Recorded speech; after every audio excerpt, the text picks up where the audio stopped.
Okay, I'm not sure if I'm on here or not.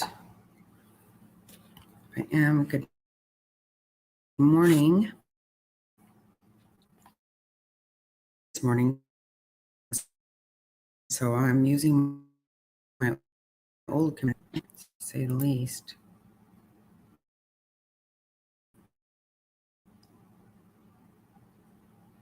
Because it's an old computer for a reason.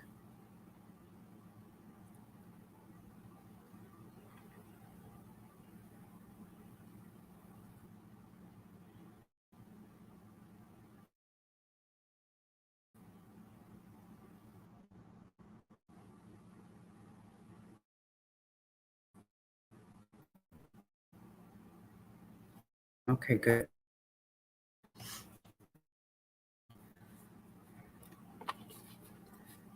This my computer is a streaming computer, so, or I guess that's what you call it, but, or a gamer computer or something like that, but, and this one is not, so let's hope it's not gonna let me down. Good morning, Kimmy.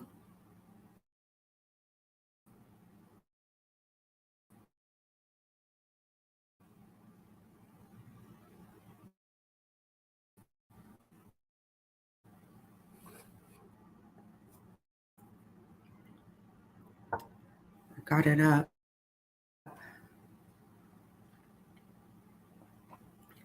My phone is actually much better, but I couldn't figure out how to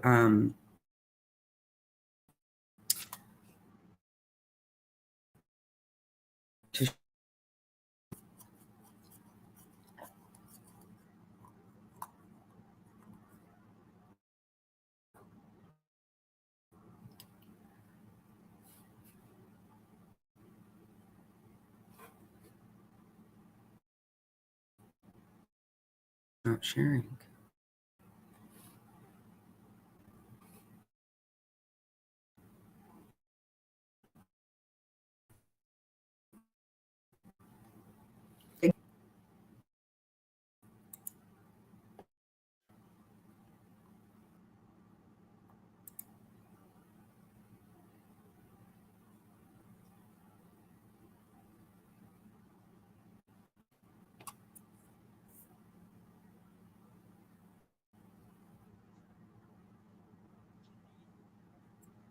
My computer says I need some kind of key, kind of recovery, and I don't know what that means.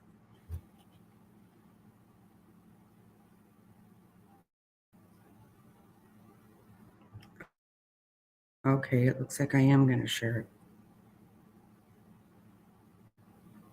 And this is my computer.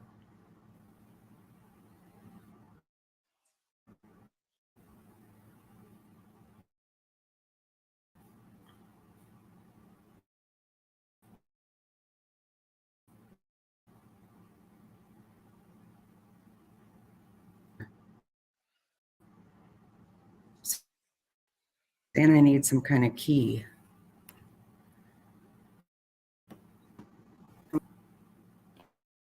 You know, it's not a good one.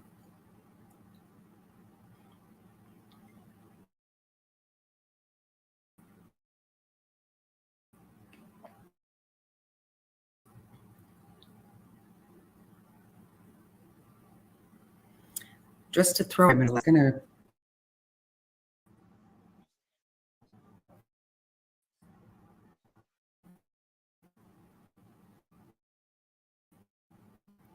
don't be,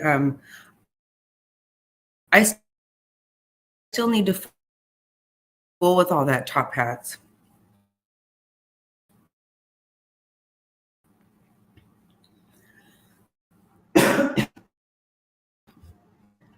I did.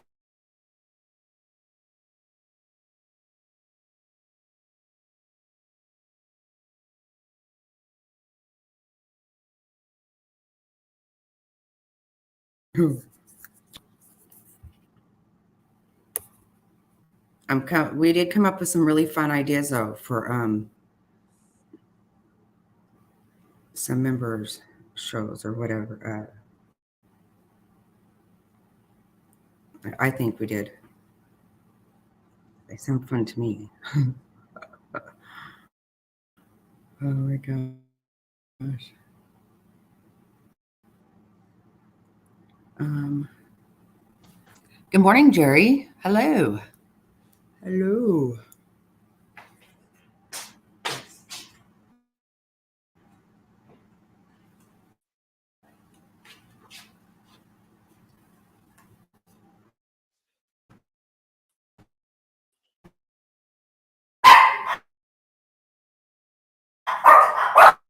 Hey, stop. Okay, here we go. Jeez.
practicing in Allendale? 2000, so 22, 23 years.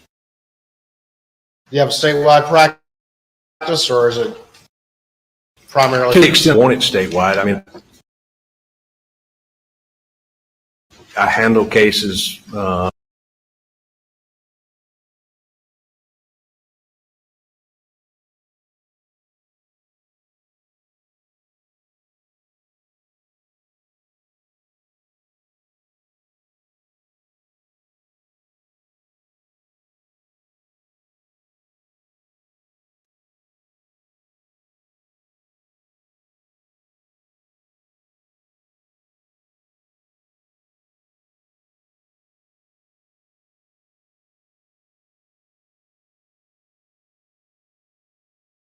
statewide if Okay. In the 14th.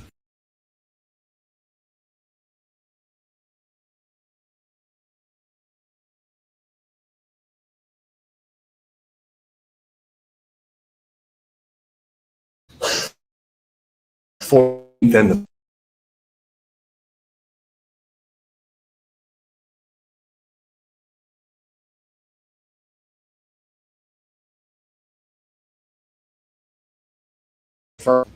And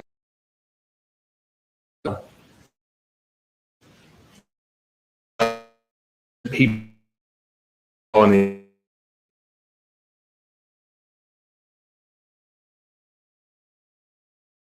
I had a number of cases with his firm, small bars in the 2 counties. Okay, Known guys. I don't know. that Drunk.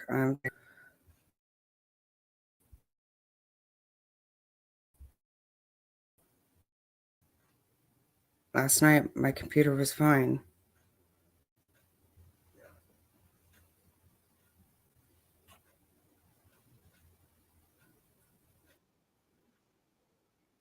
Allendale. do you know other lawyers in the what used to be known as PMPD firm?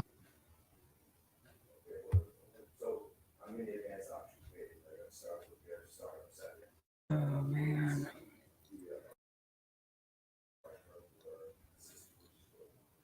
Those individuals that you generally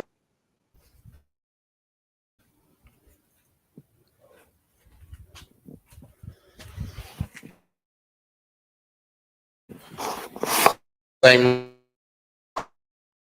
line of work with over the years. Yes. Okay, I don't know.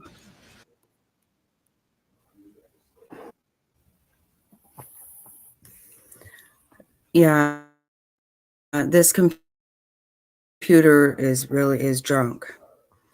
Can't share a screen on my phone.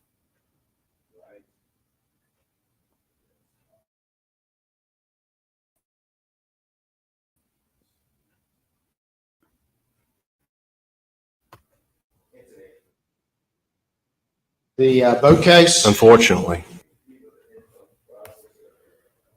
Oh, geez, this is stupid.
System information, system diagnostics, boot menu, BIOS, system recovery. I must want to go into system diagnostics and see if there's anything that helps there. Okay, I think I'm back.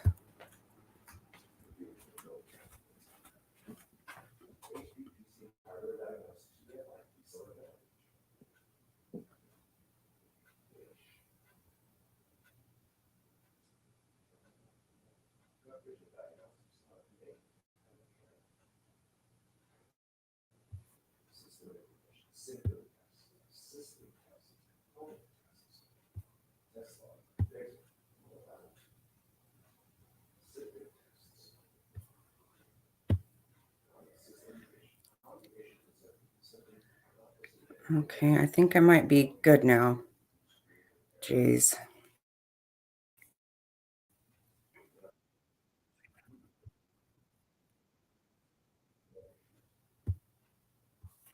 I'm in the system test. This isn't HP software. It's labeled as HP. I know.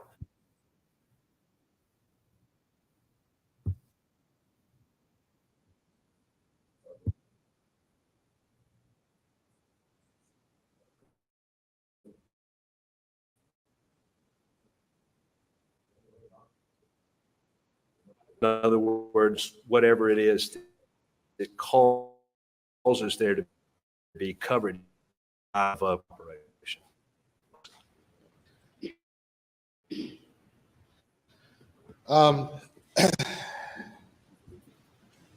guys see Realizing now? that as it related to Alec, specifically, was he essentially underinsured as it related to what the recovery you were seeking in this particular case? Oh, absolutely. Right. And what was your ultimate goal, though, in seeking recovery as it related to Alec in this case?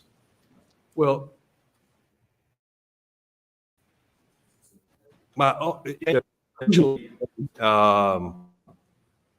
believed that the case would settle.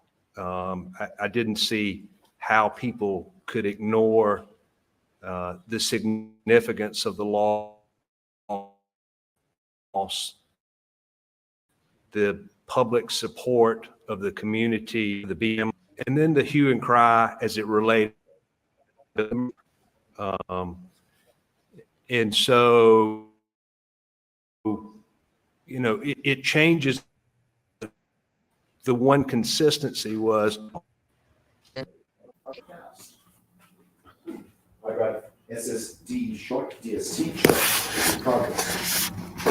Did you make it clear to Alec's attorneys that you were seeking? I'm going to end up running all your time out on this. So I'm going to let this run, and I'll see what comes out of it.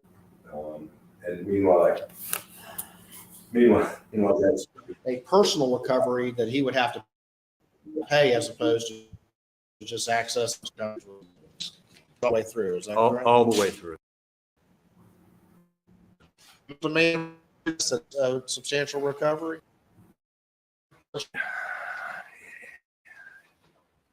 I think by most standards, and I don't want to seem crass when I say this, but the Beach family stood on the causeway for 8 days while their daughter's body was in the water to go through what they've gone through. But if you were asking a lawyer who does civil, was I making a substantial demand in terms of a settlement? I think that most people would say yes. In your assessment, did that come as a bit of or did the defense express to you surprise that you were seeking a personal recovery from Alec rather than just simply trying to access what insurance coverage he had? Yeah, so some people did. For Alec,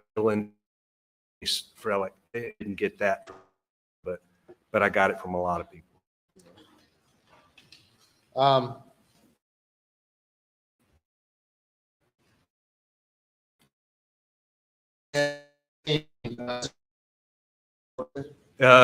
It used to be called the Trial Lawyers Conference. But yeah, it's in Hilton Head, and I went in 2019 of August. Did you see the defendant there? I did. And did you have a conversation with him about the boat case?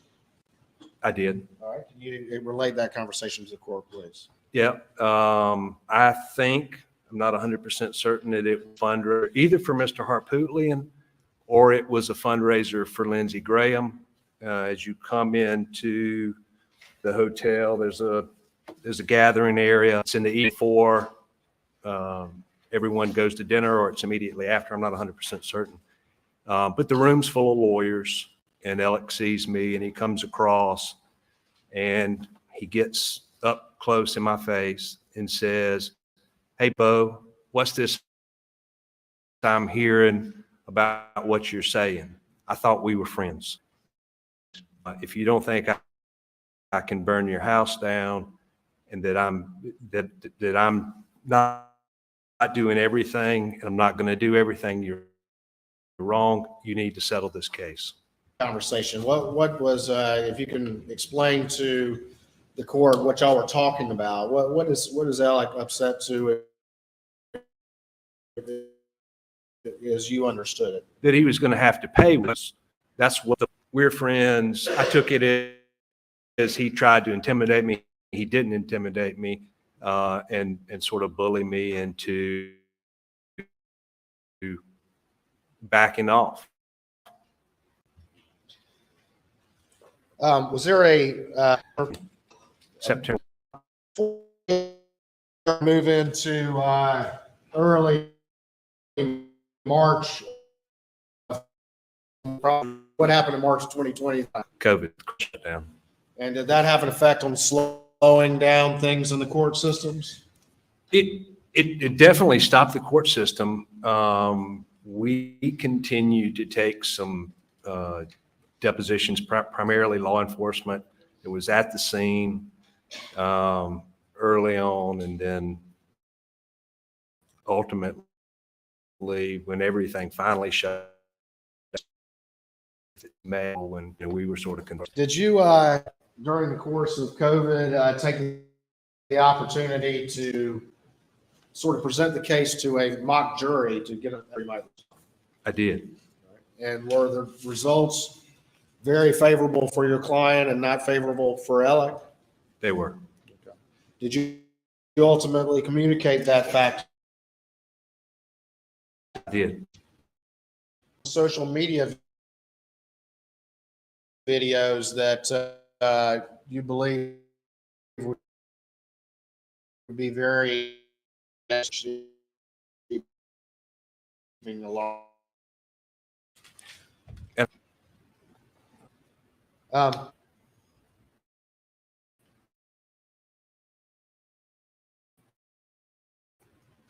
me get something marked real quick.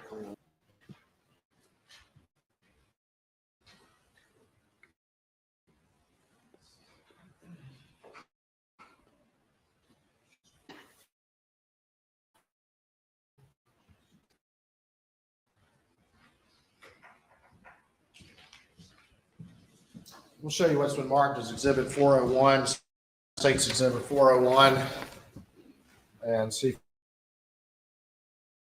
you recognize that document. I did. I do. Right?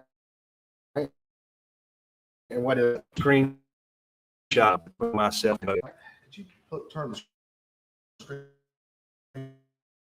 to me real quick, please?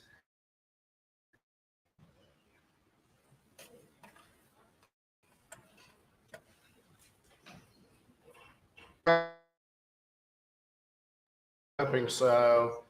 And then you respond about taking $500K and not walking away from someone who's arrested proof. Is that correct? That's right. And I'm sure the court is aware, but just very quickly, what's being said there about Alec not being just a placeholder or venue defendant? Well, things going on here. In October of 20, I filed a motion to compel. Alex said he was broke. He doesn't have any money. He may be able to cobble together some amount of money, but he's believe it. So I filed a motion to compel, and And about a week after I tell Dan said he couldn't believe it was a line in the sand that I'd crossed, a number of things like that. So the conversation is about by November. This is, I think, November of. They want accountability. They want a pound of flesh, and whatever that's going to be, it's only going to be through a jury.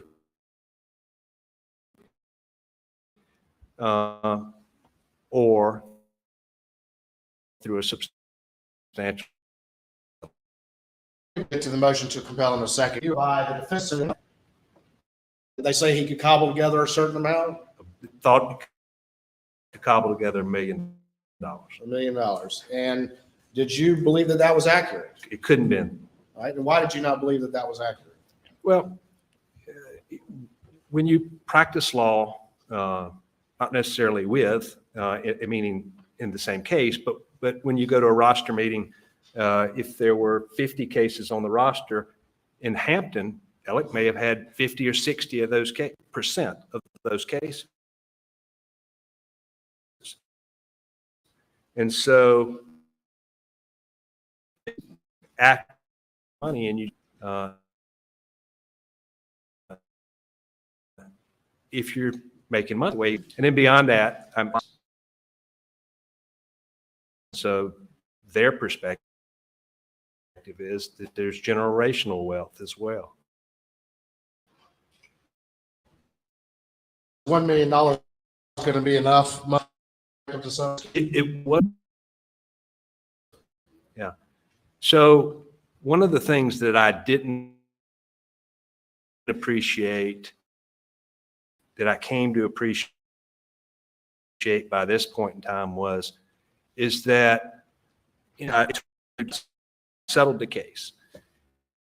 There's a lot of speculation because I've had cases with the firm and members of the firm are my friends, that somehow there's a fix on. I think for a long time, Alec thought there was a fix on, that he was just a placeholder or a venue defendant. Right. And so if I've settled, if you knew what I know and what plaintiffs' lawyers know, you'd think, well, there was a fix. The only reason I would take it is because it was a fix. I didn't see a substantial difference between that number and $1 million. And so I thought that if you told those who were knowledgeable about these kinds of matters, I took one's perspective has lots of money, is making piles of money, they would think that it was a fix. So before we even get to what's a fair amount, the analogy I use with my clients is kind of like that show Deal or No Deal. You may have the $1 million.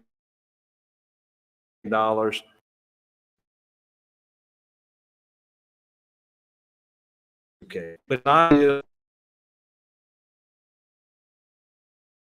there's a significant enough offer that you could do worse, that you should settle a case.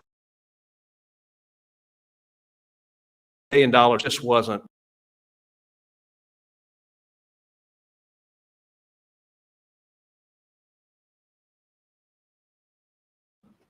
There wasn't any risk to them to take it. Did you make any sort of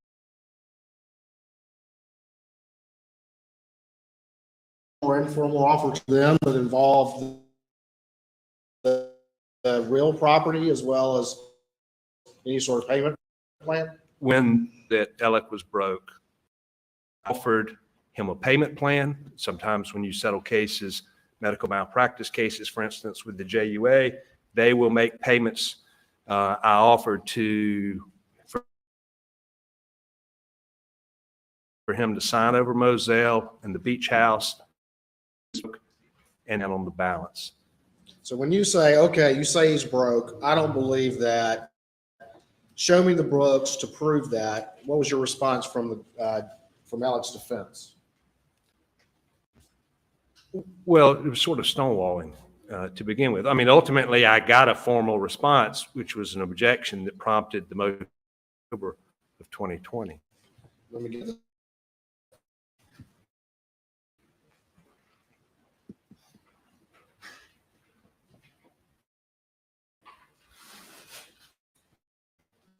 Up to states 402. See if you recognize this document.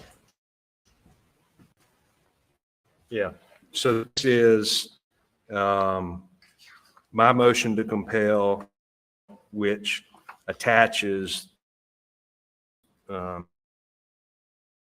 Alex response in And when?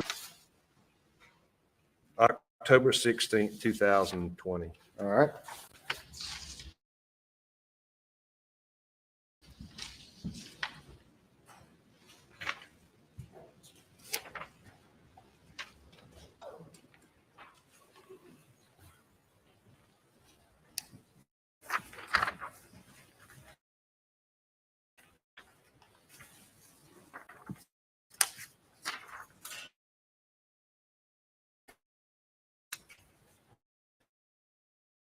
This motion, your motion to compel on the screen, and in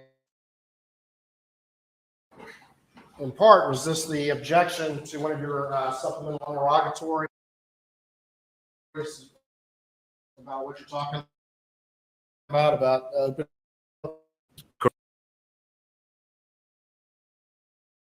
and if you would, tell me what your interrogatory was asking for in number one, please. Well, in as broad terms as Well, let's just read it real quick if we could, please. all Can right. you read that? List all checking and/or savings accounts, including credit union accounts, certificates of deposit, 401k accounts, SEP accounts, IRA maintained by you, IRAs maintained by you individually and/or jointly with any for which you consider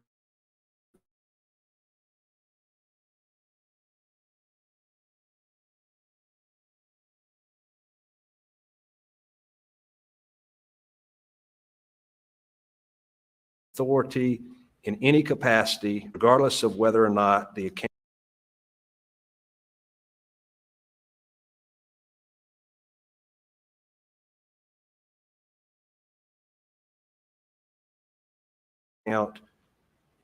or accounts have been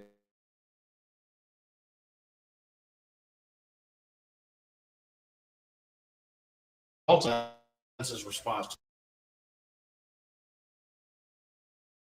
to that, generally. You don't have to read that, but just tell me. it was overly broad.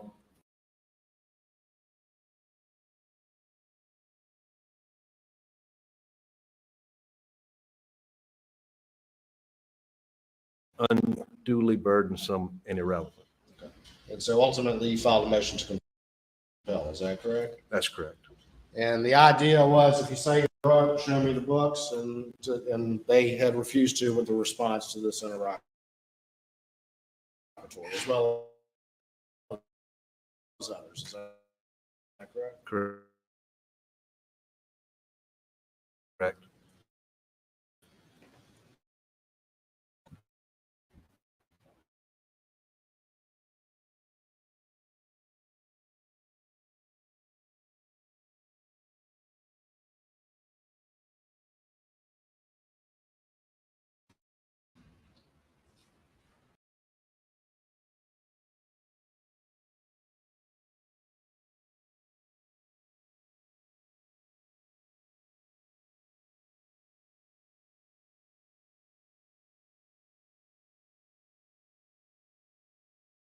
In my example of the deal or no deal, I mean, what I'm trying to do is put pressure. He doesn't want me to have access to his accounts. At the time, I think it's because I'll see how much money he actually is making and how much he has. And so, that's what I'm trying to do, is put pressure on him to force him into a settlement. You don't want it disclosed? Here are the keys to the jail. You enter into an agreement and let's go settle the case. In the event, though, he doesn't settle in response to this, what information are you trying to get? Well, it's certainly not a number. It's certainly not Alex's estimation of what his net value is. I wanted the accounts because I knew that the only way that he could be broke is that money had been hidden. And so I was going to look for, and I think Elliot Condon had been hired and was assisting John Tiller. Okay. And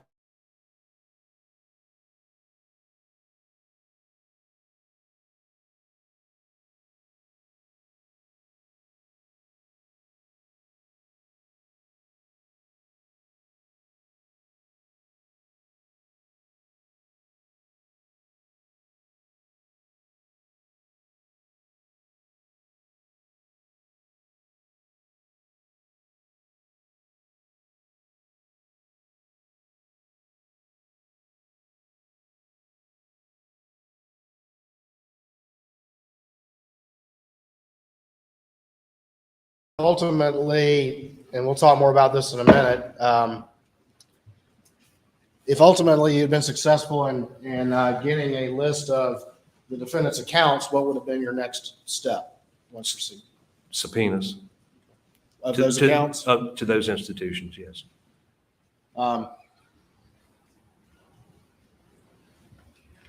Were you already aware that defendant had an account at the Bank of America?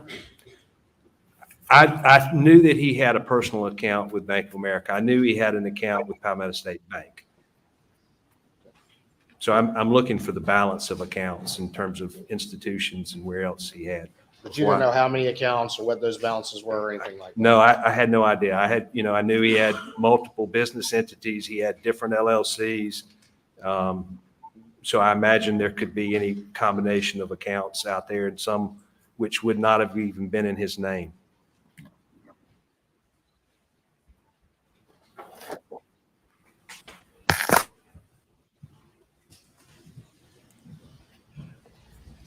After the motion to compel is filed, I'm going to show you what's been marked as States 403 and see if you recognize that document. Yes.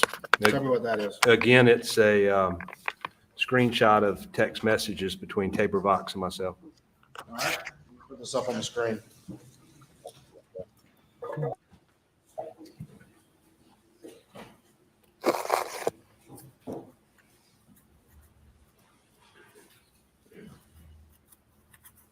All right, if you would, got this up on the screen. So can you tell me what's going on? And again, this is in April of 2021. Is that correct? It is. And tell me what's going on with this conversation right here and how it relates to these issues. Yeah. So in August of 20, I found out I had cancer. And by November, I knew how bad it was. And so in January, I went to I had stage 4 cancer, and I went to Florida from the end of January till April the 15th on my first round of treatment. So I just come back. Shortly before I was diagnosed with cancer, John Tiller was also diagnosed with pancreatic cancer. And there's some degree of urgency between John Tiller and myself to finish this case. While I was in Florida, I think I failed to mention that Greg Parker's convenience store was also a defendant in the first case, but Greg Parker had done a number of things. And so before I leave, the issue is Greg Parker's moved to transfer venue to Beaufort County, which is where I had done the mock jury. The focus group was in Beaufort County. And while I'm in Florida, things have changed in terms of what he's done that have changed my perspective, because when I left, I intended to go to Beaufort. By the time I get back, I think I'm staying in Hampton. And so this conversation is, for the first time, I've said that I'm going to leave the case in Hampton. But if I think that Alec has fixed a jury, that he's done anything to affect the outcome of the trial, that I'm going to sue Paul and Maggie the next day in Beaufort. Was that communicated to the defense? Absolutely. In the course of your investigation of this case, had you taken depositions of some of the officers who were involved in the investigation? We did. And at some point, was that some issues arose that were communicated to the state grand jury? You're the one that tells me everything happens there is secret, so you tell me. But I'm asking you today. But yes.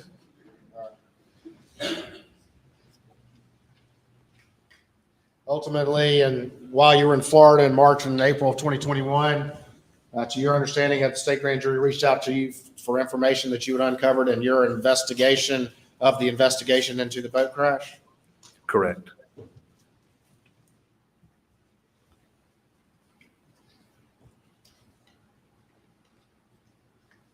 And specifically the handling of the criminal investigation by law enforcement. The investigation into the investigation. Correct.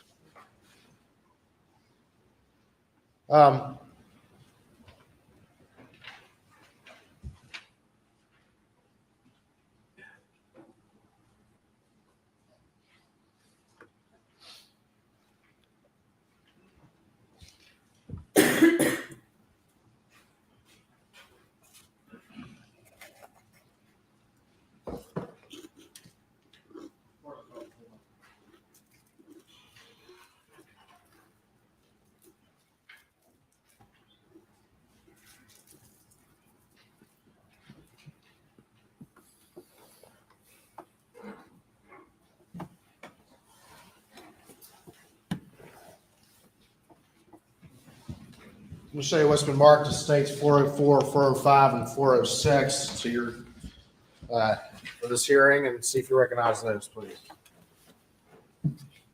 Generally. I do.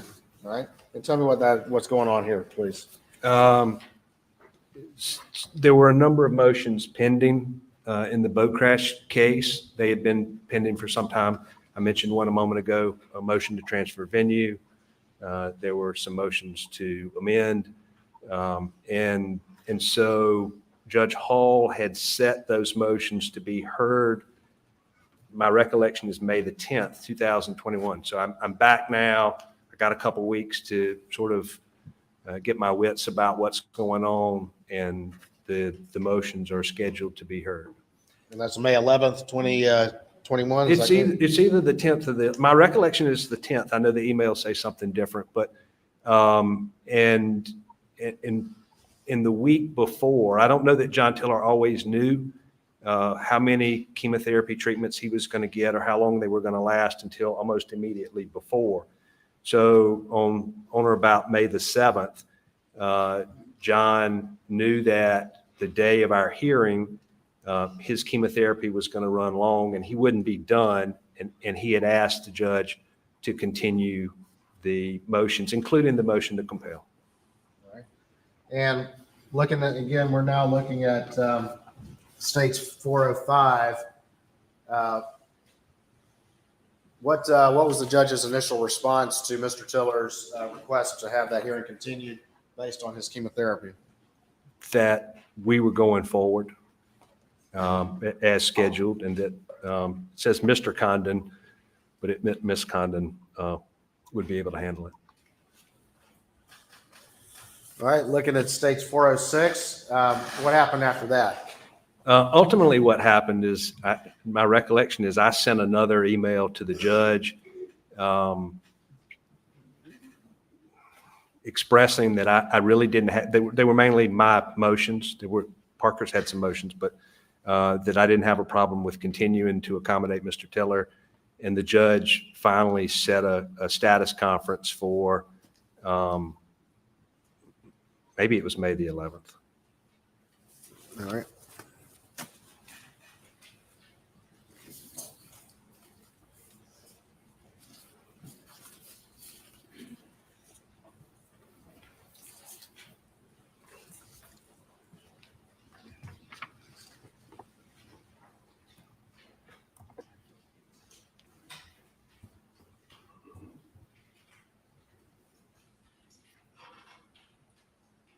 Just said that initially Judge Hall did not want to continue the May 2021 hearing, saying that there was another lawyer for Alex's side that can handle it, correct? Correct. And then you kind of interceded and said that this would work, and so it was rescheduled. Is that correct?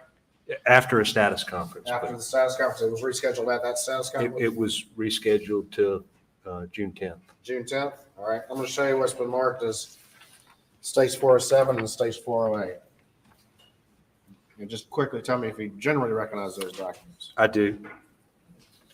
One is an email from John Tiller saying that the judge's law clerk said that the judge would be sending a message telling us that the hearing was going to be rescheduled to June 10th. The other is the email from the law clerk. All right. So the hearing that was initially in May that Judge Hall did not want to reschedule was rescheduled for June 10th, 2021. Is that correct? That is correct. And ultimately, that would be to hear a number of things, but one of the most significant things would be your request for a list of all checking accounts from Alec, all identification of all accounts. Is that correct? It is correct that that motion was going to be heard. And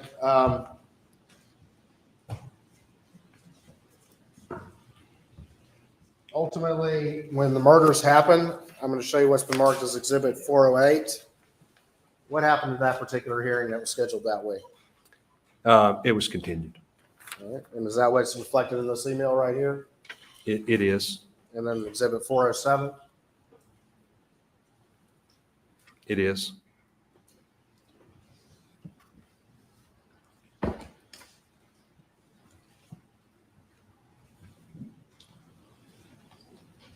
After the murders happened, let me ask you this. You've known Alec and have worked with him for a number of cases, is that correct? I had not worked with Alec in a number of cases, but I've known him for a long time. Okay, but you were generally familiar with him as a lawyer, is that right? I was. And what was your assessment of his skills as a plaintiff lawyer? What was he particularly good at? He was particularly good at reading people, making people feel like they were the most important person in the room, and capitalizing on surprise with the defense. You have a case with Alec. He hasn't done anything. It's Monday morning of the roster. Maybe you expect it to be continued. And he says, I'm ready for trial. And so he leveraged a lot of settlements that way. All right. Was he good at understanding the emotional and sympathetic aspects of plaintiff's work and tort work that can be so crucial in defining what recoveries can be in these types of cases? Yeah, I think he was particularly good at reading people and knowing what made people tick. You've testified that you had made it very clear to the defense throughout this time period that you were seeking a substantial personal recovery from Alec and had been told, well, he's broke, which you then responded, I don't believe that. Show me the books, correct? Correct. And that was what was on the table for June 10th, 2021, correct? Among other things. But Among yes. other things. But that's on the table, correct? Correct. After the murders happened, did that have any effect on your assessment of the case against Alec, and particularly as it relates to the sympathies and the emotion of the case, which can be so important to recovery? Yes. It did. Explain that to the court then. Well, initially, probably say the first week, there was the shock and horror of what had happened. And nobody really thought about anything other than that. But pretty quickly, I recognized that the case against Alec, if he were a victim of some vigilante, would in fact be over. Be over. It would be over. And explain just quickly to the court why that's the case. Well, when you're asking for a money judgment, people have to be motivated to give you that money judgment. If you represent Attila the Hun versus some sweet old grandmother, nobody's going to give Attila the Hun money. They would give money to some sweet grandmother. So if Alec had been victimized by a vigilante, nobody would have brought a verdict back against Alec. And I had other defendants in the case. So I would have ended the case against Alec. You would have ended the case against Alec with just, I probably, certainly there was $500,000 in insurance that was offered. I may have tried to see if he could cobble together the $1 million, but whatever the last offer would have been from Alec's side, that would have been the offer that we took.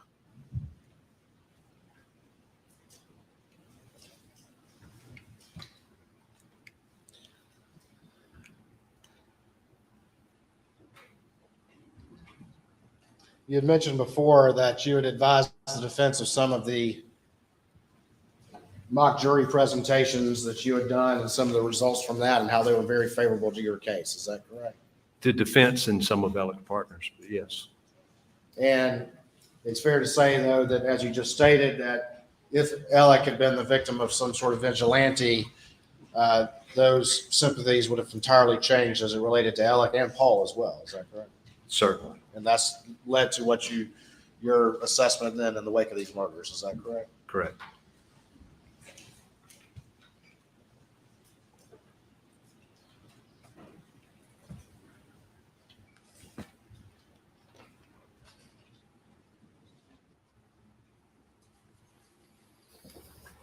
At some point, did you receive any call or any communication from the Satterfields about any recovery in the Gloria Satterfield death?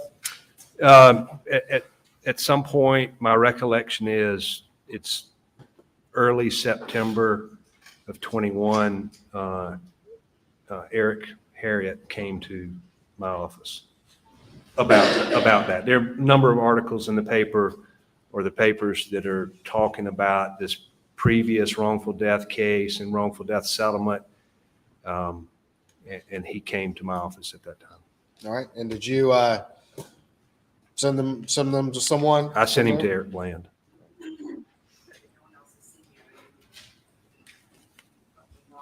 Oh, probably one second. Oh.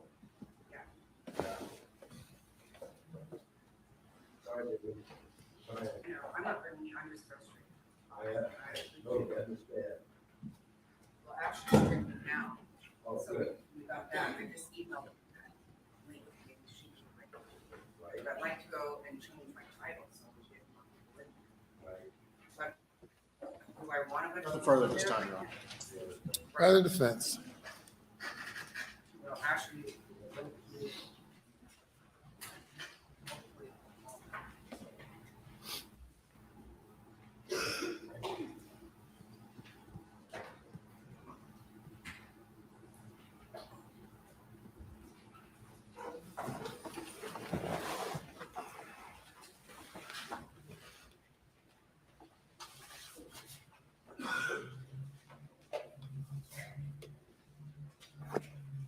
Good morning, Mr. Tinsley. How are you?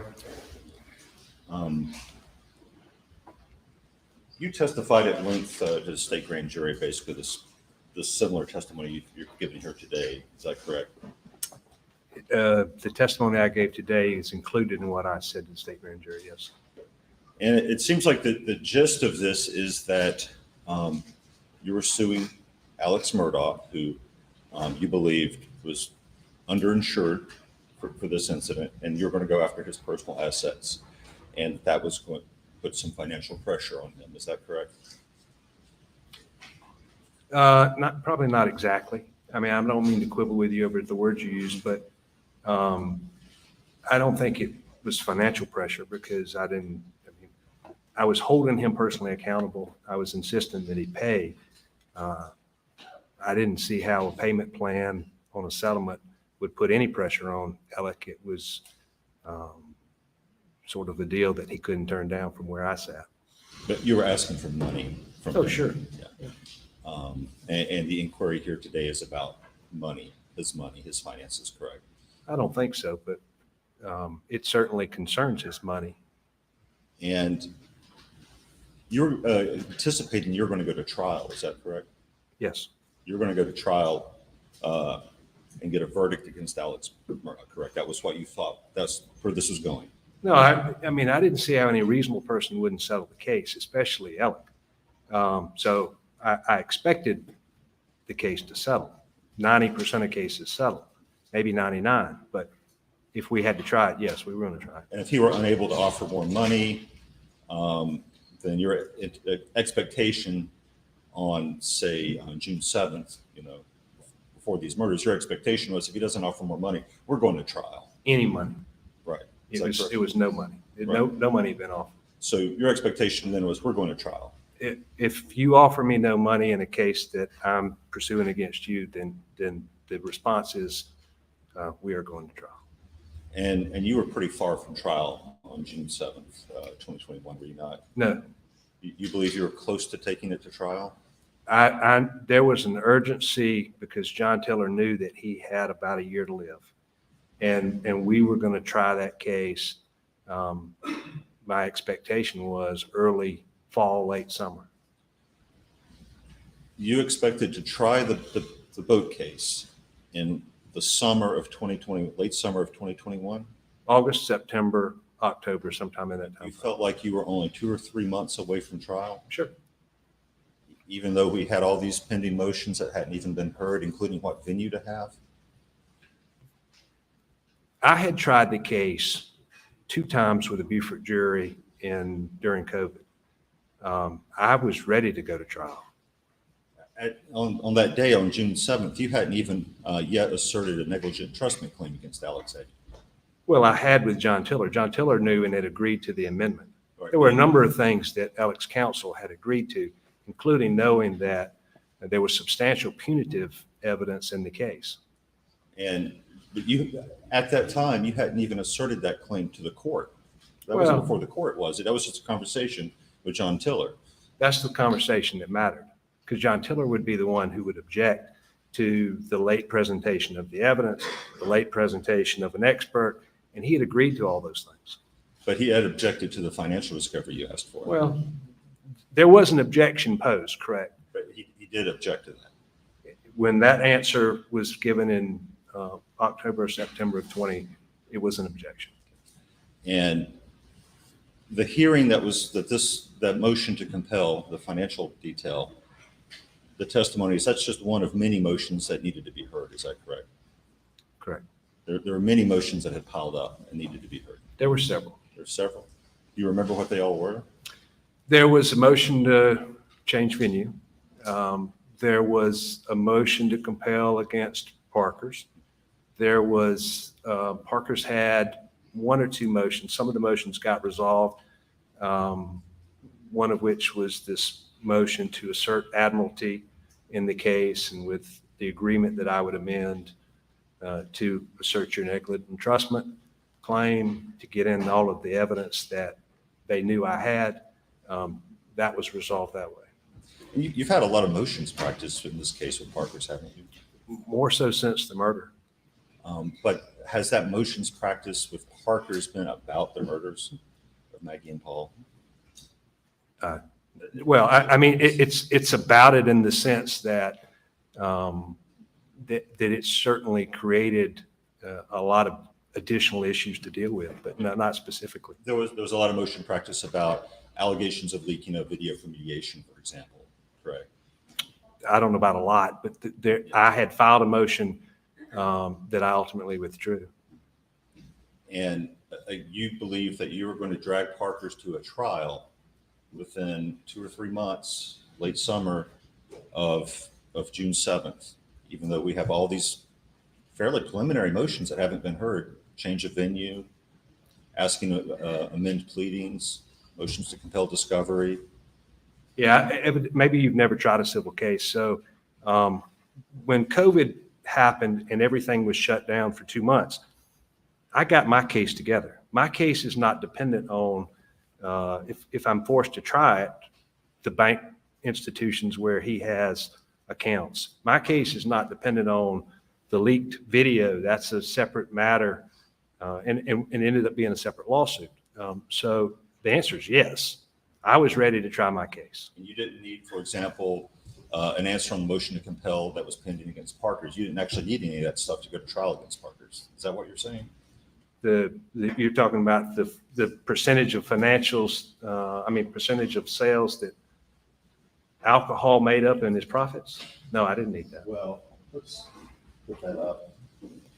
I wanted it, but I didn't need it.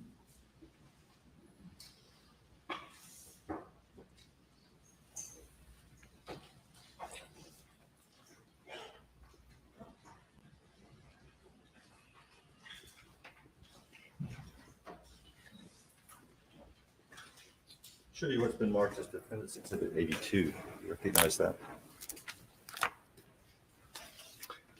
It appears to be my motion to compel against Greg Parker's company.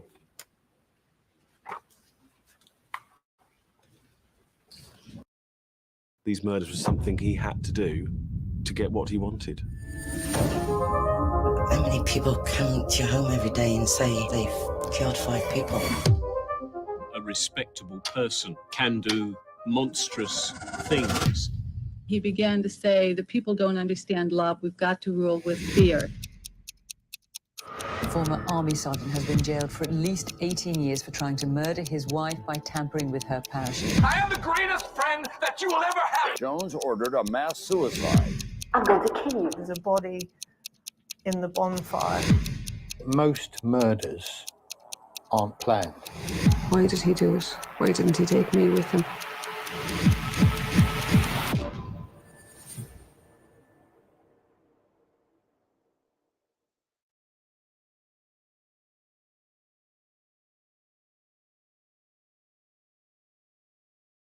June 10th.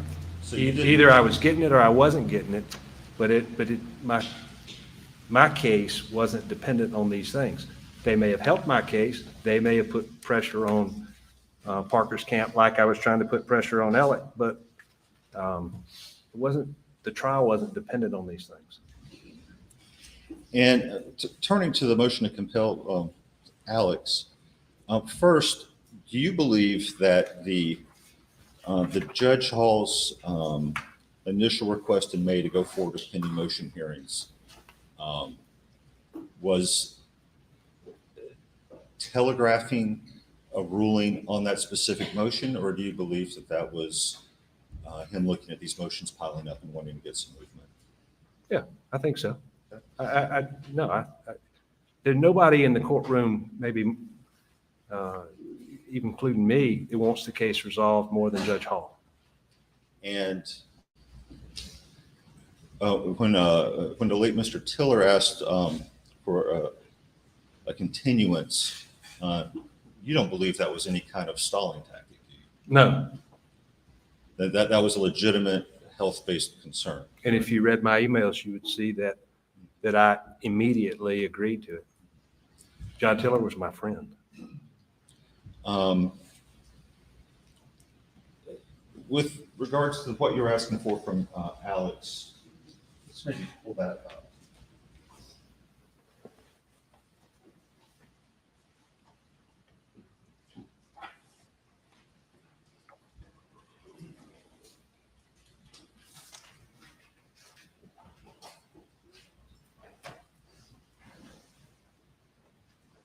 I believe the state has already marked this as an exhibit, but this is the motion to compel. Can we pull up 80, please? It's already been shown to you, but I'll show you when it's been marked as 80 for your reference.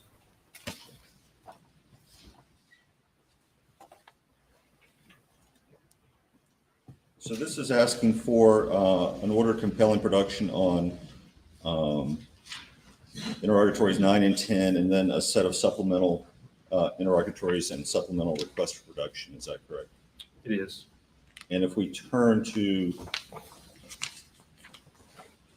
and 9 and 10 are important as well. We didn't cover that, but I'm happy to speak to 9 and 10 because 9 and 10 asked Alec about. Sir, no one's asked you about that. Okay. And we'll get to it, but first let's turn to answers to first supplemental interrogatories. This is the first page of Exhibit B.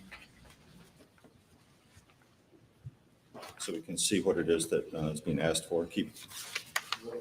There's no D in mine, I'm sorry. B. Oh, Exhibit B? B. It's the first page of what's Exhibit B in here. It's right there, that's it. It's the first page after the motion, so it'd be page 9 of the PDF. They're not So numbered, but Mr. Waters asked you about this list of all checking, savings accounts, retirement accounts. And then you don't have to highlight or expand this stuff. All stock, and then number 2, all stock certificates, and we go to the next page. All property and interest of property of every kind whatsoever, from February 24, 2019 forward. All life insurance policies, 4 or 5, all personal financial statements submitted to any bank, etc. Profit sharing plans, pension plans, etc. Doesn't this look like supplemental discovery after you get a judgment? Supplemental proceedings? I've never been involved in supplemental proceedings, so no, I don't think so. This is what my people needed answers to before they would agree to take anything that Alex would have offered. In tort cases against individuals, in this case, a negligence in entrusting a boat and in an alcohol-related incident, before there's even motions for summary judgment, before there's any consideration of whether a case has been made for punitive damages, do you typically get this level of financial discovery of defendants? I think so. I think the judge ultimately agreed to give it to me. He agreed to give it to you? Sure. But I thought the hearing didn't happen. Well, you thought wrong. There's a lot of papers, so maybe you got confused. He granted this motion? I think so. You want to see the order? Yeah.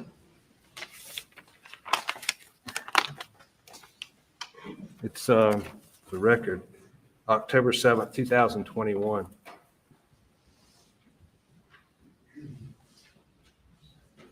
And correct me if I'm wrong, what you've highlighted here is that Mr.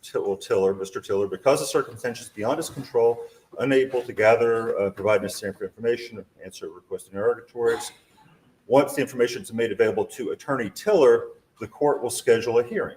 If necessary. You forgot the last part. If necessary. The court will schedule a hearing if necessary. Which means if Mr. Tiller, the attorney on the case, can from his own client get the information. This is no way says that the court granted this motion, does it, sir? Only to you, I think. I mean, it's clear that John said that Alec was unavailable because he was in rehab at the time. He couldn't get the material. He's going to get the material, and the judge ordered, you get the material, and if we need to schedule a hearing because you don't have the answers that you want, Mr. Tinsley, then we'll reschedule the hearing. I mean, this is an order that says the court will schedule a hearing on this motion to compel if necessary. It's not granting the motion to compel, sir, is it? Oh, I think so. I think if he was just going to deny it as you suggest, then it would have just said denied, or it's granted, premature. Would you say granted? I think that's what it says. It's a practical matter when parties have discovery motions, oftentimes, like Alec has in his own statement said he was working on getting the answers. The reason is you give the answers because you don't want to face what could happen in the argument with the judge. So my point is that if the judge were going to say it's premature, you're not going to get it, it's denied, any of the things you suggested in your motion, he would have said that. That's not what he did. That's not what happened.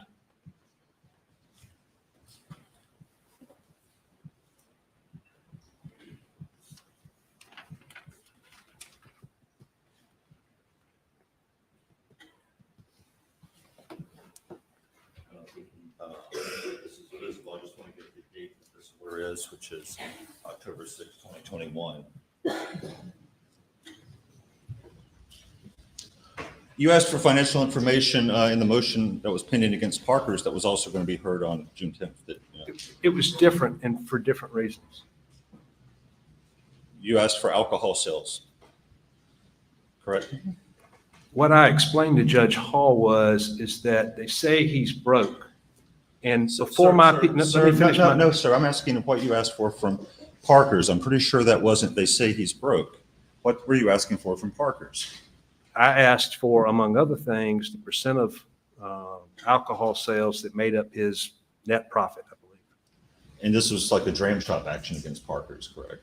They sold the alcohol. Like a dram shop action, yes. Okay. And did you get a ruling on that? That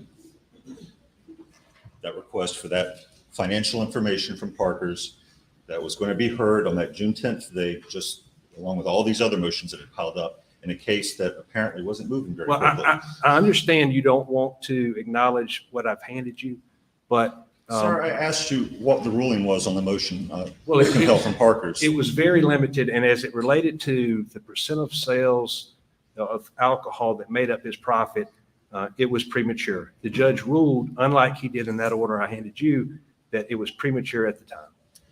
Why was it premature? Well, the difference between Parker's and Alec is that Alec had, and his lawyers had, 25 videos of alcohol. They had the punitive damages evidence. You didn't see that with Parker's. It was just a straight up transaction and sale. So to the extent you're suggesting that there wasn't this evidence, there were these mere allegations of negligent parenting, that wasn't the case. That wasn't the argument. You presented that evidence to the court? I didn't have to present it to the court. That's what you don't understand. John Tiller knew about it. John Tiller is the one who's responding because John Tiller knows ultimately he's going to be in front of the judge. So you're saying the court was granting your motion, though obviously it was saying there might be a hearing on the motion, and maybe at that hearing you would present some evidence in support. But I don't think that's what it says. I mean, you asked for financial information from Parker's. It was deemed premature because it related to punitive damages, correct? It was different than the motion that related to Alec. Because the law is how much money you have is a factor for punitive damages, correct? Well, you're making statements of law. I'm telling you what was happening, and what was happening is that Alec's lawyers knew what the evidence was.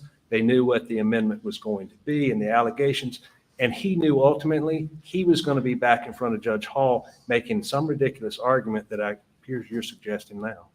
And again, the gist of this is that there was perhaps going to be this judgment day, I think is a term the state has used, but that was going to be trial, right? That was going to be the verdict.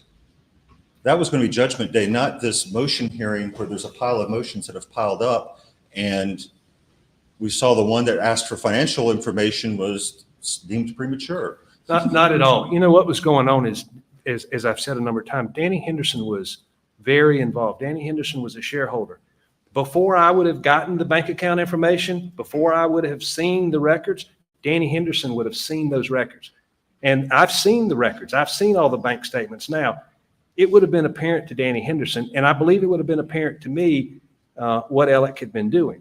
So that's the judgment day, is the discovery. And there were a lot of threads that were being pulled, and it was subject to unraveling at any moment. And if those records were disclosed, if Danny Henderson reviewed those records, he would have known there's no way Alec's getting these checks. There's no way these checks are going to Forge. There's no way that this money should be transferred.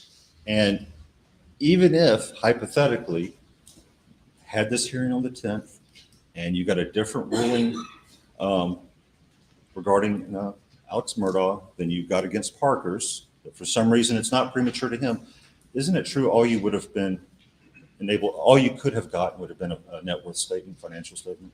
Not even remotely close. Isn't that you don't, in your opinion, there's no case law out there saying that's what you get, you know, for that's the measure for punitive damages, net worth. There's no such case in your opinion as an attorney.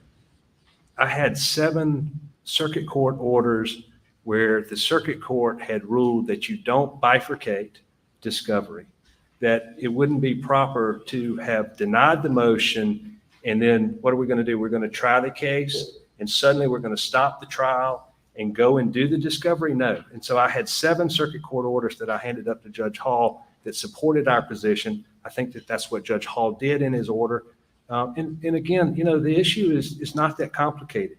It's, does he have the ability to pay? Is he broke such that these people should accept this pitiful offer if he could cobble it together? But sir, that's not what you get on a motion to compel, is it?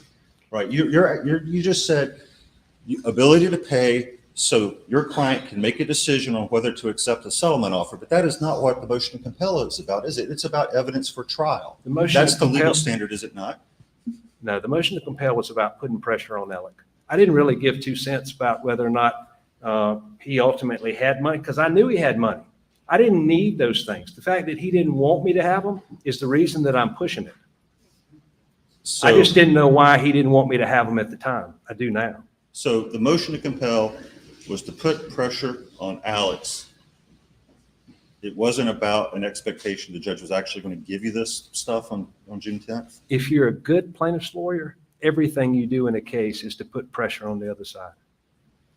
But the expectation of the outcome of a hearing on June 10th was not that you're going to get to launch a full-scale forensic audit because you had a conversation with someone whose lawyer said, oh, he's broke, and you didn't believe it. Not at that stage of the litigation, sir, is it? That's not what's going to happen, is it? I don't think you need a full-scale forensic audit for something a 5-year-old could see. So, no. You wanted pre-trial ability to pay discovery to inform whether or not to accept compulsive discovery, compelled, so that your client could decide whether or not to take a settlement offer. I know you don't like the answer, but I'm telling you, I did not care about the answer. What I cared about was putting pressure on Alec. I think that your assessment of the law is wrong, and I didn't really care whether I got it at the end of the day. I knew he didn't want me to have it. And so that's what I was doing, was putting pressure on him. It would have suited me fine not to have ever gotten anything and to leverage it into a settlement and gone on about my way. That's not what happened. So the motion was not about obtaining information that may have been relevant at trial. It was about getting information to inform whether or not your client would take a settlement offer. What I told Judge Hall was, they say he's broke. My people have lived in Hampton their entire lives. They do not believe he's broke. If he's broke, we need to open the books and let them see it so that they can then form an informed opinion about what they should do. It didn't have anything to do with the trial. It had to do with the case and resolving the case. And then I think we briefly touched on Satterfield. Just to be clear, they came to you, the first time they came into your office, was September 21? It's either late August or early September, but very early September. And since now I'm thinking that since the roadside shooting, whatever that ridiculousness was the 4th, it could have been August. Okay. But it was well after June 7th. It was after June 7th. Thank you. Court's in delay.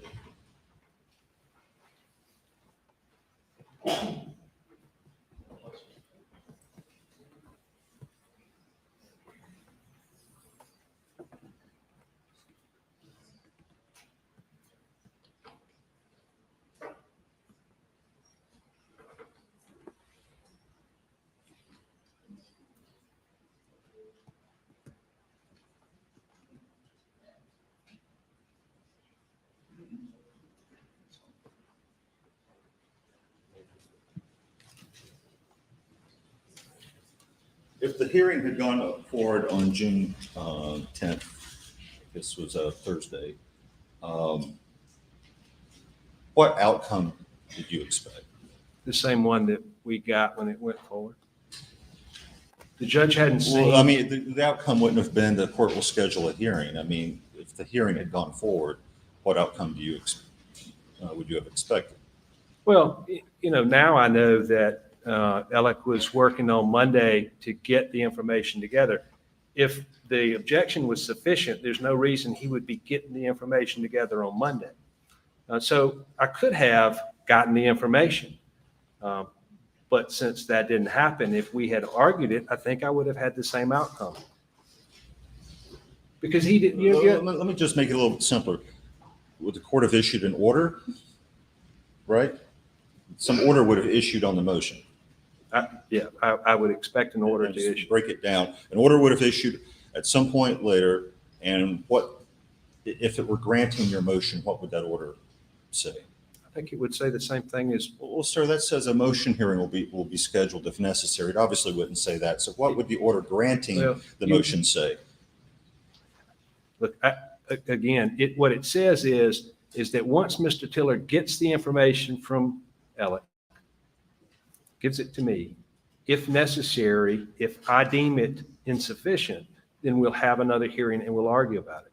So that's what I It's a voluntary expect. disclosure, and then if you deem that insufficient, we go have a motion to compel hearing? That's the way motions to compel go every single day. So if you deemed it insufficient, if the court actually had to issue an order on your motion, what you would have gotten you've gotten his, the law firm books have been open to you? I don't know that I'm asking for the law firm books. I'm asking for Alex. Right. Would accounts. you have gotten what, a financial statement? No. The court would have ordered every account detailed listed to you, all his personal accounts? Just because you asked for it to inform a settlement decision? I was asking for the names of the institutions where he had accounts. I've told you that a couple Right, times. to subpoena. Sure. And But that's different and than that would him have been giving me. resisted, and there would have been further litigation. This process would have taken some time, would it, if it was resisted, right? I'm not sure if what was resisted. If you got the names of the banks and issued subpoenas, there would be motions to quash the subpoenas. Well, you're Right. speculating as same as you're asking me to speculate. I'm trying to talk to you about what the judge actually did and what was actually in front of the judge. I get you don't want to talk about that, but and we can speculate any number of things could have happened. That at some point in the future, you would maybe get a voluntary disclosure, and if you didn't like it, then the motion would be heard, the motion to compel. That's what you say it says, right? Well, if we had shown up and they had made the argument that you're advancing here, then maybe in this imaginary world, there's things that didn't happen, the judge would have actually ruled on it. We would have a ruling on whether or not it was relevant, whether or not I was entitled to it. And you'd have been relevant for Alex, but not for Parker's. Look, there are different things that are being asked here. And to your point, if it were the same, why didn't the judge sign the same order that you say he would have done? That's not what he did. At the same time we argued the Parker's motion, we argued the motion for Alec. And so he came to two different conclusions on those issues. One is he said it's premature. The other is that Mr. Tiller's going to get the information, give it to the plaintiffs, and if it's not sufficient, we'll have another hearing. I don't know how you can be any clearer than that. The court's open.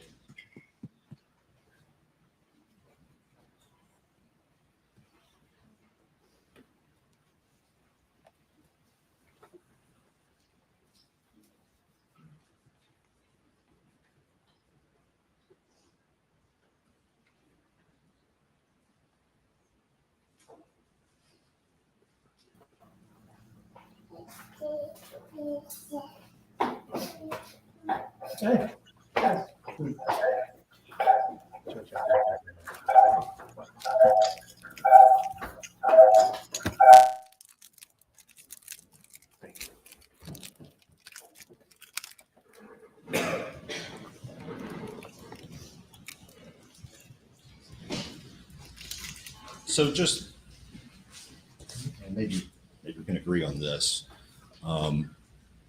The hearing had gone forward June 10th. That day would not have been some sort of judgment day when everything unravels, correct? There would have been further activity, maybe a voluntary disclosure, an analysis by you, whether it's adequate, another hearing if you thought it wasn't, maybe some subpoenas would go out. There was going to be some time after that. Is that fair? I think it's fair to say that there wouldn't have been an explosion on June the 10th, but the fuse was lit the moment that information became available in the case. Not as much to me, but certainly to Danny Henderson, who would have, like the phone records, like some of the other materials, reviewed it before I got it. And Alec would have known that. I mean, in that analogy, aren't you really saying that the fuse was lit when you were going after his assets, and that fuse was going to go down until trial because you're going to go to trial against him, and that's when the fuse would burn down? I think the fuse was lit when he started stealing money. Yeah. So it wasn't going to be lit on June 10th. They're certainly getting a lot more oxygen. Right, but it was lit way before, and it was going to keep burning well after June 10th. I don't know about well after, but it wouldn't have been Judgment Day on June the 10th, but he would have known it was beginning to unravel. Not Judgment Day. No further questions. Yes, sir. And that's really the point, isn't it, though, that had that hearing taken place on June 10th, 2021, it could potentially set in motion, or was going to set in motion, a process that ultimately would not have ended until there was either settlement or disclosure of that information, correct? I believe so. And so just the fact of that hearing taking place, and whether it's an order or representations by the defense or whatever it is, that process, if it occurs, starts and it has an inevitable conclusion, correct? Objection. There's only one objection, Your Honor. Leading. Don't lead the witness. If the hearing takes place on June 10th, 2021, what is the net effect of what could happen at that point? The discovery of everything he's done. Whether it happens that day or some point in time. Correct.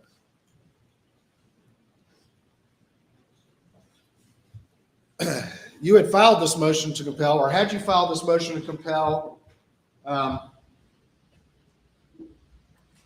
because you had been advised supposedly that Alec was broke and you didn't believe it? Exclusively for that reason. And you believed that if he was broke, he had to be hiding assets. And if he were hiding assets, he didn't want me to discover it, which would be the pressure point.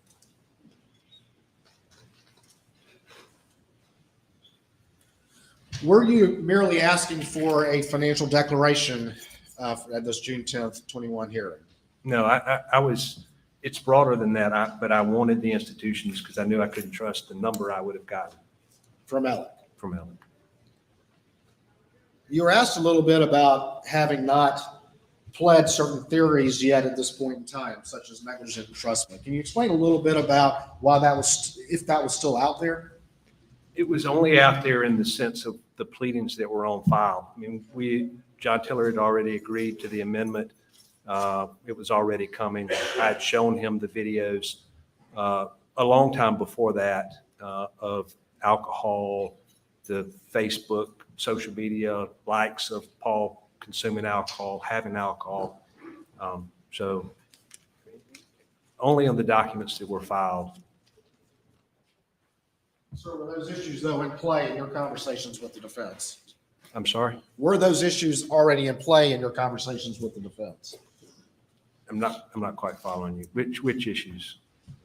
Additional theories of liability that might not have been filed. Oh, absolutely. No, I mean, those were, all I'm saying is that the black ink wasn't on the white paper, but John Tiller knew we had discussed, these are the issues.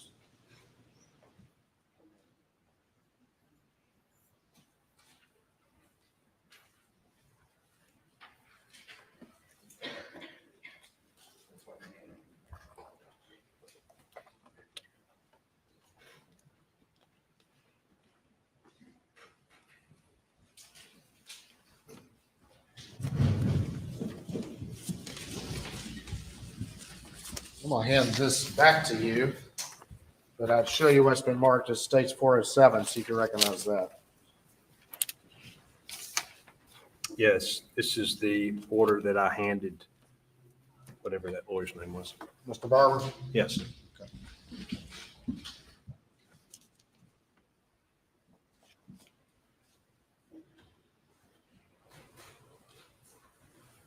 And that's from October of 2021, is that correct? It is.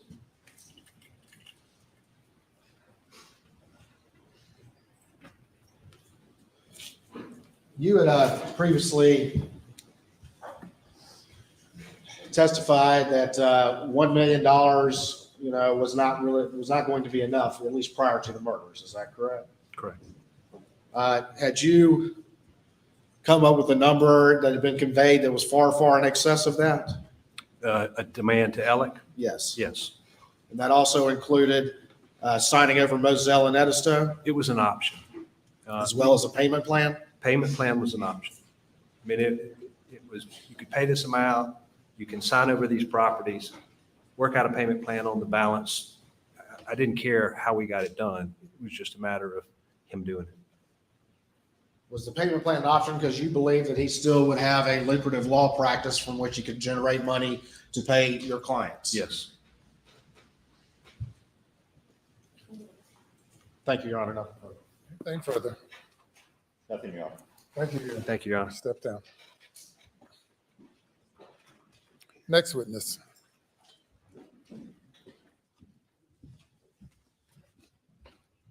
Your Honor, a couple things. Our next witness would be Ronnie Crosby. Just to let the court know, your court indicated Friday that we had kind of already established as far as clear and convincing evidence on the law firm issues. Mr. Crosby would be here about that meeting I referenced to, Your Honor, just to establish the circumstances of that. I don't plan at this time to get into testimony that he may offer about the circumstances of the fake forge and all of that, based on Your Honor saying that you had heard sufficient evidence regarding that. So I just wanted to make sure that was acceptable to the court. I did want to cross the bridge, though, of this meeting on June the 10th as to the circumstances of it. Again, and thus that if there was no attorney-client privilege to that because of the presence of third parties, then at that time, we don't have to do it on the stand, but I would, make myself in prep in the evening or whatever, privy to that particular conversation. Any other comment about the attorney-client privilege issue, Mr. Griffin? Your Honor, I'm still at a loss as to what he's attempting to accomplish through this. He wants to call Right. some of the folks as witnesses who were there when you were there, along with Mr. Murdaugh. And so it is the question, these witnesses are going to testify as to what Alec and I were talking about, because we've had attorney-client privilege conversations every day in this courtroom, and there are 250 people in this room. Does that mean that the conversations are not privileged? I don't think so. And so it really is more nuanced than is someone else in the room. And I don't know if they overheard anything that I talked to Mr. Murdaugh about, and that's where this is going. Or if the question is Mr. Murdaugh talking to Mr. Crosby, and is that privilege? Or Mr. Murdaugh talking to Mr. Lee Koch, and is that privilege? I don't, I'm at a loss here. I don't know either, but I say, as far as the law is concerned, that Mr. Griffin was not the lawyer for Mr. Crosby or any other party. Mr. Griffin was solely the lawyer for Mr. Murdaugh. So there is no attorney-client privilege involving people that Mr. Griffin does not represent. Sure, and I guess what I'm actually trying out of an abundance of caution to protect his attorney-client privilege. I mean, Mr. Griffin says he's at a loss when I've been bending over backwards to make sure I'm not privy to something that Your Honor might find productive. I don't know what you're seeking. There is no attorney-client privilege involving people that Mr. Griffin does not represent. If you have them as witnesses and you want to call them as witnesses, if there are necessary witnesses to this hearing, you may proceed. All right. Thank you, Your Honor. We would call Ronnie Crosby to the stand.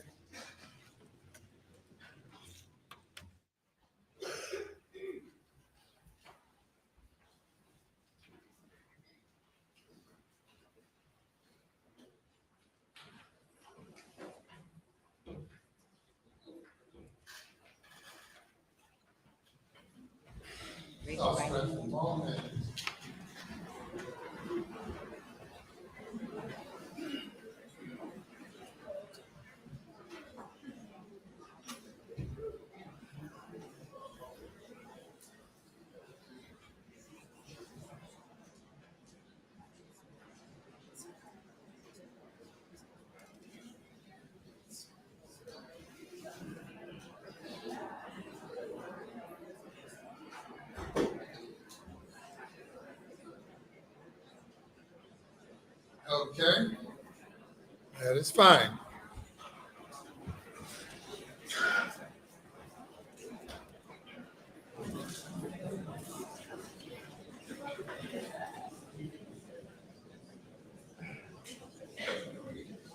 Raise your right hand.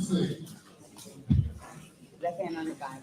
Do you affirm the testimony that the report in this trial shall be the Do you- truth, so help you God? Got any other channels that are streaming State your name. law and for the crime? record.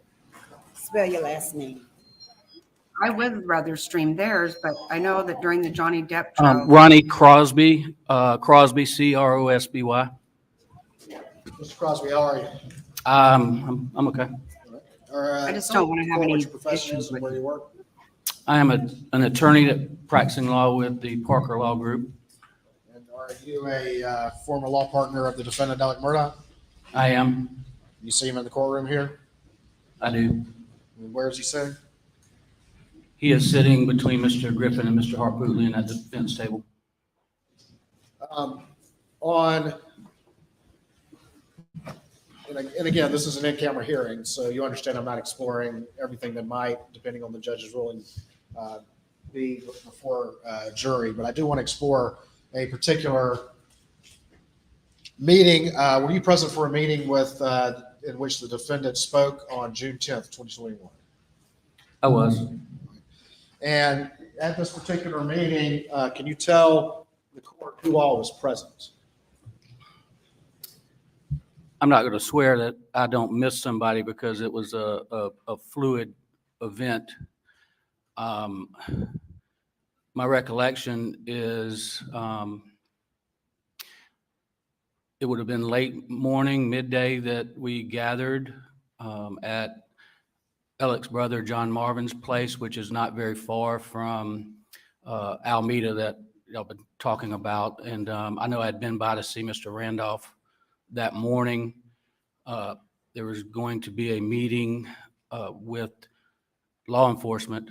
They had given Alec a couple of days before they were meeting with him. And so we gathered there.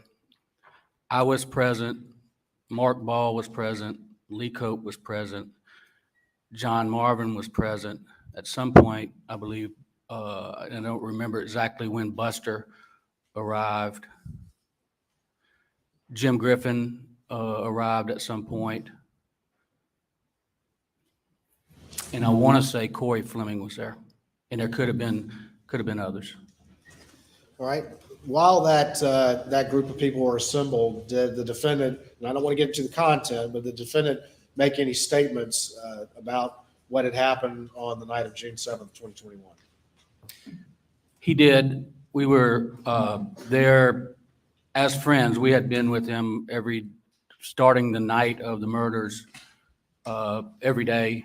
And we were there for support. And he went over the events of that afternoon or that evening, starting from the time he got home from work until the discovery of Paula Maggie. Where was this discussion taking place? Was it inside, outside? We were in John's house there. I guess, I don't know if he calls it a house or a hunting lodge, but we were inside. But largely, I mean, there was some in and out of the house as well, but the majority, we were all sitting in a room together. And I was doing more listening than talking. And were these the statements being made by the defendant? Were they being made quietly to his counsel, or were they being made openly to all the people in the room? Well, the statements that I heard obviously were for me to hear them. I was not overhearing a conversation that was private between Mr. Griffin and Mr. Murdaugh. They did have some private conversations that the rest of us were not privy to, but so there's a mixture of that. But there were private conversations that you don't know what they were because you weren't privy to those, correct? Correct. And this was before, I believe, the South Carolina Law Enforcement Division agents arrived at this location. To be clear for the court, you did at other times, aside from this meeting, or this discussion have conversations with Alec about his activities the night of June 7th, 2021. They're outside of this. Is that correct? Well, that's correct. I mean, obviously, we all were in shock, but also wanted to try to find out what all had went on, because we, as we got past that night of June 7th and the morning of June 8th, we're all, trying to help find out what had happened and who may have been a potential suspect. But in this investigation and in preparation, you were instructed to stay away from those until from that meeting, as opposed to the other ones that weren't in that meeting, out of an abundance of caution until we could get guidance from the court as to whether or not those in any way were protected. Is that correct? That's correct. I mean, we had multiple conversations, as you might expect, all of us in a group, and there may be pieces and parts, but what you and I have discussed up until now have been outside of what was discussed on June 10th at John Marvin's house. Okay. Your Honor, I don't believe I have anything further for purposes of this now. Anything further? Yeah, please, court. Crosby, I believe Danny Henderson was also there. Yeah, I told you I might miss one, but Danny was there. I don't think Danny was there at first, but he ultimately arrived. And the meeting had been scheduled so that Alec and others, Brother Randy, for one, and John Marvin and Buster could be interviewed by SLED. Is that correct? That's correct. The purpose was to, that SLED had scheduled a time, and I don't know who scheduled it with, and you're correct, Randy was there. And it was essentially going over the timeline of the evening of the 7th, because knowing that that Alec was going to be interviewed, and I think Buster was, and maybe Randy and John Marvin over the course of that afternoon. And you were not scheduled to be interviewed, correct? I was not scheduled to be interviewed. And Jim, now that you speak of it, I do think that while Mr. Randolph did not come into the meeting, he and whoever brought him over did come by. Right. There are two that I'd forgotten. Yeah, and then went back to Alameda. Where he died within hours of that, right? He died as we were leaving, or right after we left this meeting with law enforcement. We were on our way back to, and Randy got a call. Did you sit in any of the interviews conducted by SLED in the car? I did not. Okay. And Lee Cope was there, and he was not to be interviewed, right? That's not why he was present. We were there as friends to provide support and listen. And Mark Ball also was present. Mark was, and I know Mark had some meetings with law enforcement about some concerns that he had, not about potential suspects and safety of. And had you recall whether you and or Mark and Lee had given Alex some advice about whether he needed to have a lawyer at this interview? I don't remember that specifically, but knowing that you were already involved, I mean, any of us would have thought it was a good idea. Okay.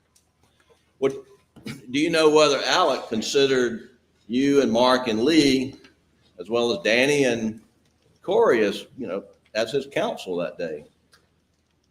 I mean, do you know what he was thinking? I don't know what he was thinking, but he never approached me as his lawyer, or throughout this, I never had the perception that I was representing him.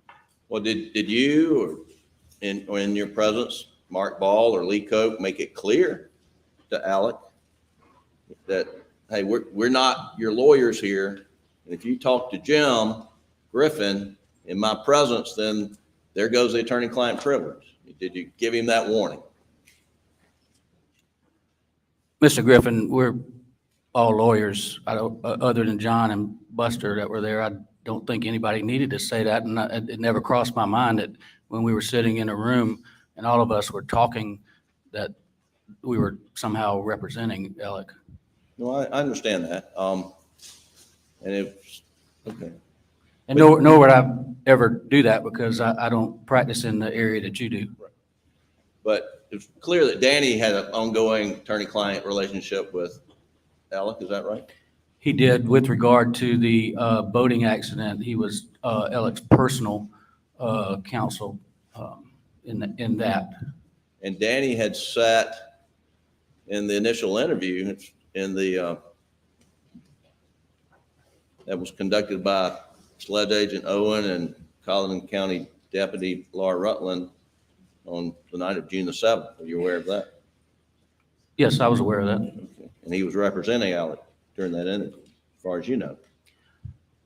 I don't know. I saw, I mean, I know when Alec got in the car, we felt like one of us ought to sit in there with him, you know, for support because. Well, can you say for certain that whenever you heard conversations from Alec about his recollection of what happened on the 7th, that there were any non-lawyers in the room? And I guess non-lawyers have been Buster and John Marvin. I mean, can you say for certain there were no non-lawyers in the room? There were. That you're referring to hearing conversations with Alec in the group about what happened on the evening, the events of the evening of June the 7th. And my question to you is when Alec was making these statements, let me make it clear, were they just lawyers in the room? I can tell you that John and Buster were there for points of time. Can I tell you who was sitting and where they're, you know, whether John had walked out when I heard any specific thing? I can't tell you that. I couldn't catalog because I said it's a little bit fluid. People come and go, and you know, law enforcement arriving outside and people walking out to greet them. I mean, it wasn't like the sled agents just showed up and it was, you know, some rigid thing where you walked out. I mean, there was small talk going on with the officers as well. Sure. Okay. 1 second, Your Honor, please.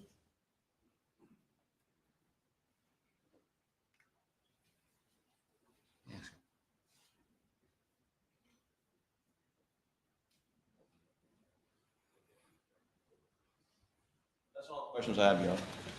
Nothing further, Your Honor. Thank you.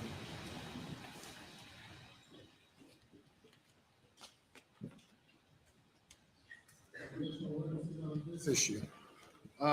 This particular issue, no, I know that's a little bit different than the larger issue we've been dealing with, and I'll certainly be happy to argue that further if the court would like. As far as the larger issues, one of the things that we, in discussions with the defense, that we've stayed away from so far in testimony is the side of the road. And that might be the other piece of the puzzle a little bit that might need some in-camera testimony as I think all of this through. And I know that we're butting up with the jury being here shortly, but. That can be done at a later time. Yes, sir. Anything further on this issue regarding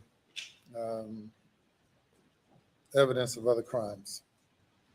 Aside from the side of the road, not at this time, no, Your Honor. Do you have other witnesses to present on any other issue at this time?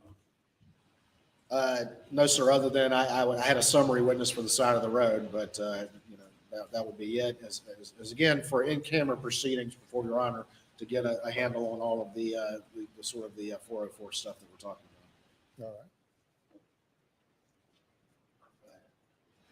No, that would be it. That's for that side of the road.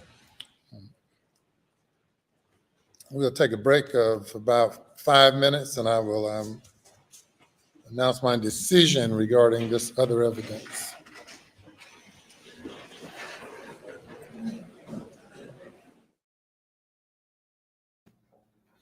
Well, I know I didn't hear everything for sure, but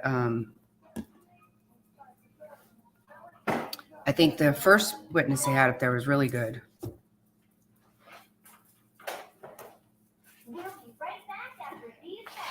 And I suspect I missed something good on this guy. Hello, Frazzled. Let's see. Hello, everyone. I've had technical difficulties over here this morning, but looks like I'm up and running okay now.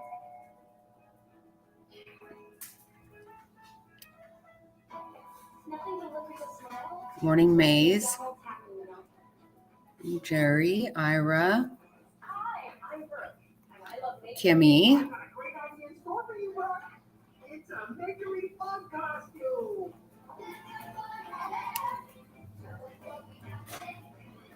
Beck and Faith. Wow. So I have a video that I'll play during the lunch because Jerry sent me a video of a sex worker that used to of Alex.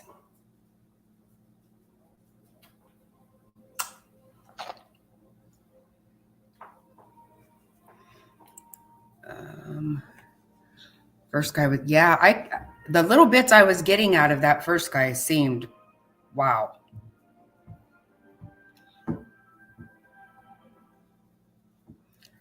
But not his lawyer, and was there and heard stuff, but can't say what he heard. Oh, so that's what I was wondering. I wondered if he said what he heard. It didn't appear to me that he did. Wow. Well, if he can't say it, then why are we even doing anything? I don't know. I was trying to get my computer going, so I was a little out of sorts.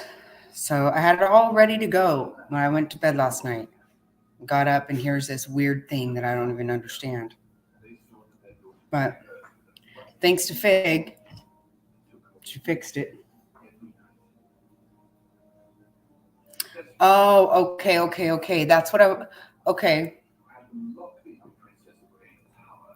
Well, I thought he would say what he heard and then they would decide whether he was allowed or not. But please don't do that.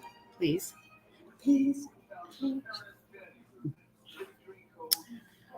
So I hope everybody had a great weekend. I did.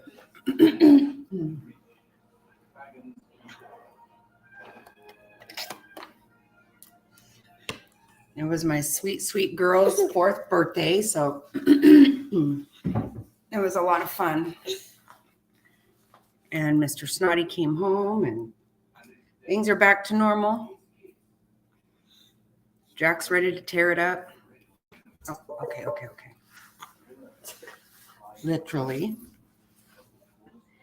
He will give his decision when he gets back, sounds like. Oh, really? Soon. Oh, wow. Yep. So the jury comes in. Oh, the jury's supposed to come in right now. 11:30. Ooh, okay. So good things happening. All right. I didn't mean to be so off my game here, but I'm coming back. So at lunch, we'll listen to an interview with a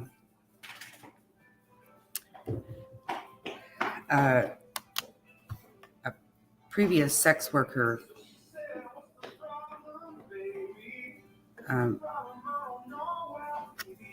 Alex Murdaugh was her client, apparently. I don't really know how to say all that. But anyway, sounds like it was pretty crazy.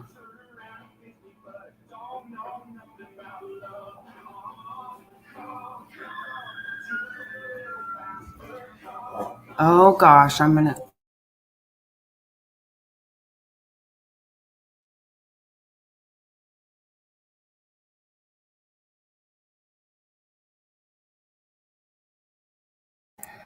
Darn, there I went again with the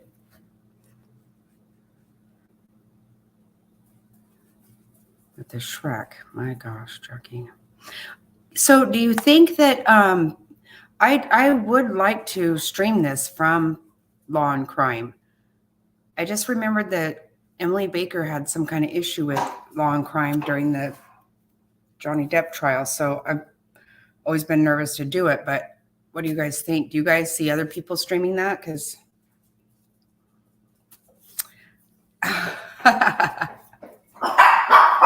hey. Frazzles, you're sweet.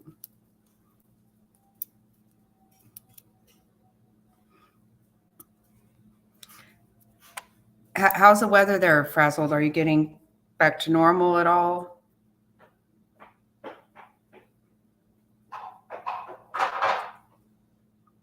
Okay, right.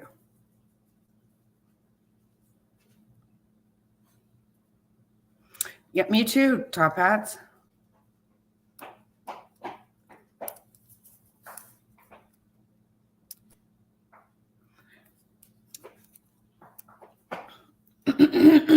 Yeah, the jury's supposed to be coming in at 11:30, which is right now.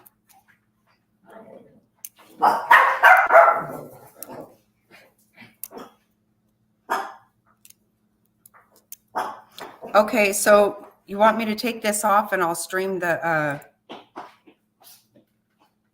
Law and Crime?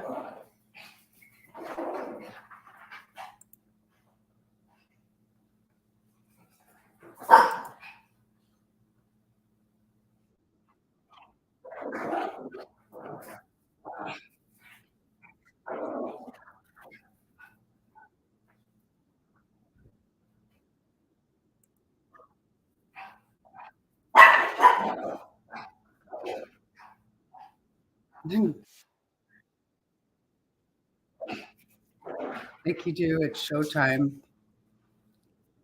Better get to practicing the Rocking Ronnie. Not as cool. Oh, good. Hey.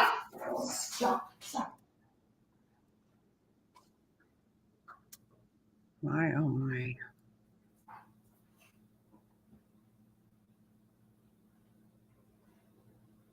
Okay, so what I was getting out of that, this was when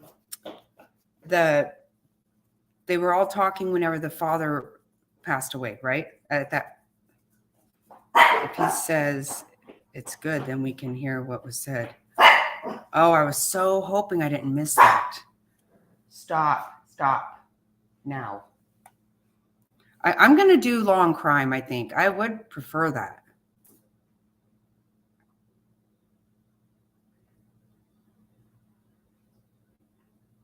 I hear some stirring going on.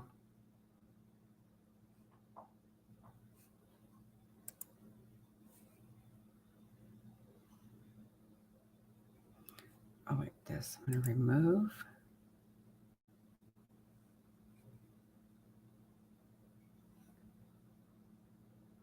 Oh, okay. I see what you're saying. All right.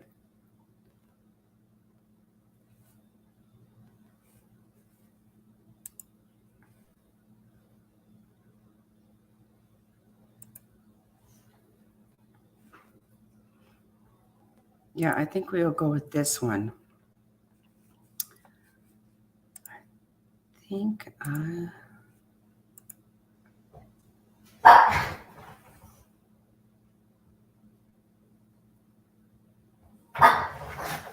hey.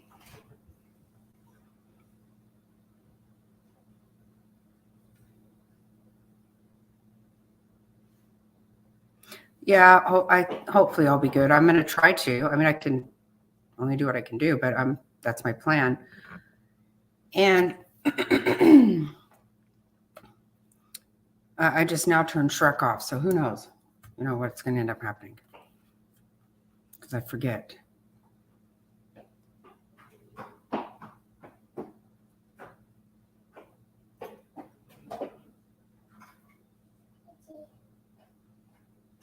So I can hear a little bit of rumblings.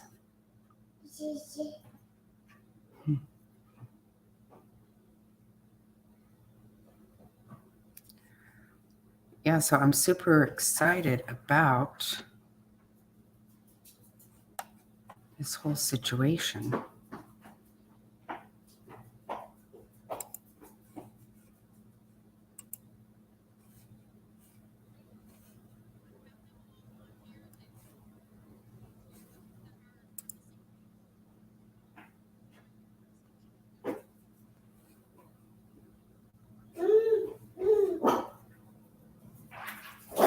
Do you have full screen? You don't have full screen?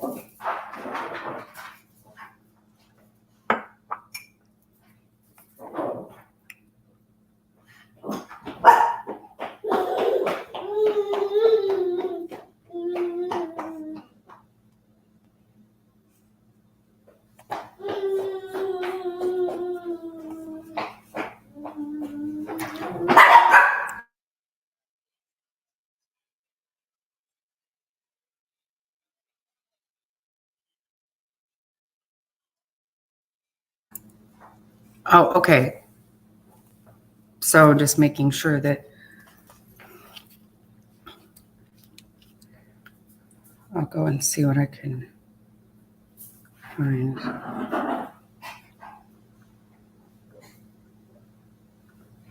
Okay, good. Good. Okie dokie pokey.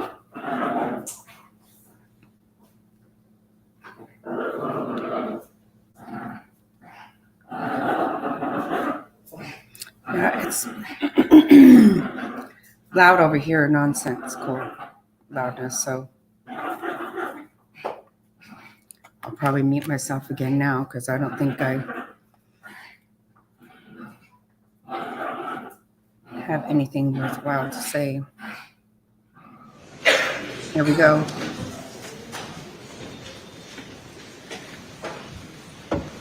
Please be seated.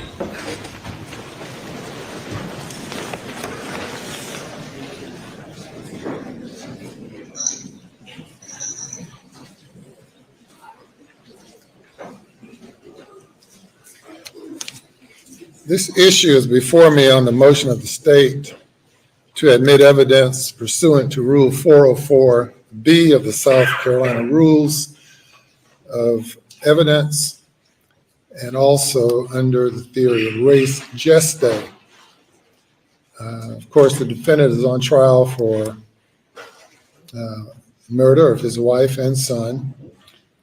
And over the course of the past several days, we have conducted an extensive in-camera hearing. The court has reviewed all of the exhibits submitted and I've considered the testimony of each and every witnesses, and I have concluded that the motion should be granted. Under the law of this state, evidence of other crimes is not admissible to prove the character of the person in order to show action in conformity therewith. An exception, however, exists when the evidence is offered to show motive, identity, the existence of a common scheme or plan, the absence of mistake or accident or intent. And before admitting this evidence, the court must first determine if it's relevant. Our rules define relevance as evidence having any tendency to make the existence of any fact that is of consequence to the determination of the case more probable or less probable than it would be without the evidence. After determining relevance, the court must determine if the evidence falls within an exception to Rule 404.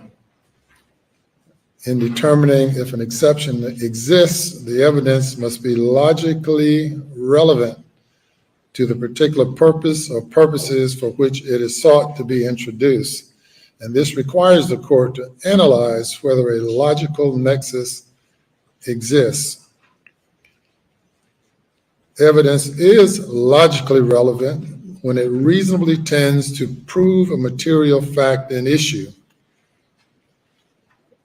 And of course, the evidence of any other crime offered to be admitted into evidence or proven or testified to must be proven by clear and convincing evidence, and the court is to conduct and required to conduct an analysis under Rule 403, which weighs the probative value versus the prejudicial effect.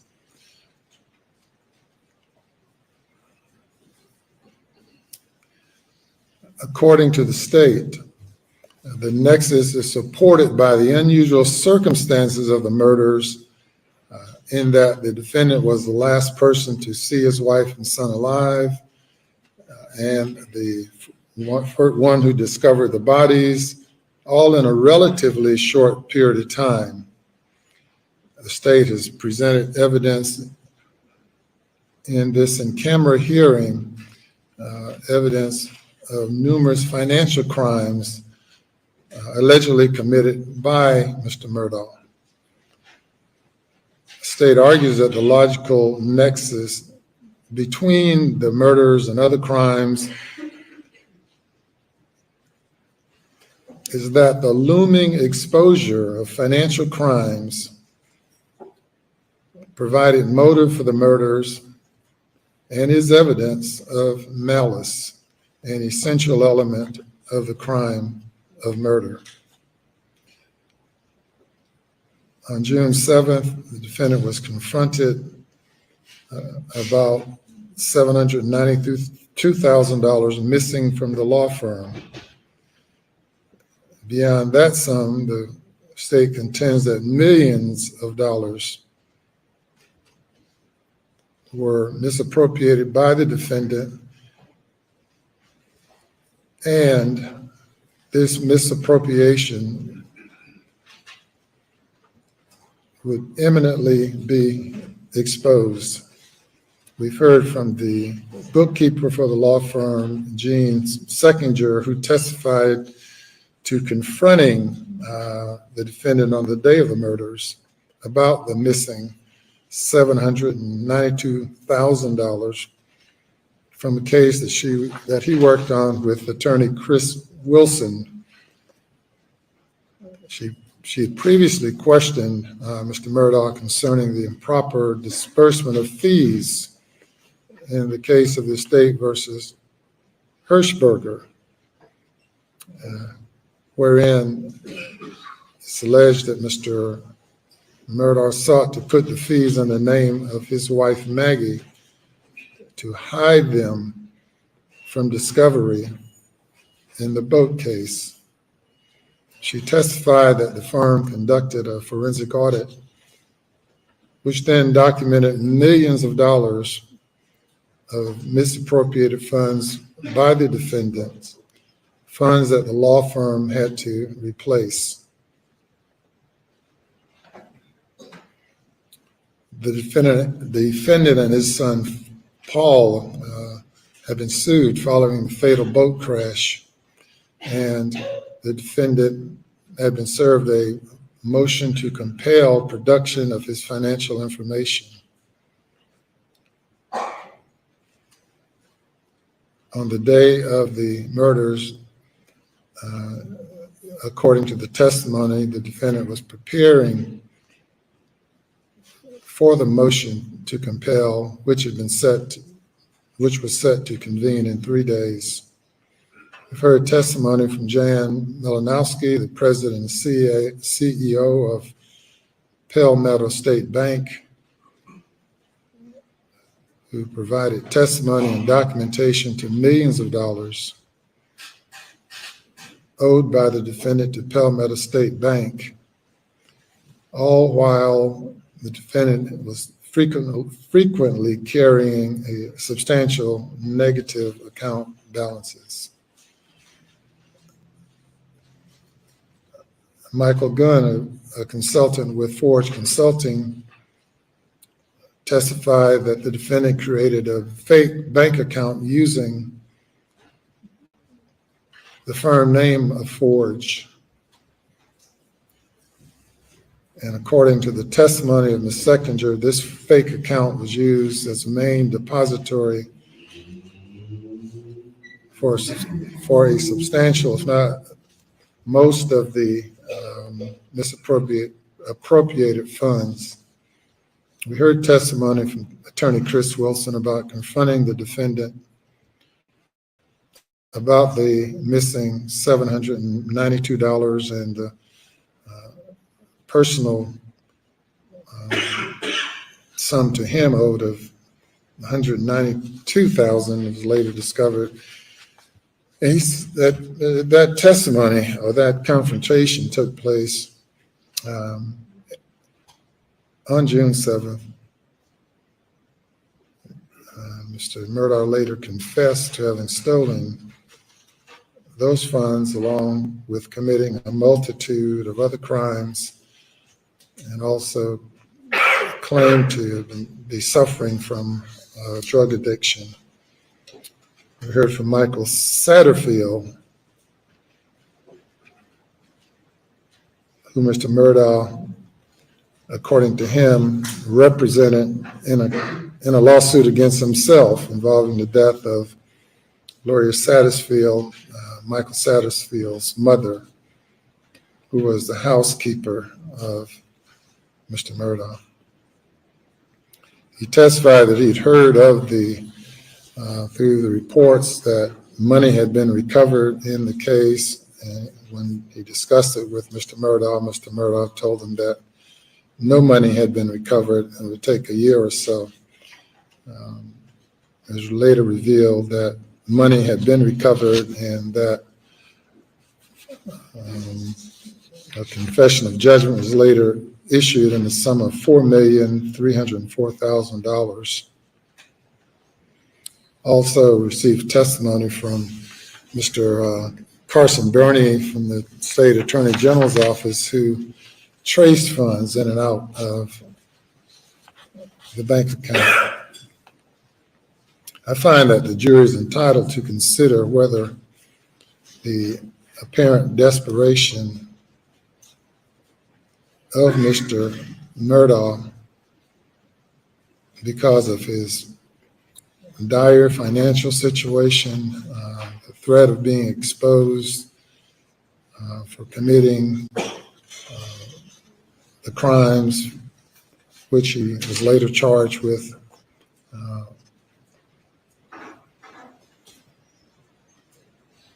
resulted in the commission of the alleged crimes. While motive is not a necessary element, the state must prove malice, and evidence of motive may be used to prove it. And in this case, since the identity of the perpetrator is a critical element that must be proven beyond a reasonable doubt, evidence of motive may be used in an attempt to meet that burden. This evidence of other crimes is admissible and it's non-propensatory, as it does not suggest to the jury that the defendant has a tendency to commit murder. I specifically find that these other crimes will not lure the jury into declaring guilt on a different ground than the specific charge. Thus, it is non-propensatory evidence and is supported by state law. Therefore, this non-propensatory evidence of other crimes is admissible under Rule 404B and Rule 403, and that the evidence, which may be prejudicial, but it's more probative than prejudicial.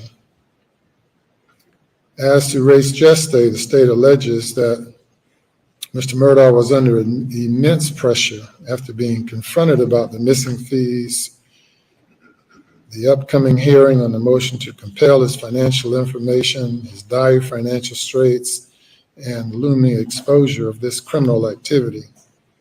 And the state contends that that situation led to the murder of Maggie and Paul Murdaugh. Our courts have held that where evidence of other crimes is an integral part of the crime for which a defendant is charged, or it is needed to aid the jury in understanding the context with which the crime occurred, then that evidence is admissible under the theory of res gestae or res gestae, as some might pronounce it.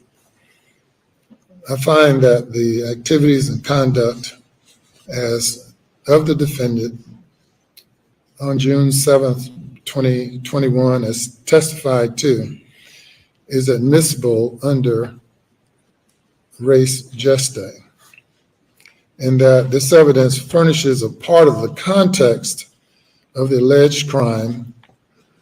It's necessary to the full presentation of the case, which the state is entitled,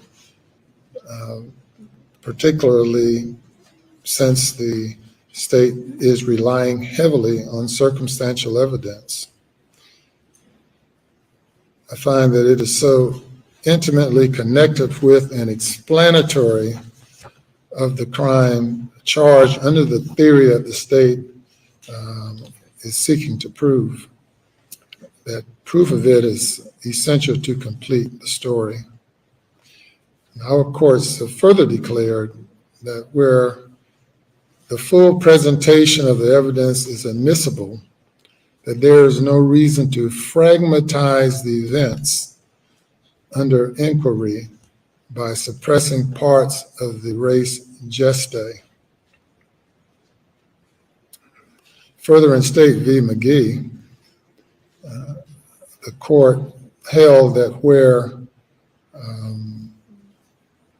res gestae, evidence of res gestae or part of res gestae is properly admitted, then no 404B or Lyle analysis is reached.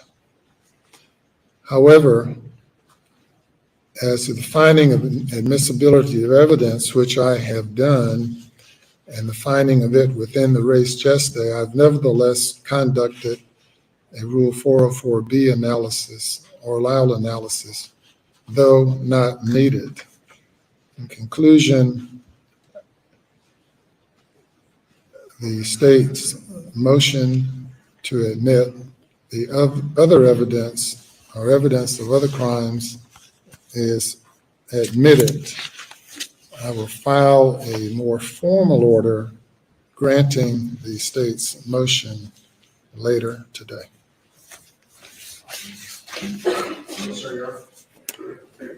Are we ready for the jury? I believe we are. Your Honor, one point on Your Honor's ruling. I don't know that they're getting into the financial stuff immediately, but we do have a proposed limiting instruction that we would request the court to give at the time they offer the evidence. Okay. Yeah, thank you very much. And certainly upon request of the defense, the court is required to give a limiting instruction.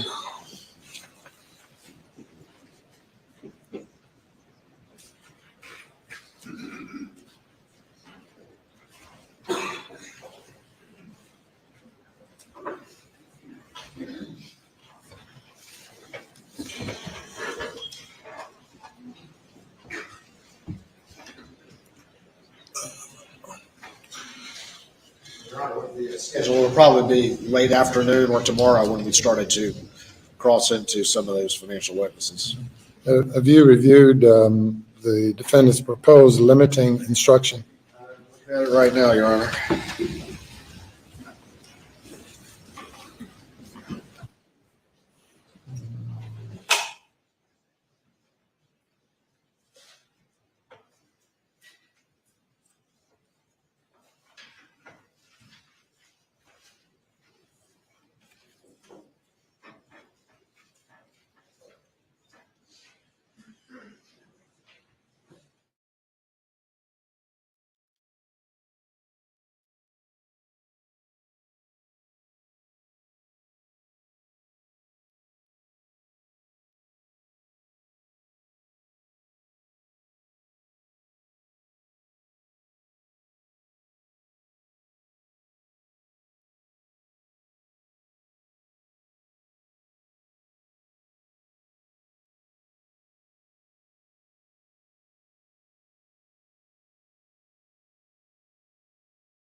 Want me to give this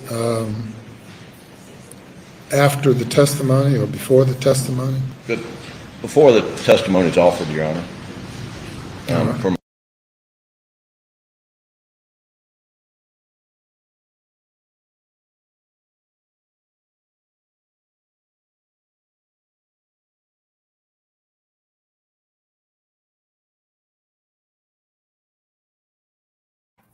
What happened? That sentence is necessary. The last sentence, I think, also has a typo in it. But I would,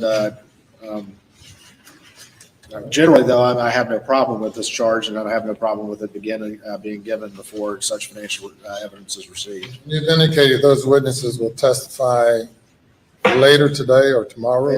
Probably not late today, but certainly tomorrow. All right. Well, you have an opportunity to submit your own proposed limiting instruction or to confer with defense counsel and see if you all agree. Absolutely. We'll work on that, Your Honor. Yeah. Of course, the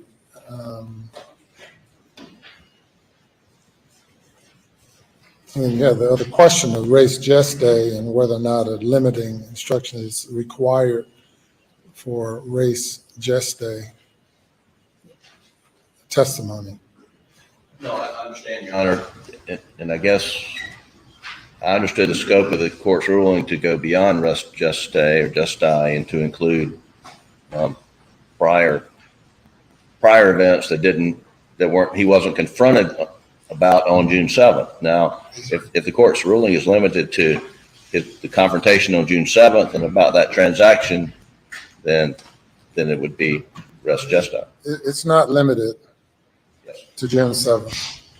June 7th also includes res gestae, but the ruling includes all evidence of financial crimes that may likely have led to lend itself to motive for the crime committed. And that may be before or after. Yes, I understand the court's ruling. I will, for the record, when it's offered, just make a formal objection to protect the record. Yes, sir. I understand. Showing no disrespect to the court. No, I understand. Okay, we're ready for the jury? State's ready to proceed, Your Honor. Bring them on.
Thank you. Good morning. It's right at noon.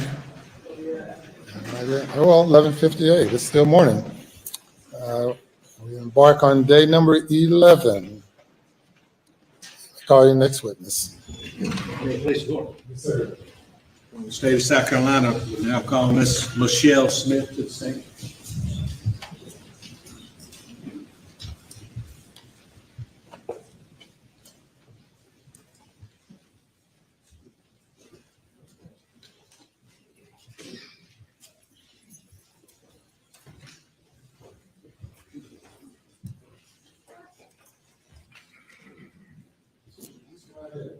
How you doing? Raise your right hand, left hand on the Bible. Do you affirm the testimony about to give the court in this trial shall be the truth, so help you God? Yes. Thank you. Take a seat in the witness stand. State your name again for the record. Spell your last name.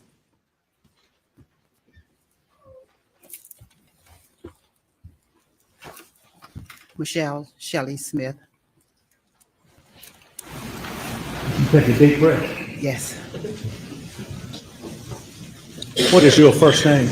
Michelle, Spell that, please. Mushell. Where did you get that name from? My auntie named me. And where did she get that name from? I don't know. Is it Michelle with a U? You, yes, correct. During the course of this, if you don't mind, is it okay if I call you Miss Smith or Miss Shelley or Shelley? I really don't know what's going to come out of my mouth sometimes. Is that okay? That's okay.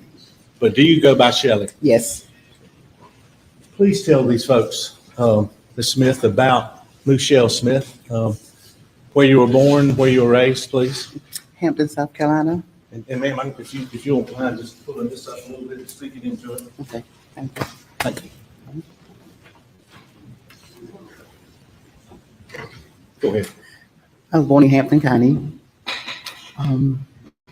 Have 4 grown kids. Louder, Ms. Smith. I was born in Hampton County, 4 grown kids, 8 grands, and I worked for the Hampton County District for the last 28 years. Food service is my professional. Pull that chair up. I just want you to be comfortable. Like you said, you had 4 adult kids. Yes. And then you said 6 to 8 grands. It's 8 grands. 8 grands. Okay. And raised where? Hampton, South Carolina. Okay. Where'd you go to high school? Wade Hampton High School. And what did you do after high school, Ms. Smith? Got married, raised my kids, and that's it, my profession, that's it. Mhm. And that is the hardest profession, raising children. Yes.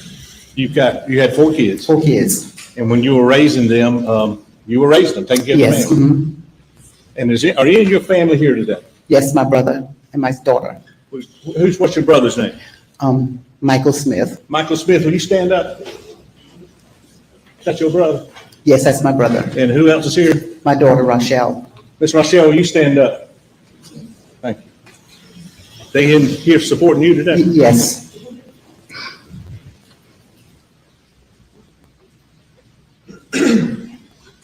Don't take this the wrong way, but other than raising a family, which is the hardest job, were you doing anything else during that time period? No, till 1995, I started working at the school district. Okay. Did you work in your church while you were raising your family? Yes, I worked at church. Okay, that's what I'm asking. What did you do with your church while you were raising your family? Usher, kitchen ministry. Kitchen ministry? Mhm. Yes. And how long did you do that? All my life, church. Are you still doing that? Yes. And you don't have to name your church, but where is your church located? Fairfax, South Carolina. So at some point after your children moved up in years or got older, did you start another profession? Yes. Okay. And tell the ladies and gentlemen what that was, please, ma'am. Private home care. I'm sorry? Private home care, caregiver. How did you get into that? My aunt. And was she in that business? Yes, she's an LPN. Yes. An LPN? Yes. Licensed practical nurse? Yes. And when did you get into the home care business? Probably about 10 or 12 years ago. Now, prior to that, had you already started with the school? Yes, I'm still at the school also. Okay. Tell them when you started with the school. The school in 1995, that's correct, 1995. And what school did you start with? At North District Middle School in Varnville, South Carolina. North Central Middle, Varnville. North District Middle School, yes. What did you do for them? Food service. And how long did you do that at that school? I've been there for 19 years at North District Middle School. After that, did you change Yes. locations? 6 years later, I went to Wade Hampton High School. And for those of us that don't know, where is that? Varnville, South Carolina. And you've been there 6 years? Oh, no, 6 years at Wade Hampton High School. So total years in the school system is what? 28 years. And you're still there? Still there. So you started home health care while you were still teaching school, or No. still going to school? Going to school, working, food service. And will you please tell them, you said your aunt got into business. Were you working with one family at a time, or did you have? Different families at a time, different families. And how long would you stay with the family once you became their caregiver? It all depends on how long if they're deceased, I will move on to another family. So is it fair to say you'd stay with the family until the person passed on? Passed on, yes, correct. And then how'd you get other jobs as far in that caregiving profession? My aunt always called me and said there's a job, and she let me put me on that job.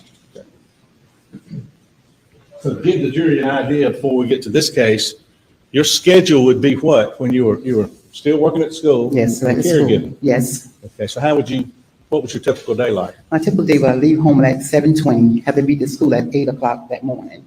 And I will stay there until 1:45, make my deposit for the school, then leave and go to my next job.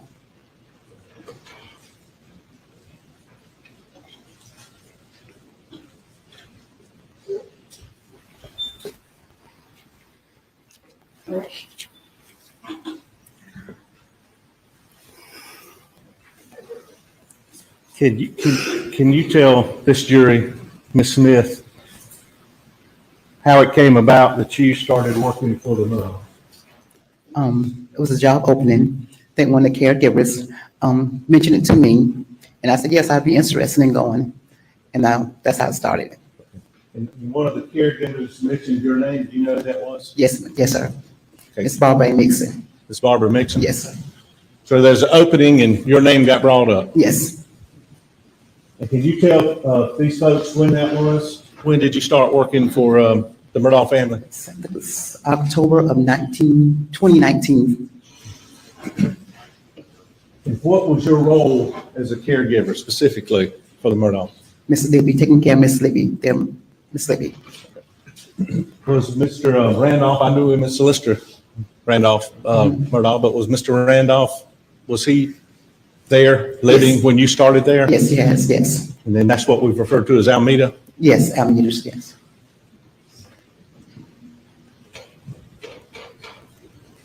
What was your primary job as the caregiver? Were you there to take care of Solicitor or Mr. Randolph, or was your primary job for Miss Libby? Miss Libby. Did you also ever tend to Mr. Randolph's? Yeah, every now and then. Mm-hmm. But your main focus was Miss Libby? Miss Libby, yes. From October 19th up to June 21st, Ms. Smith, and I want to be very delicate in this question. I think something that affects everybody in the world, Ms. Jury there, but did Miss Libby's condition get worse? Yes.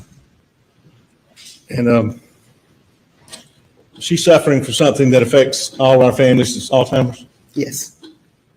And that got worse from the time you started until June? Yes. Mm-hmm.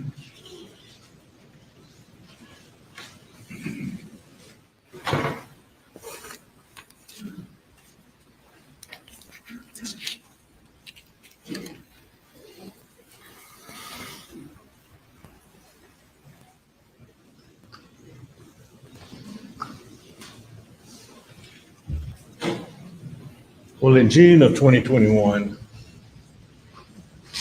how would you describe Miss Libby's condition?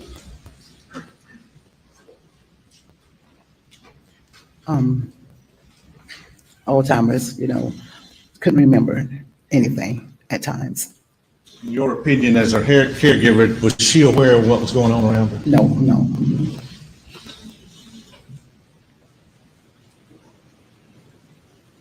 All right, specifically, in June of 2021, Ms. Smith, May, June of 21, tell these folks what your school schedule was and then your work schedule with the Murdaughs. Okay.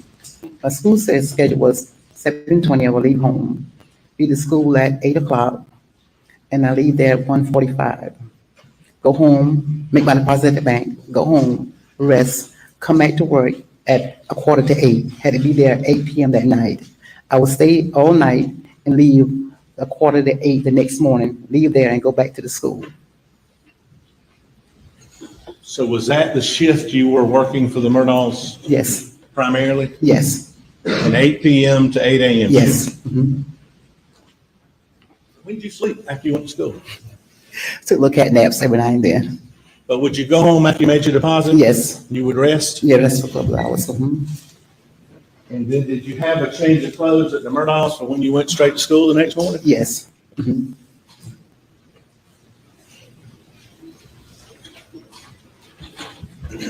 Well, ma'am, I'd like to take you to June 7th of 2021. If you'll go back there, if we can take them back in your mind and take this jury back there right now, please, ma'am. Were you working as a caregiver for Miss Libby Murdaugh on June 7th of 2021? Yes. Now, had Mr. Randolph, again, I don't know Ms. Solicitor, but had Mr. Randolph's condition worsened? Had he gotten, was he in the hospital? Was he there when you got there on June 7th? No, he was not. Do you know where he was? He was in the hospital. What time did you get to the Murdaugh, Miss Libby's residence and Mr. Randolph's residence on June 7th of 2021? 7:45. Okay. And that's the time you were there? Yes. And you're never late, are you? No. Okay. And is somebody waiting to leave for you to get there? Yes. Okay. And this night, who was there? Miss Barbara Mixon, I'm thinking. Can't remember. I think it was Barbara. I'm sorry. Understanding your words, can you speak maybe louder? Okay. I know you can't change your voice, but Yes, sir. a little louder, please. Or closer to the mic.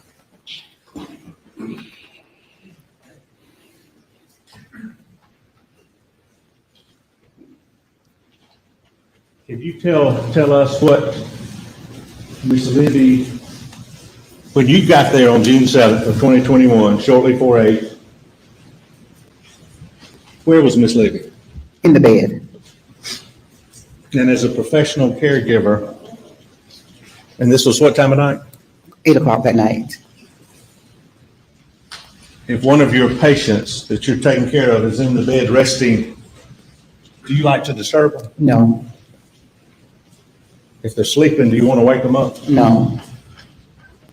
So when you got there, was Miss Libby in bed? She was in bed, yes. And do you get briefed by Miss Mixon on what happened during the day, or y'all exchange, hey? You know, just come in, change, or if she need to be changed or whatever like that. Make sure that She's there. dry. She's dry. It's okay, yes. And so where's your desk? What's your position when you're there, when you're in her room, Miss Libby's room? Yes. Okay. Where do you sit when you're in the room? I mean, what do you do to take care of her? In a recliner. Have the recliner. Sit there. And is there a TV in the room? Yes. And is the TV usually on when you're there with Miss Libby in the evening, or does it? Yes. Okay. Was it on this night? It was on, yes. And do you remember what y'all were watching? What was on TV? American Saves, a game show. Say it again? American Saves, the game show. Okay. How long has that been on? It's stays on, it repeats. It's afterwards repeats itself. What channel is that on? The Game Network show. Channel, excuse me. At some point on the evening of June 7th of 2021, did you see Alex Murdaugh? Yes. Okay. Do you remember what time it was? Approximately.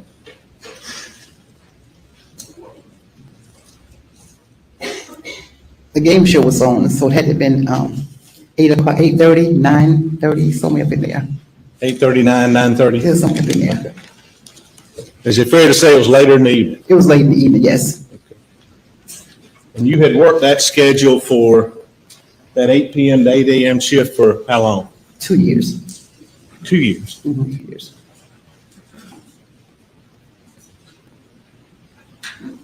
Was it unusual to see Alex Murdaugh at that residence that time of night?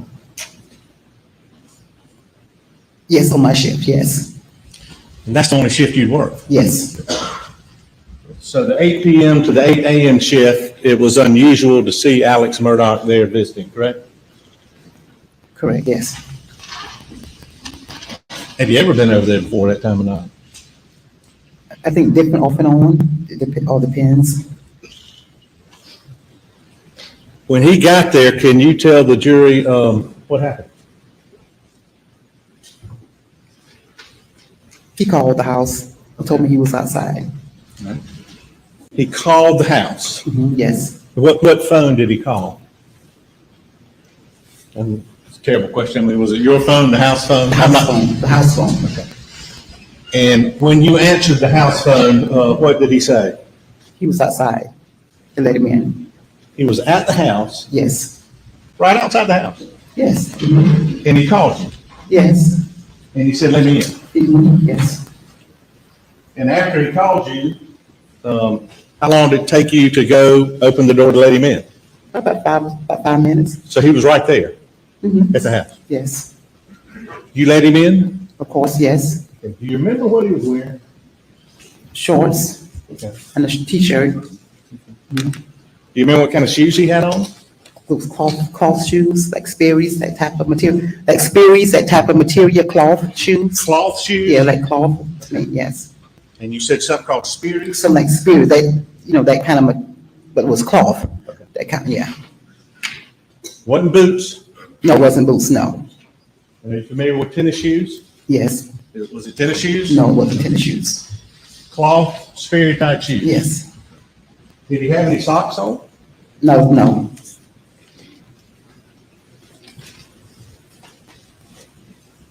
Tell the ladies and gentlemen of the jury,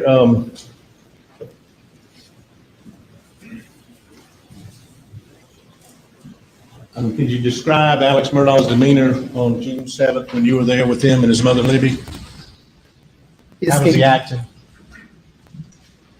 Like fidgety, this can mean, Speak up, please. fidgety, I'm thinking, it's normal. Like he was fidgety, like, yeah. Fidgety? Yes. Is that what you're saying? And, did he tell you why he was there? No, he just came to see his mother. Did he talk to his mother? Mm-hmm. She was asleep, yes. She was asleep? Mm-hmm. Okay. And what did he do? What did Alex Murdaugh do when his mother was asleep? He came and sat on the bed, because we was watching, I said American Says, I said a game show.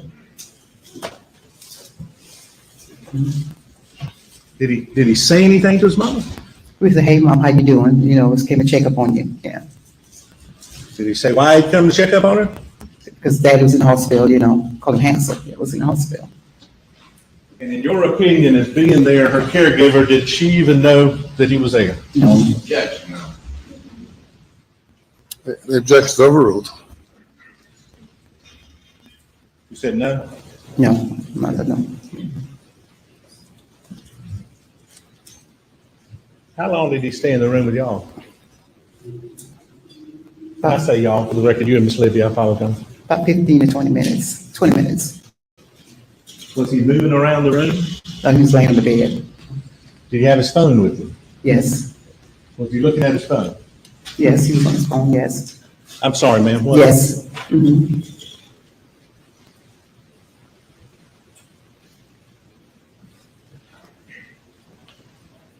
After that initial conversation, you said, he said, I'm here. Mm-hmm. Did he have any other attempt to have any other conversation with Miss Libby? No. Did he hold your hand out? Did he ever hold her hand? Yes, he did hold her. Did you talk to her? Yes, she was in the bed, yeah. Yes. And her condition then was what? She was, sleep off and on, sleep.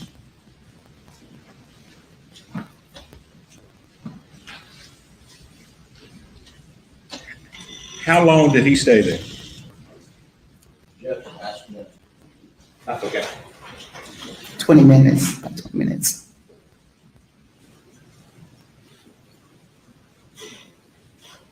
$20. About 20 minutes. What happened after that? He left. Mm-hmm. Your shift ended when? 8 o'clock next morning. At some point after that, did you get a call from Miss Mason? Yes. Did you learn what had happened at Moselle? Yes. Mm-hmm. At some point after that, did you get a call from a family member? I really don't know who it was, but Yes, yes, do you remember who it was? yes. Okay, who was it? It was Randy. Randy Murdaugh. Randy Murdaugh, yes. Alex Murdaugh's brother. Yes. And as a result of that, what was were you expecting people to come over after that? No. After that phone call, were you expecting people to come spend the night that Yes. night? Okay. Who was going to come over? Randy told me, John Marvin, Buster and his girlfriend, and Alex. John Marvin, Buster and his girlfriend, and Alex. Yes. Okay. And did you in fact see them later on that night? Or that morning, the next morning, I'm sorry. Did they come to Alameda after you got the call from Mr. Randy saying they were coming? Did they come? Yes, they came, yes. And at some point later on that morning, did you see Alex Murdaugh again? Did you see him again that morning? No. Did he ever come looking for glasses? That morning and night he was in there. He came with glasses. He said he couldn't sleep.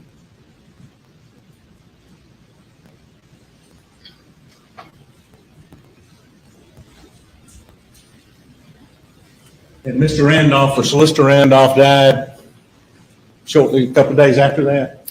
Yes. Now, you were working the 8 p.m. to 8 a.m. shift. Were you asked to work more after this to get the family through this? Were you Yes. asked to help more at the house? Yes. And were you happy to do that? Of course. And do you remember the day of Mr. Solicitor, I'm going to call him Solicitor, that's the way I know him, Solicitor Randolph's funeral? Yes. And I've been reading through all this stuff here. What's a repast? A repast is when everybody come back after the funeral and eat. Everybody comes back and eats? Yes. Well, after the funeral, did people come to Alameda, so like a visitation after a funeral? Yes. Okay. Did folks come over there then? Yes. Okay. And was the family there then? Yes. And during this repast visitation, where were you? What was your job during that, or what were you doing during the visitation? I was in the room with Miss Libby, just back and forth. And sometime that afternoon, did you see Alex Murdaugh? Yes. Okay. Tell the jury about that, please. He came in the room, you know, and You'd speak up, please, ma'am. he came in the room and speak that, you know, spoke like he always do. And what did he tell you?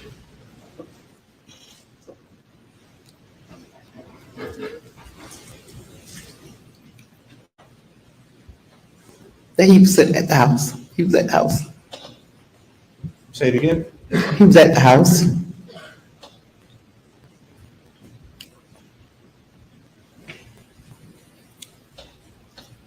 And I'm not 100% following you. He was telling you or saying to you that he was at the house? Mm-hmm. When? The night of the murders. The night of the murders? Yes. What was he telling you about that he was at the house the night of the murders? That he'd been there 30 to 40 minutes. Was he telling you that?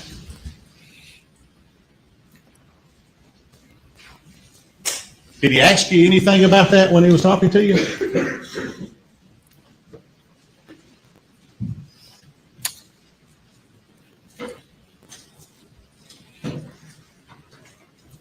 Yes. Did he indicate to you what he wanted you to do with that information? No. Mm-mm. No. What did he say? He just said that he was at the house for 30 to 40 minutes. I said.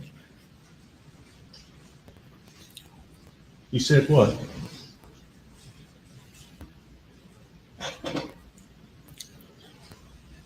Was he there 30 or 40 minutes that night?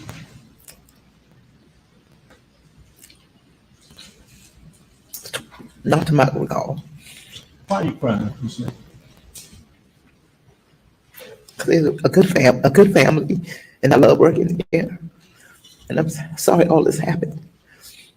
They're good people, you know. He wasn't there no 30 or 40 minutes, was he?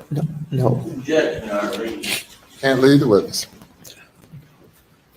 Did that conversation upset you? Somewhat. You upset right now? Yes. Did you call anybody about it? My brother. You called your brother after that conversation with Alex? Yes. To tell him about that conversation? Yes.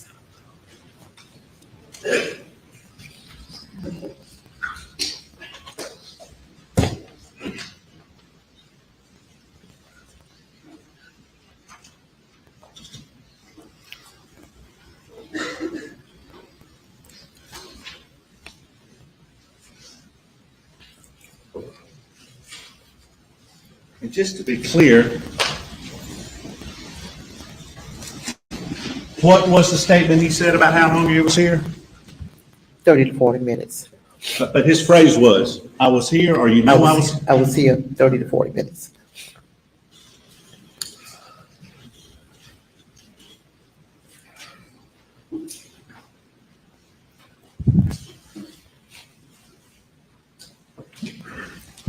Not deprived, but I can't help it sometimes.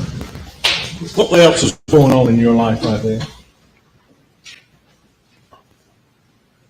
Just working. Hours and hours. You're whispering. I can't understand what you're saying. When you gonna get married? I was planning on getting married. I was planning on to. And had Alex Murdaugh mentioned anything to you about your upcoming nuptials? Yes. And when was that? Day afterwards, I'm thinking. The day after this? I'm thinking it was, After yes. the conversation Yes. you said? Where were you? At Miss Living, at the house. And what did he say about your marriage, your upcoming potential marriage? I heard you was getting married. I said, yes. He said, if I could, just let me know, because I know wedding's gonna be expensive. I said, well, thank you. The wedding's gonna be expensive? He said, wedding's gonna be expensive. I said, well, thank you. Did he offer to help? Yes, he offered. That's the type of person, a good person. And did he ever mention the wedding to you before? No. Mm-mm. Did you mention that to him before? No. Did he have a conversation, anything else about your job? Were you working at the school? Yes, at the school, yes. Did Mr. Murdaugh mention to you about your school and your position there? Yes.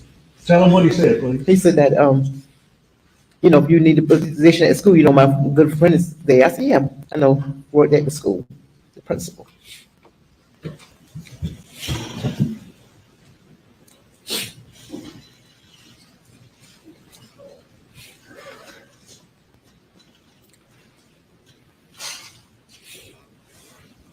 I believe you testified, did you help out more than just your regular shift the rest of this week?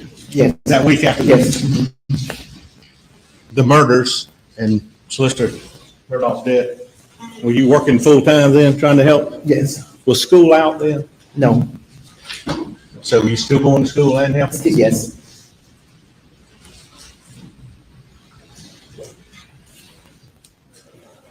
And after Mr. Randolph's funeral, did you have an occasion to see Alex Murdaugh early one morning?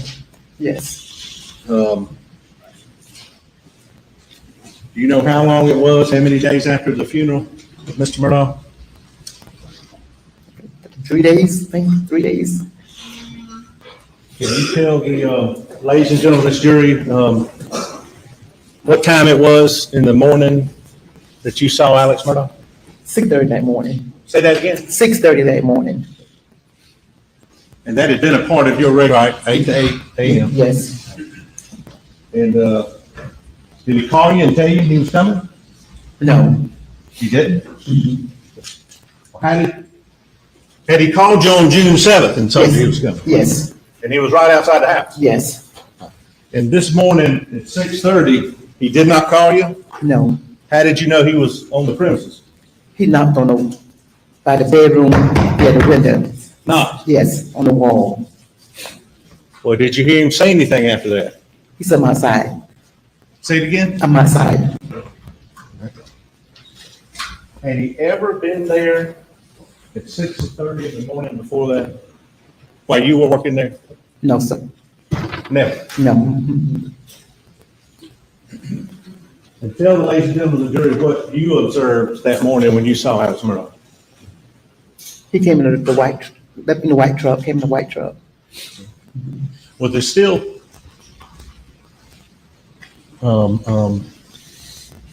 funeral stuff's not in the world road? There's still funeral equipment in the yard? Yes. Like what? The tent was still there and the big old building, they put the food in, had out there. Yeah. Like a food truck? Yeah, food truck, yes. Was that blocking your view, so? Yes, blocking, yes.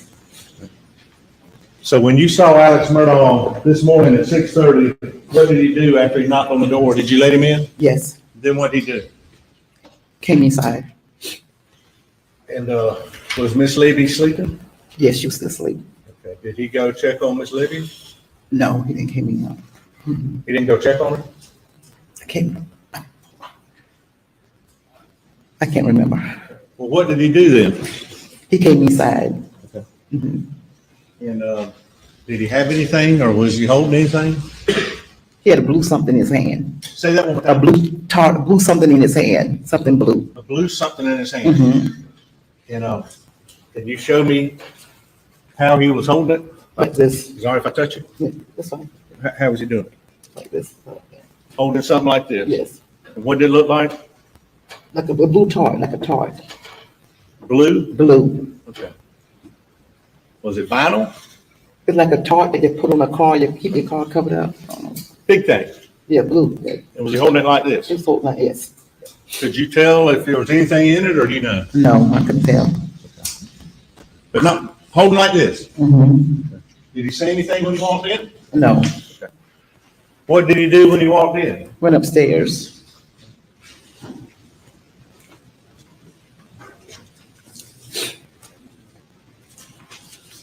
Of course, knows.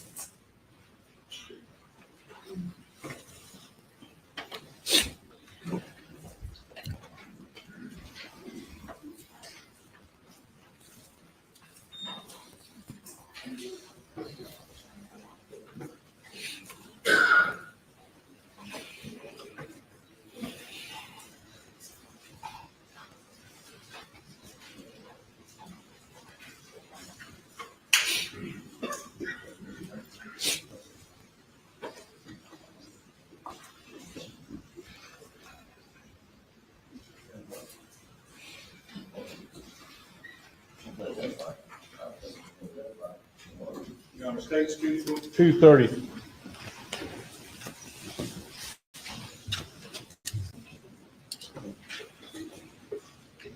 $223,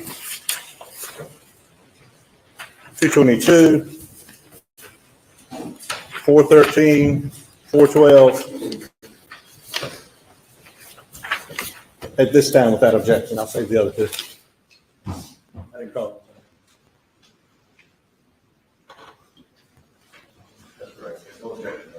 They're admitted without objection. You testified Mr. Murdaugh came into Alameda residence that morning. This is States 223. Do you recognize that? Yes. What is that? Upstairs, going upstairs. And is that where he went, Alex Murdaugh, that morning, Yes. carrying some blue thing? Mm-hmm. And this may be duplicate. If it is, I'm sorry. That's 222. Same stairs, same house? Yes. States 413. What is this? That's the bedroom. Where in Alameda is this bedroom? First floor, second floor? First floor. Is this where Miss Libby stayed? No. Mm-mm. And 412? Is that the same? Yes, same bedroom, yes.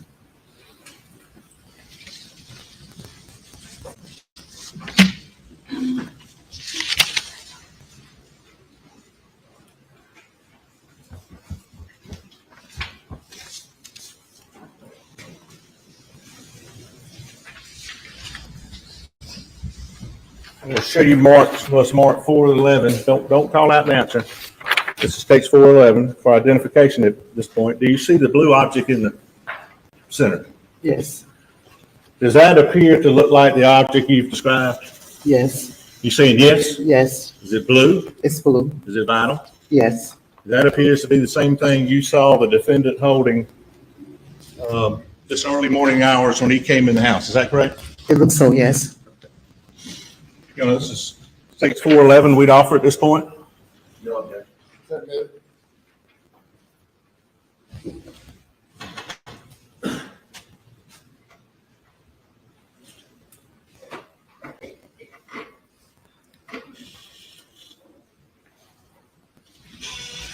I don't know how to ask it, except to ask it. Did you ever see that blue thing unfolded when you were that morning, or you saw him carrying it? It was unfolded. Okay, where did you see it? In the bedroom, And where in the bedroom? on the chair. And again, I'm not clear. Was that in one of these pictures we showed you? What chair? Did they disappear? Oh, I'm sorry. I apologize. Was that on one of these chairs in this? Yes, Okay, and I'm referring again to 412. You saw it on the chair? yes, Did you come, you ended up leaving at some point that day, right? yes. When you came back the next day, was that there? No, it wasn't. It was gone. Yes, it's gone. And did you see Alex Murdaugh leave after he went upstairs? Do you know what he did upstairs? No, no. Did you actually see him leave the house after he went upstairs? Yes. And where did he go? Oh, I don't know. He just left outside and left. Okay. Did he say, "Hey, I'm leaving"? Yes, he said, I'm going, yes. And at that point, what did you think? Did you think he gone? I thought he left, yes. Okay. Did you see him after that? Yes. Tell them where, please. He came That back. morning. He came back to the house. And how do you know that? Because the blind was open, I seen him came through the driveway. And what did you see him? Was he walking? Was he driving? When you saw him in the driveway? He was driving the truck, And I'm sorry, Ms. Smith, what truck was he driving? the white truck. Whose white truck was it? I'm thinking it was Mr. Randall. I thought it was his truck. He had a white truck also.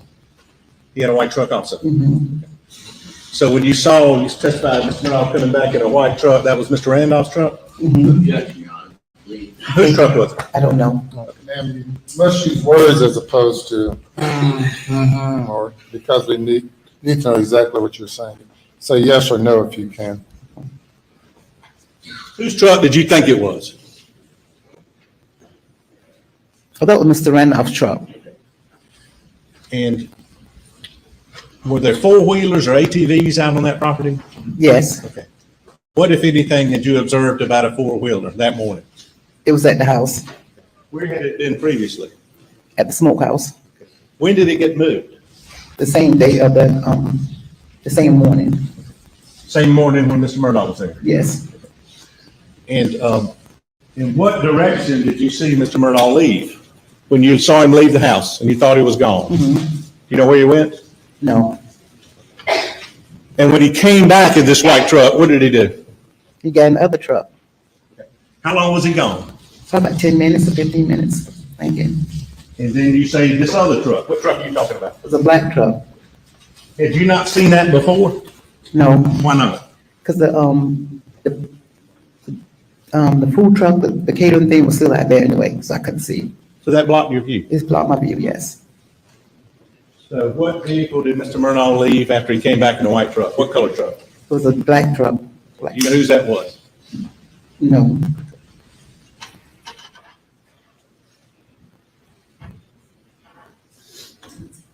That morning, this morning when you first saw him at 6:30, did you observe anything about his face?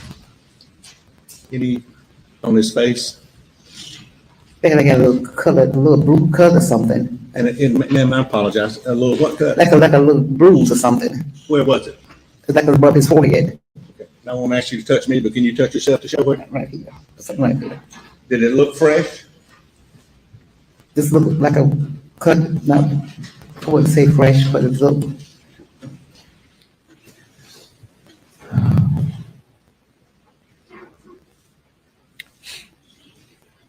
Was there a video system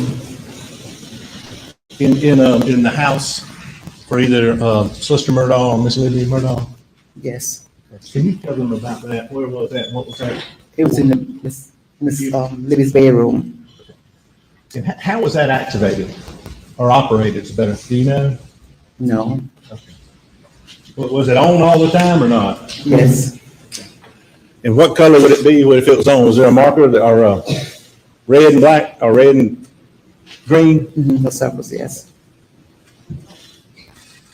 And would there be times when that wasn't on? yes, And do you know who controlled it? no.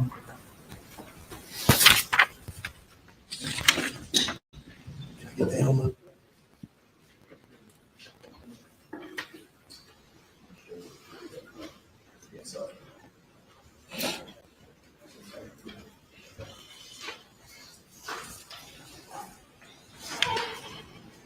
Oh my God, this is some shit, guys. Wow.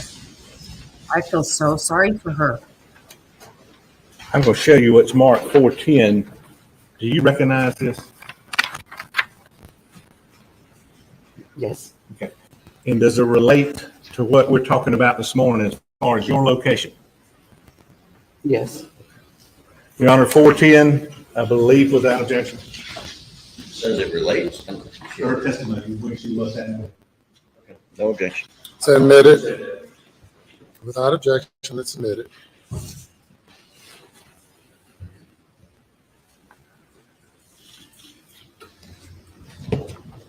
Can you see this on your, you got a little thing up there?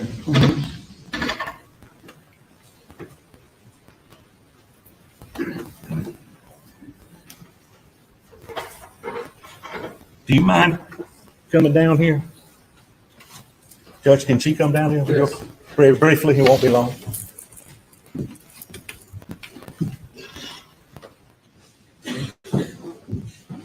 If you would stand up, let's just, we don't block the jurors, because so Mr. Griffin can see. Is this a picture of what we refer to as Alameda? Yes. And can you show where the, I guess I call the main house? And I'm sorry, we don't have a pointer. That's the main house. And you have to say yes for the record, please, ma'am. Yes. And down here, I know it's hard to see. Can you tell what that is?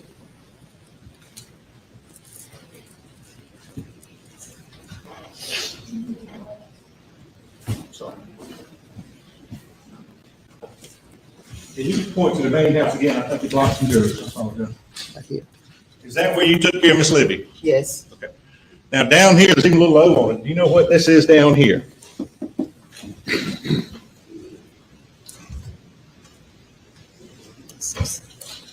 Let me ask you this: what other buildings are on the property? The smokehouse and a barn and a little shed. And where were the ATVs usually? At the smokehouse. Where's the smokehouse?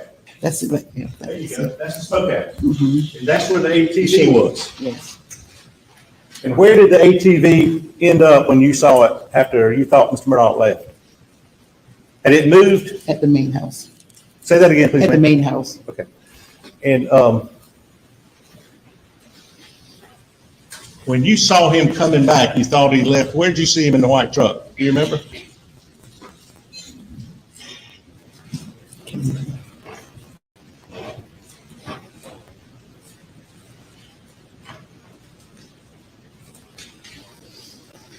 He left me across the railroad track, you know. He left me across the railroad track and went out. Which way the railroad tracks?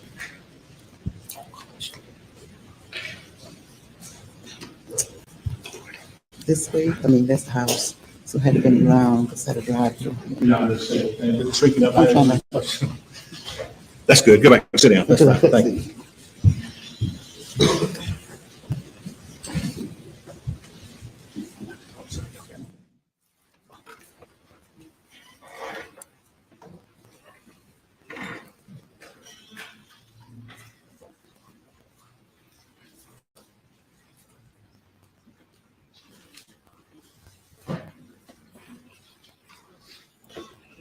Why did Buster and Sister not come today? Huh? Yeah. Because this right here is really, really bad. And how sad to put somebody through that. She doesn't want to do this.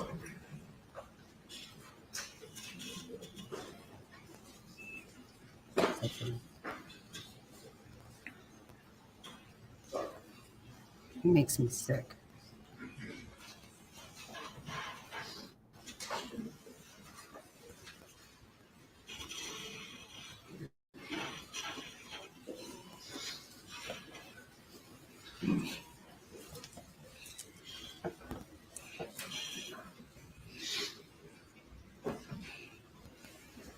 Now, have you talked with either Mr. Griffin or Mr. Harpoon, or one of their investigators? Yes. Yeah, when was that?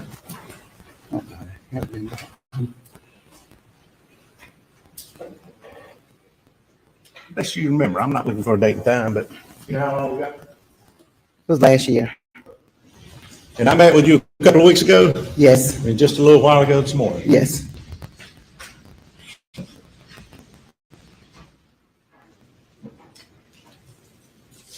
And I have to ask you for the record, this Alex Murdaugh who came and saw you the night of the murders with the shorts and the shirt and the stereotype loafers on, is that him over there? Yes, sir. And is he also the person that you said told you he'd been there 30 or 40 minutes? Yes. And is he also the person you saw in the house that night with some kind of blue vinyl that you said consistent with this picture we put in? Is that him? Yes. Thank you. That's all.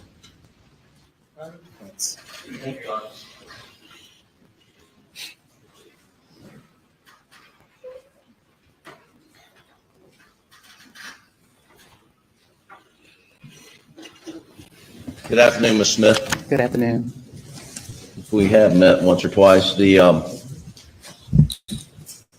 Did anyone ever show you a blue rain jacket? No, exactly. Yes, I think so. Yes. Now, some of our investigators showed you a picture of a blue rain jacket. Yeah, correct? picture of it, yes. But has anyone at SLED or the Attorney General's office ever shown you a blue rain jacket? No. Now, you saw Mr. Alex Murdaugh bring a tarp in, you said, right? Yes. And I'm going to show you a tarp, which we marked for identification purposes, Your Honor, Exhibit 86. Is this the type of tarp that Mr. Murdaugh came in to the Alameda house on the day that we're talking about? Yes.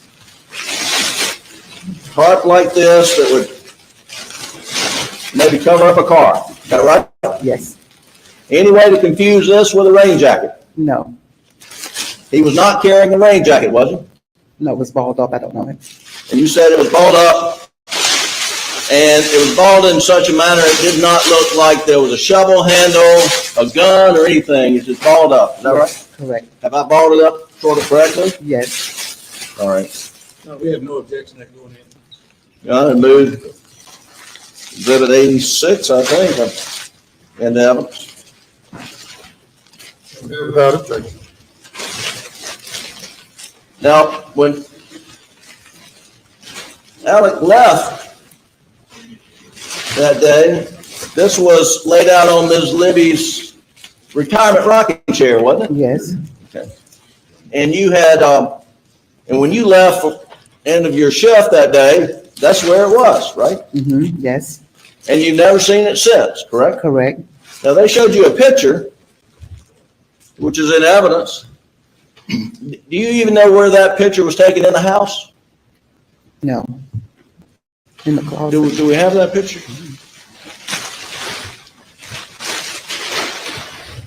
What's the last photograph that went down?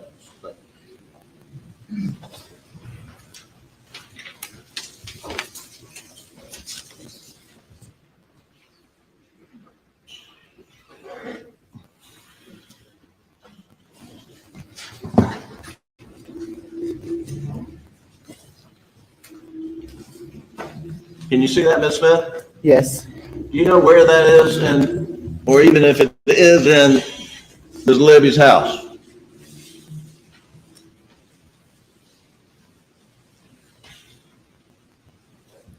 I can say because I don't be in the closets. So you don't even recognize the closet, is that right? Correct. And have you ever even been upstairs in Ms. Libby's house? Twice. 2 times over how many years? 3 years. 2 times in 3 years.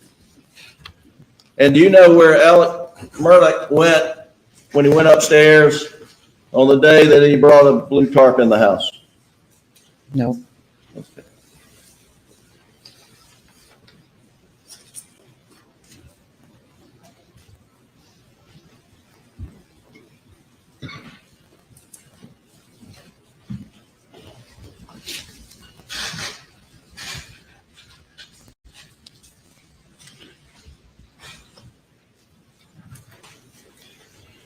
Now, you mentioned that this day that he came over was about 3 days after Mr. Randolph Murdaugh's funeral, is that right? Yes, Okay. And it was early in the morning? yes, So, and do you remember that Mr. Randolph's funeral being on a Sunday? yes, So then it would be Monday, Tuesday, Wednesday of that week, is that right? yes, that's correct. And is that the morning that you said that you thought you saw a bruise on his forehead? Yes, So it was Wednesday after Mr. Randolph's funeral? I'm thinking, I can't remember, so long, I can't remember. Yes, ma'am. And and you mentioned that he came in a truck. I think you said he drove up in a white truck. Mm-hmm, Is that correct? yes. And he does have a white truck, as Yes. far as you know, right? Yes, And then you said he left in a white truck. And are you sure that it was Mr. Randolph's truck or Mr. Alex's truck that he left in? because it was moved. Mr. Randolph had always keep his truck in a certain position, certain part. So you think he left in Mr. Randolph's truck and moved? Yes, And when you came back, when you left that morning, I guess Wednesday we're talking about, was Mr. Randolph's truck back in the driveway? yes, Parked in its normal place? yes, Anything out of sort? no, Was it all covered up with mud, like someone's been mudding in it? no,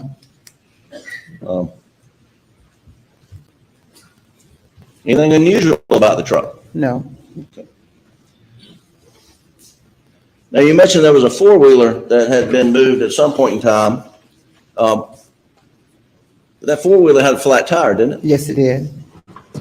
And was it a front tire, back tire? I think it was a back tire, And it was moved up close to the house, yes, far as you know, so the tire could be repaired yes, it was moved from the smokehouse to the rep house, yes, with a flat tire. yes, with a black tire.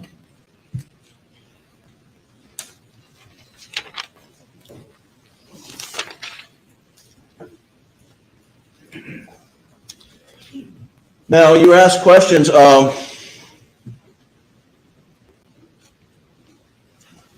the day of Mr. Randolph's funeral. And you had a conversation with Alec, and he's talking to you about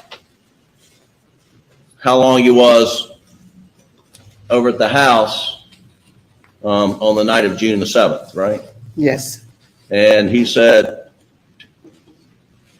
he was there 30 to 40 minutes. yes, And you said, no, I don't think it was that long. yes, And then the next day, I think you said, or day after, well, the following day, or I guess other than Monday, you had another conversation with him where you just brought up back that you were going to get married. I think you said that was a different day, right? yes, And he was just being nice, wasn't he? yes, I think you used the word good person. good person, yes. Who were you referring to when you testified in response to the question by Mr. Meadows that someone's a good person? Mr. Alex Murdaugh. Okay.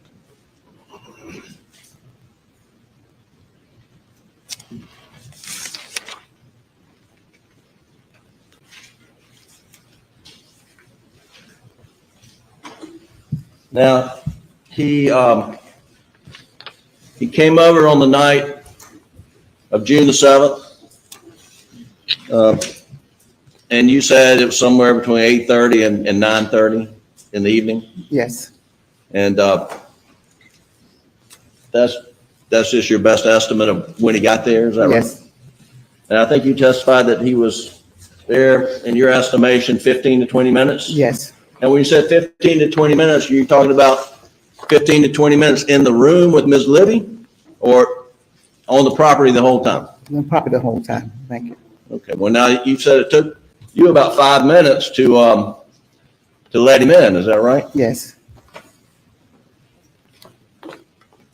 So are you including the 5 minutes it took him to let him in your 15 to 20, or could he have been on the property 25 minutes? 20 minutes, only thing is, No, the whole time, so. And you would agree that Alex Murdaugh would visit his parents frequently, right? Yes, And he would always come over more so than any other sibling. Is that right? yes, And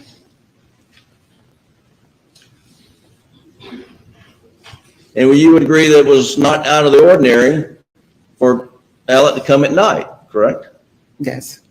You agree with that, right? No, So you don't agree that there's, so was it out of the ordinary for him to come at night? yes, on my shift, yes. Well, do you recall being interviewed, a telephone interview on June 17th, 2021 with Agent Joe Albiado? You remember that? Yes, And do you remember telling him that it was not out of the ordinary for Alec to come at night? yes, it's been long, and I couldn't remember. It's been a year now, so I can't really remember. I mean, is it possible that you told him that? Yes,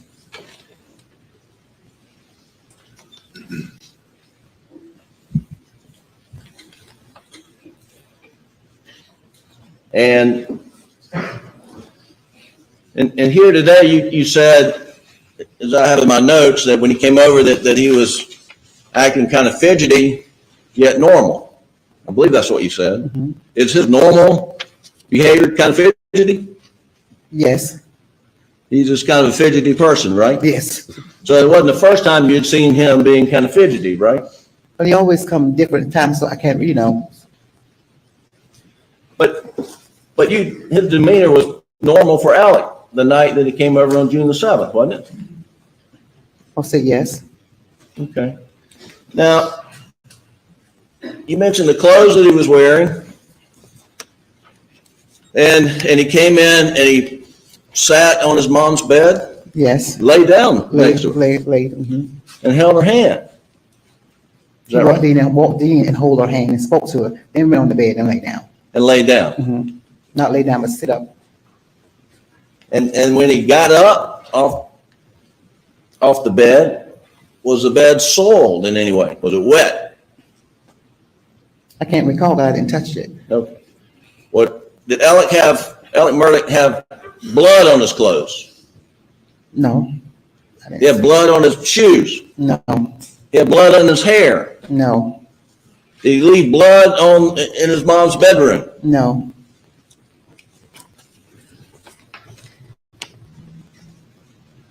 He already took a shower, a-hole.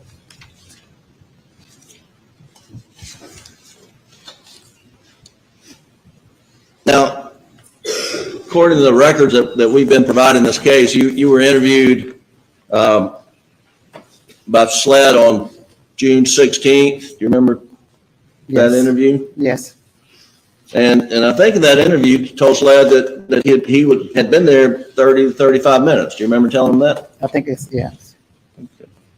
And then you were interviewed again by telephone on June 17th. Do you remember that follow-up call?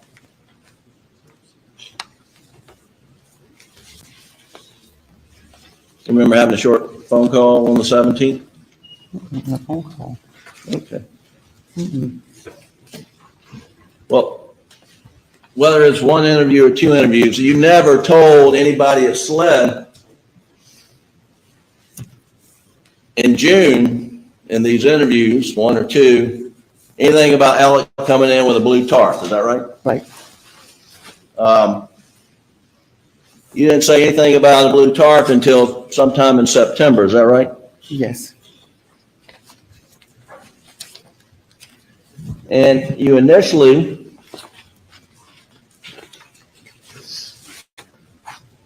mentioned something about Alec coming over with a tarp. The first time you mentioned it was to Officer Joseph Dingle of the Allendale Police Department when he was working a wreck. Do you remember that? Mm-hmm. Is that yes? Yes. Okay. And you had been in the automobile accident, and Officer Dingle was working the wreck, and I guess, filling out an incident report, and you were having a conversation with him. Yes. And in that conversation with Officer Dingle, didn't you tell him didn't you tell Officer Dingle that on the night of the murders that Alec came over with a blue tarp that looked like it had a gun in it? No, I saw him like he was holding something. So you didn't say? I didn't say Pacific was a gun. I said he was holding something.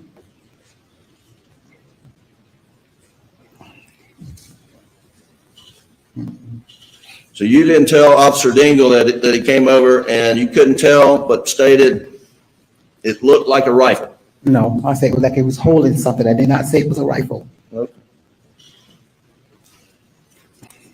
And if Officer Dingle wrote a report up saying that, he was just incorrect? Yes. Okay. And then after you had this conversation with Officer Dingle,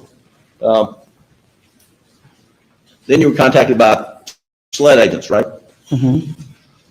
And they asked you to go down to their offices, and that's where you were interviewed in September, right? Yes.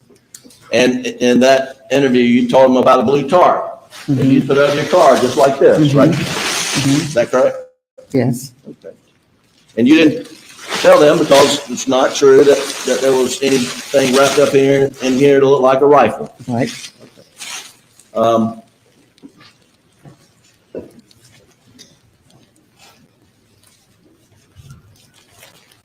And since that day of the interview at the Low Country SLED office, have you had any additional interviews with SLED agents other than getting ready for trial this week, last week? Yes. How many additional interviews? 2 or 3. And in each of those interviews, did you reiterate to SLED that it was a blue tarp and not a rain jacket that you saw Alex Murdaugh walking into the house with? Yes.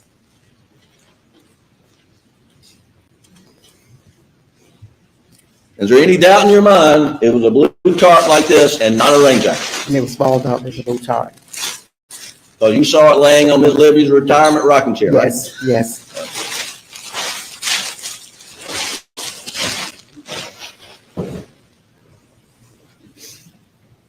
A second, Your Honor.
What the actual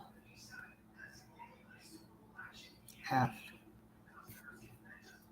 The comings and goings out of the driveway from Miss Libby's bedroom, can you? Mm-hmm. You can? No. Okay. Thank you, Your Honor. That's all the questions I have. You're correct.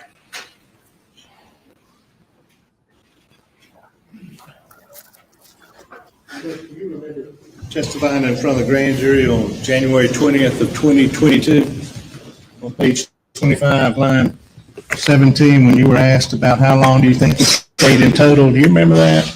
Yes.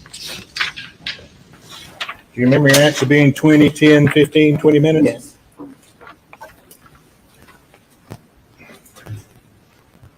Mr. Griffin asked you about the 30 to 40 minutes. Why'd you call your brother after that? Because he's a chief, assistant chief police at Warrenville. So I called him. had that statement by Alex Murdaugh affected you? Yes, How? I was nervous.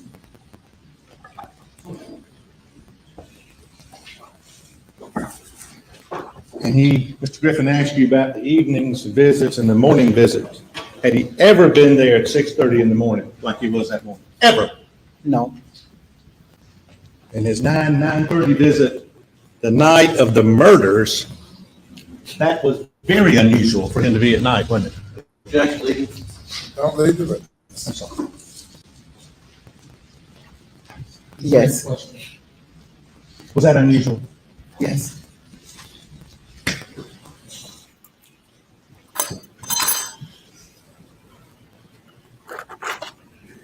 So you told an officer, did you tell an officer about this? You saw something that he thought he was carrying Yes. before you told anybody else? Yes. And what was that about, a traffic accident? I had someone hit my car. He was on duty. And when was that? September 11th. That's my birthday. You had an accident, and you told the officer that you had seen him, Alex Murdaugh, come and holding something? We was talking, we was having a conversation, and that came up. And you just told him that? We was talking. Had anybody asked you that before? You have to say yes or no. Yes. Had anybody asked you that before? No. So why did you tell the officer that on September 11th? We was having a conversation, and just talking in general, and he asked me a question, and I said, yes, I've been there, and I said, I work with the Murdaughs, his mother. In response to him, you told him you saw Alex Murdaugh with what? A lining, a blue tart. And you saying tart or tart? Tart, like a cover car with a tart. And you said you saw him with that, and did it appear he was carrying something? Like he was holding something. It was bundled up. It was bundled up. Bundled up? Yes. Like this? Yes. So you never saw this unfolded? No, I never saw it. Never?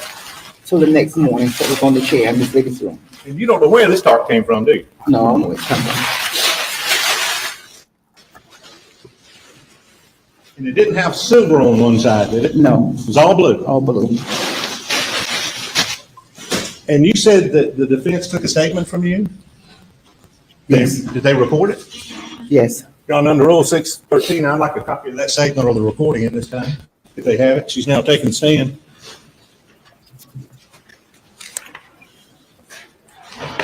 Your Honor, under Rule 5, it is not subject to being produced. And we didn't question her about the statement, so. Rule 5 is pretrial. Under 613, once the witness is taking the stand and she said that they took a statement from her, either recorded or written, we don't have it, hadn't been provided. He asked her about that specifically, dealing with the blue tarp, and when they discussed it with him, I'd like a copy of it. I actually don't mind him having it, Your Honor. We don't have a copy with us. Rule says upon request, same shall be shown or disclosed to opposing counsel pursuant to Rule 611A. The defense must provide it to counsel.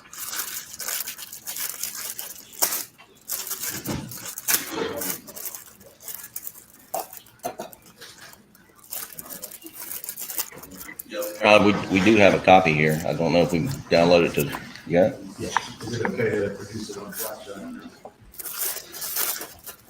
Judge, I mean, I can't look at the flash drive, but yeah, I guess. Is there a hard drive? Not a real statement. Recording.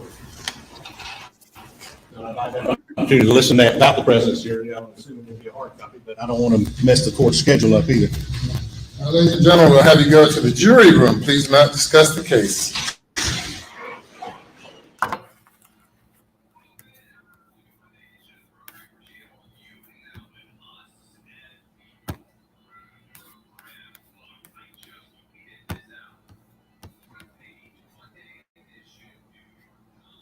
Oh, wow. I didn't know I was unmuted. So I've been over here all loud, guys. I'm sorry. Yikes.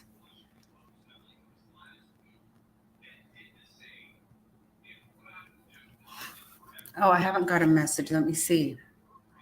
Oh my gosh, you guys. I did not know that I was doing that. Oh.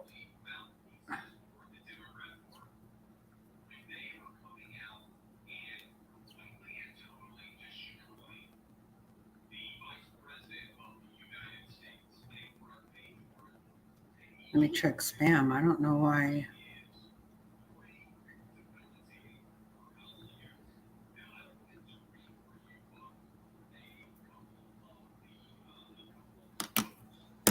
I am so sorry. I did not know. You guys have been listening to me cut up a salad over here, and I am so sorry about that. I had it full screen, so I couldn't see. I didn't get a message, Rizzo's wife. I don't know why.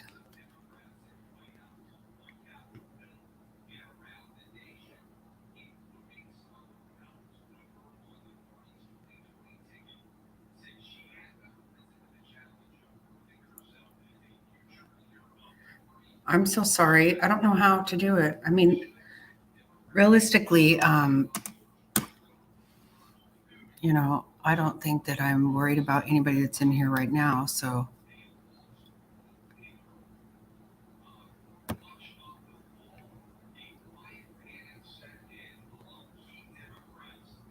and really, what difference does it make, right?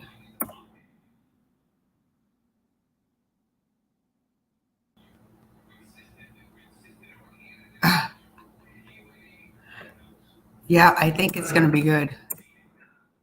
It's been good.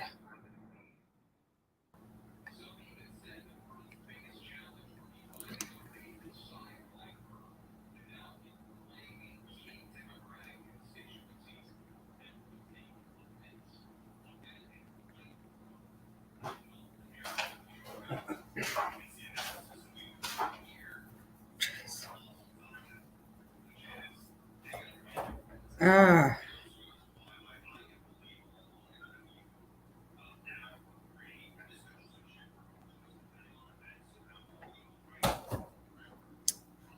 So, what do you guys think?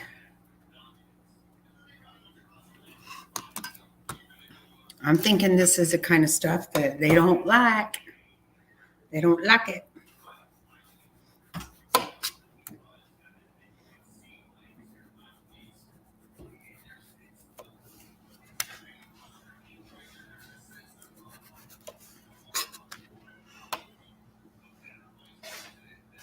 But I feel super sorry for her because she doesn't want to do this. She's not only scared right now, but she doesn't want to do it. And I think I missed something. Does she still work there? I think she still works there, right? So what does that do for your job, right? Yeah, I don't like this particular. I only like on the state side. I only like the one guy. I don't like everybody over there.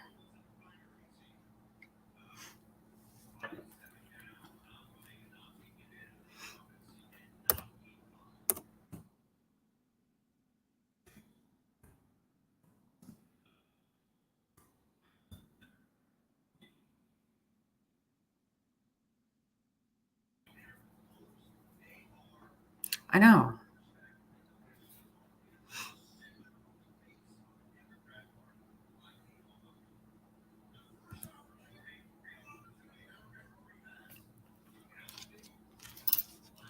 Yeah, just until Rizzo's wife, if you wait just until till we get back, till after things get back again.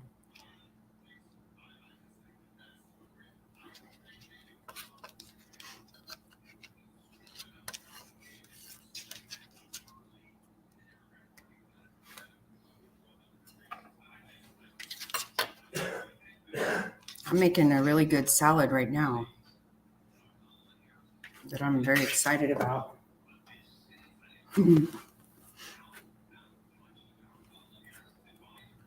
Oh, okay. Okay. Yeah, you're right.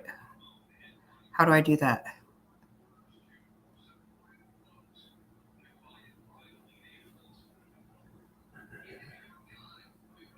How do I do that?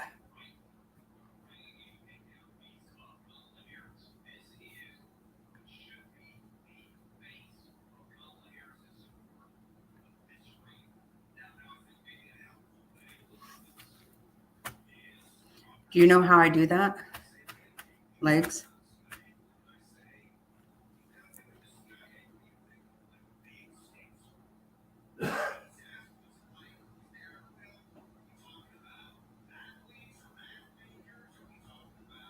Oh,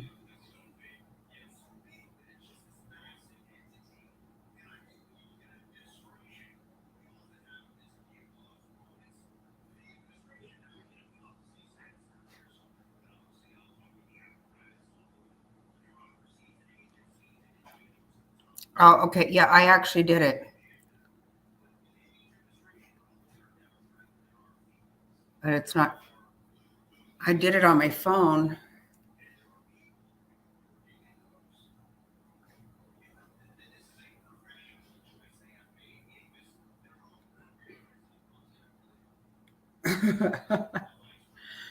Do you guys love having to tell me everything to do?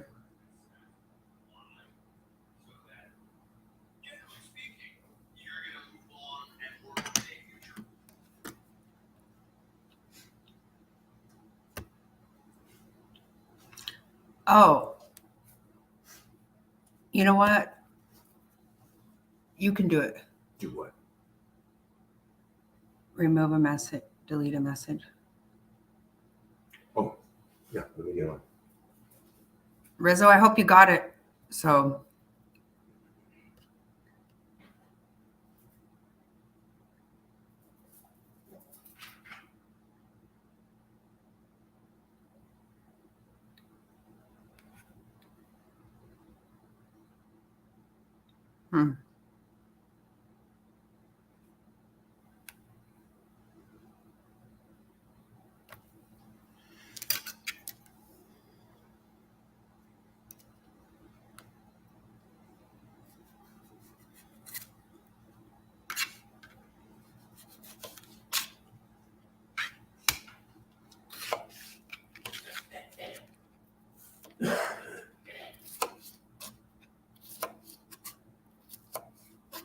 Which one?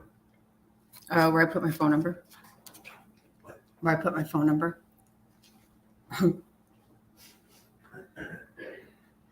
Mr. Snotty is going to try to do something. You can't do it either, Top Hats.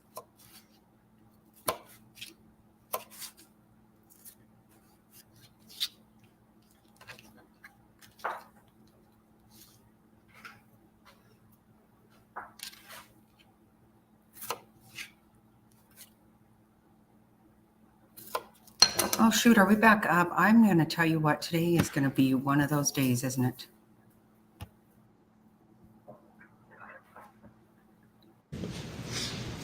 And as a professional caregiver, and this was what time of night?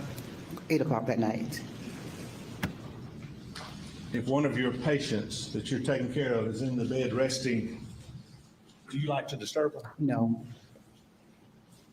If they're sleeping, do you want to wake them up? no.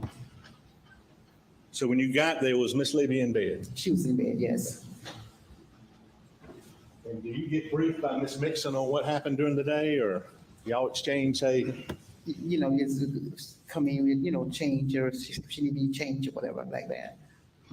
make sure that She's dry? She's dry. It's okay, yes. And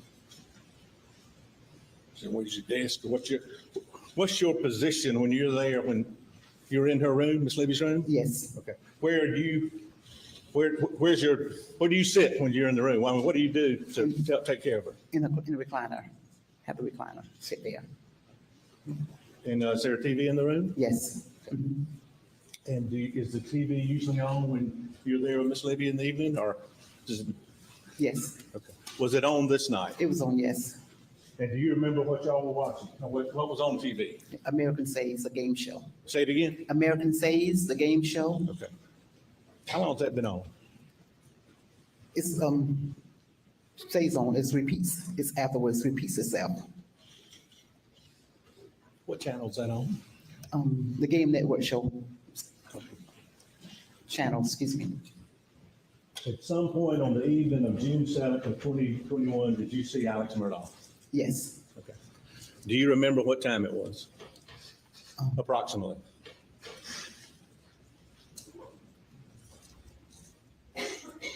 The game show was on, so it had to been 8 o'clock, 8:30, 9:30, somewhere up in there. 8:39, 9:30? It was somewhere up in there. Is it fair to say it was later in the evening? It was late in the evening, yes. And you had worked that schedule for that 8 p.m. to 8 a.m. shift for how long? 2 years. 2 years. 2 years.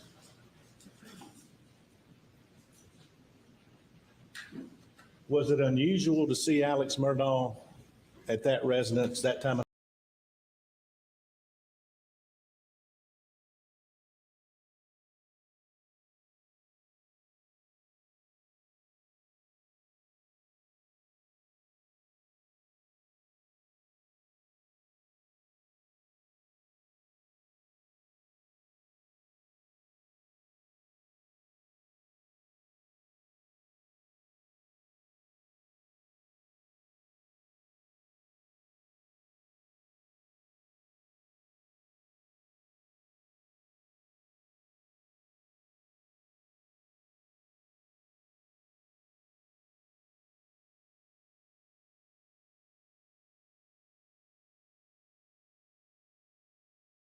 Something like spirit, that, that kind of, but it was cloth.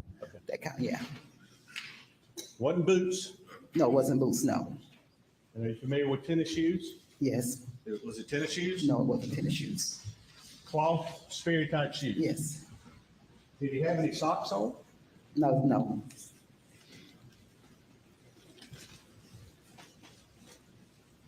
Tell the ladies and gentlemen of the jury,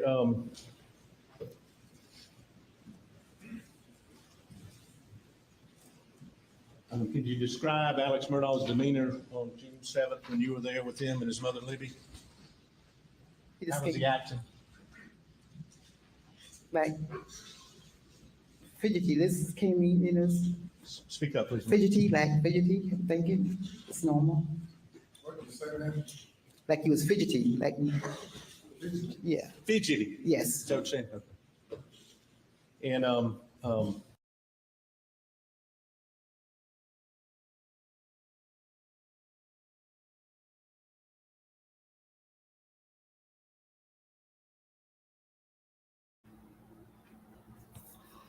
Oh, geez. Okay, so that's just been a mess.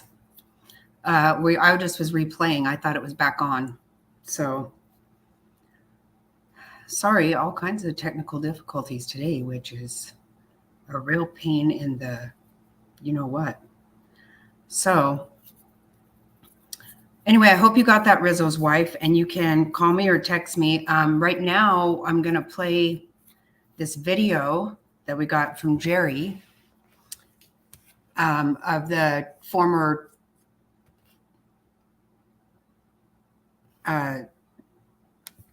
sex worker of Mr. Richard Alexander, aka Dick Murdaugh. Congratulations, you big butt. Okay. Yeah, I finally figured that out. Legs, I'm sorry.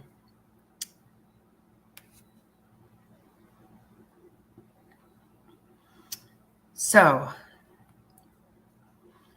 we're gonna play this. From my understanding, in the very beginning, there's quite a bit of stuff that we don't necessarily doesn't pertain to anything we need to hear about. So I'll just I'll start it and then we'll probably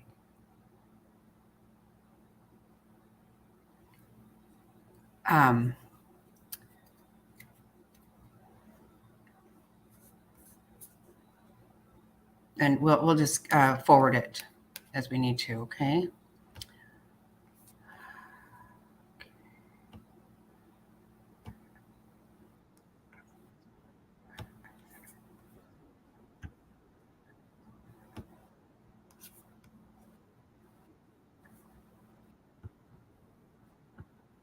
To Alex Murdaugh being one of my clients from when I was sex trafficked for about 2.5 years.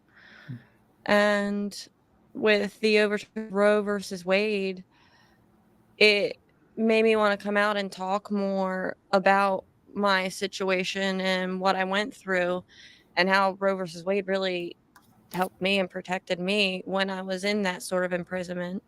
And now that South Carolina is going to be one of the next states that puts an abortion ban up and starts removing health clinics and easy access to Plan B and birth control and stuff, it's not something I want to see for the state that I love. I lived here for 9 years, and it's definitely my place that I call home. And to This is have not that showing up, right? taken away from all the Why women am in I this having state nothing but trouble? absolutely kills me. Tell us a little bit about that too, because so many people hear, Planned Parenthood, and they think, well, it's just abortion. Don't worry about but it at all, Rizzo's actually, wife. some of the things you're Look at the talking kind of about pain would in the ass have I am. prevented the necessity You of guys abortions, see correct? this or not? Yeah. Because I'm not I seeing it on my mean, phone. when you get rid of the abortion clinics, you're also getting rid of more easy access to Plan B, birth control, regular free checkups for women, and the ability to be able to just walk into a clinic and get a bag of condoms Mhm. for people who can't really afford it or Okay, I'm can't going to get move them it ahead normally, because or we're not. I even don't care to scared to even talk ask their about that parents. stuff right now. And it, like, all in all, like, it'll prevent. I got a lot of people that believed it, that could see him doing this sort of ectopic pregnancies can kill women. And then it's like, well, if you want all these babies to be born, then you need to make sure that the mothers are alive to be able to even make more children in the future if they want to. Oh, what the heck? His name and join in on this stuff. And it's the amount of trauma that I went through. I wouldn't want to, I guess you can say, share it or talk about it for any other way, just because, I mean, it's obviously going to tarnish his reputation along with my own. And it's something that I've stayed quiet about for upwards of, I think, like 6 years now. Mhm. And I thought that I would just end up taking that situation with me to the grave. Right. Because that's sort of the code, I guess, of. Yeah. And it's not really something that I wanted my family, my friends, my community to, I guess, portray me as or see me as, like, oh, she's just another prostitute, or she was just fucking for money and stuff like that. And it's a lot more deeper than that. I mean, I was a dancer, and then I got put into a position that I was basically lied to and ended up, like, getting trapped into something that I had no clue about until it was too late. And let's distinguish, because you and I, we had a wonderful chat yesterday. We were talking about a lot of things getting ready for this interview, but we were breaking down the difference of, there's dancing, there's sex work, but then there's people who are legitimately forced into, I mean, it's rape in some of these cases, right? Yeah.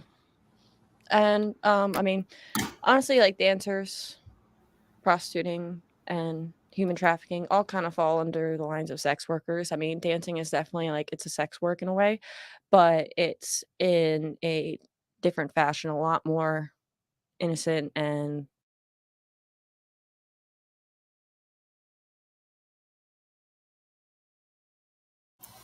Okay, I'm sorry, Lindsay. Lindsay, where did I see that at? Legs for Days. I think it might be Fitz News. He has Saturday podcast.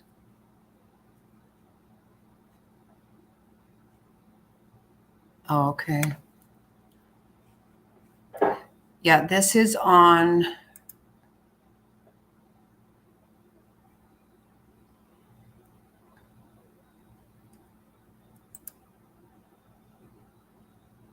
Oh, shoot.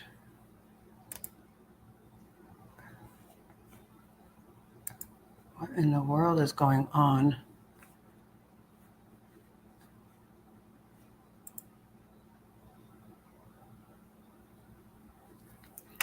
Oh, okay.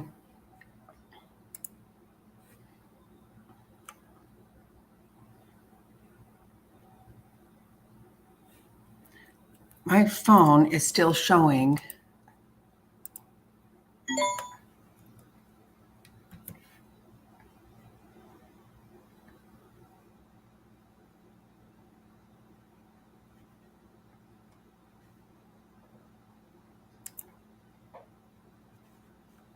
Oh my God, I want to scream today.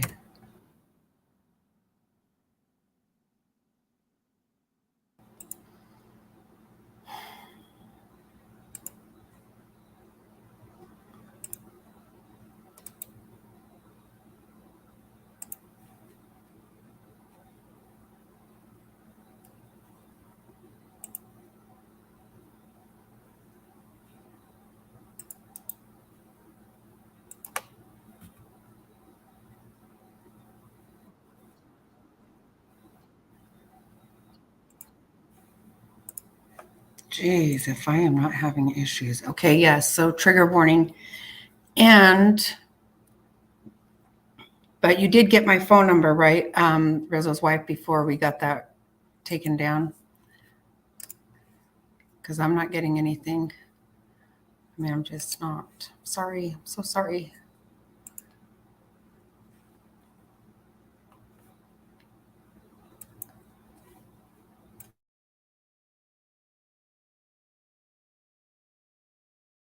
I mean, honestly, like dancers, prostituting, and human trafficking all kind of fall under the lines of sex workers. I mean, dancing is definitely like it's a sex work in a way, but it's in a different fashion, a lot more innocent and legal fashion, per se. They all fall under like the sex workers category. Um, with the human trafficking, sorry, the human trafficking, I mean, your body, your choice. I mean, if you want to go out and sell yourself for money, go ahead. But it's like when it comes to the fact of somebody else doing it for you and controlling you and telling you who you're going to service, how you're going to service them, and everything like that, even if you don't want to, because that person is abusive or has harmed you in the past, harmed others in the past, then it does become rape at that point. And we're going to get into just how abusive Alex Murdaugh was in a little bit. But before we get to that, I wanted to just bring people into the progression that you went through. You started as a dancer, is that right? Yeah. I was going through my divorce with my first husband, and I had a 5-month-old daughter, and there was no way I've been Oh, able good luck, to Kimmy. Let us support know. a household, my child, We'll and be here myself waiting. 500 miles away Good from where luck, I grew up sister. and where all my You family got was. this. So I took the dancing Prayers and love and for Kimmy. made decent money. I wouldn't say it was horrible. I mean, I was able to get bills paid and not have to worry too much about having certain things shut off, unless the fact that I would oversleep the next day and just forget to go to the companies and pay them, because alls I would have is cash. I never really put it into bank cards or debit cards or anything like that. But when, I guess you can say, like, clientele would die down during holidays and stuff like that, that would come into the clubs, the fees to even work in a strip club were still extremely high, because you would have house fees, you would have DJ tip outs, bouncer tip outs, manager tip outs, everything like that. So you could make like $1,200-$1,500 a night, but you're still going to be walking away with probably about $600 just from all the fees that come along with everything with working in a club. And when, I guess you can say, I started traveling out and going to other Yes, love clubs you, outside Kimmy. of Hilton Head, I went up to Charleston. I We're worked here at no matter what. Stilettos. I worked at the Southern Belle, which is now Goodfellas Cabaret. And even more so there, I mean, like, even if you go full nude, like, the money still was not as good. And I kind of stuck with staying at Stilettos a lot and realizing that they had a very large clientele coming in, a lot of people, a lot of sales. It was a lot more suitable to be a dancer there, because you would actually make money and not have to pay so much to leave the club every night. But the amount that I was traveling from Beaufort all the way to Charleston, 6 nights a week on top of $300 a week in childcare, it was still like just barely making it. At this point, you're just dancing. Yeah. Okay. And I never wanted to be the type of person that even worked in the clubs that would suck dick for money, fuck in the back rooms, or anything like that. That was Wow, never okay. my forte whatsoever. I always Sorry, was you very guys. strict and in my lane with that because I've seen other girls do it, and I see how it makes every other girl in the club upset and mad because in a way it's like that gives men in the clubs like a leeway of like, oh well, we can do this dance, but this girl did this for me, so will you do this for me? And it's like, Okay, sorry guys, this is pretty bad. Do you want me to keep doing it? I mean, I'm okay with doing it, but if you guys are not okay, then I might try to speed up a little bit. It's all good. I'm not worried. I know you're not. And Cinderella is not even here to throw in some boob chat. Okay, we'll go back. it's like if you say no, then it's like, oh, then I don't want to deal with you. Changes expectations. Yes, it completely gives them the wrong expectation of what a strip club really is.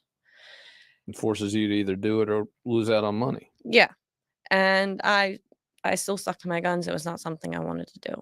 And I got word from, I guess you can say, all the girls in the club about this one lady who ran girls for private parties. And me being young and naive, I didn't know really what private parties was. Now, how old are you at this time? I'm 28. Okay. And back then I was 20 years old. Okay. So they wanted to they were informing me about how this lady would run girls for private parties. We'd basically be doing what we were doing in the club, but in private houses and rental houses, beach houses, wherever it may be, where guys are having like bachelor parties and stuff, or like a guys' weekend and everything. And they were very high up men, I guess you can say, and would pay a lot of money for it. And we would make a lot more going with her and doing it privately versus being in the club and having to pay all these fees and tip outs and basically fight for money at that point. At this point, the private parties, your presumption is I'm just going to dance. Yeah. It's same.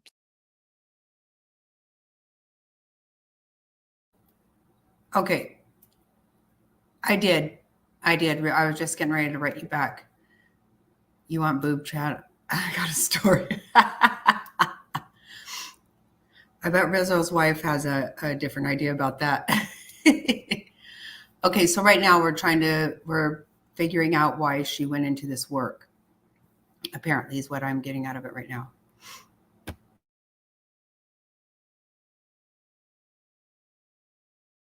Thing, just different location, Yeah. just out of the club. Yeah. And I was like, well, that's even better because then it's like I can make my own schedule a lot more easier than if I was in the club. It would be a lot more, I guess you can say, flexible in a way, and I could have more time off to be able to spend time with my daughter while still making just as much, if not more. And I was all for it. And I had one of the girls that was very close with her because her older sister also worked for this lady in the past get me in. And that's kind of, I guess you can say, how I got in because there was a bunch of other girls that were begging to, but she wouldn't take them. It was only if like you had somebody on the inside that you were able to get in. So you get in with this madam, Mhm. we'll call her, and what happens then? By the time I got into the car for that night and we start driving around, that's when she kind of fills me in on what we're going to be actually doing. And that includes servicing men. It's servicing. Sex, blowjobs, everything like that. And she was passing around condoms and everything like that, trying to break down like how to ask for money. Like you ask for donations, you don't ask for a set price. They already know the set price. You go in there, you ask for donations, you don't take off a drop of your clothing until the man has fully exposed himself. When he has fully exposed himself, that's when you collect the donations. And then that's when you take off your clothes. And what's the logic there? It was more so to see if they were police officers or not, because a police officer cannot fully expose themselves Oh, to you. And when you're asking for donations rather than just for money in general, then that eliminates, I guess you can say, the ability to prosecute for solicitation. okay. It's because it's not a payment; it's a gift. Yes. Okay, I got it. So this is 2014. Late 2014, yeah. Late I want to say 2014. about December And ish. so you're in the car. You're on to the first party, Appointment. and you had no idea until then exactly what Yeah. would transpire. I had no idea. And then once I kind of figured out what was going to be happening, I was like, can we just go back to my car? I really don't want to do this or anything like that. I'd rather go home. I'd rather just go work back at the club. And that upset this lady a lot. And she started driving around in random circles around town, speeding, slamming on brakes, going around circles. And the bodyguard that was in the front seat was loading up a gun, ready to put it to my head in a way to almost like influence me and threaten me. And I was freaking.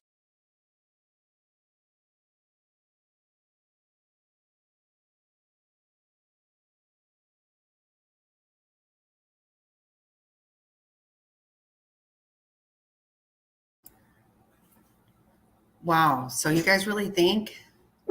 I guess, huh? I don't have any idea.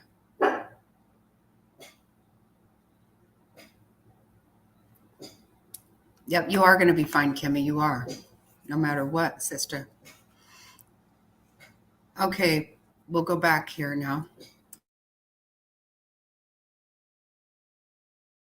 Freaking out and scared at that time. I was like, I really just don't want to do this. I don't want to do this. And then they started threatening about killing me, finding my daughter, killing my daughter, going after my family if I did not do this, or if I chose to do this and then go home and report it to police. So at this point, you're not a sex worker; you're a sex slave. Yeah. Wow. It went from like 0 to 100 in the matter of like 20 minutes.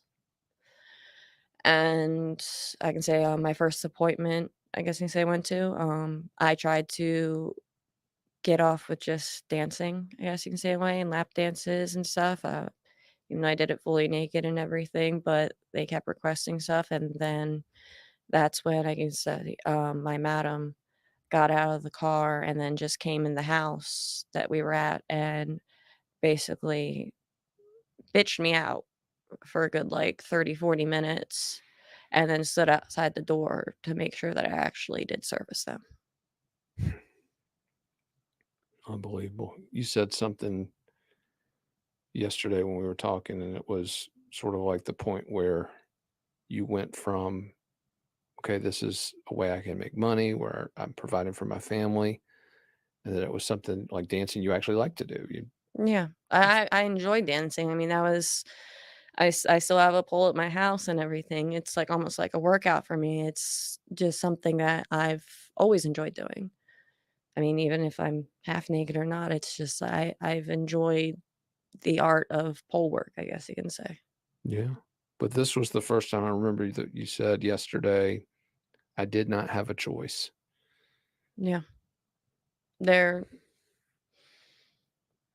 was no choice. There was no sort of, okay, well, now that I know what this is like, it's fine. I'll keep it all secret and everything, but this just isn't the life for me. This isn't what I wanted to do at any point in time, even during my time as a dancer, that I ever wanted to do those things for money. I didn't want to degrade myself in that sense whatsoever.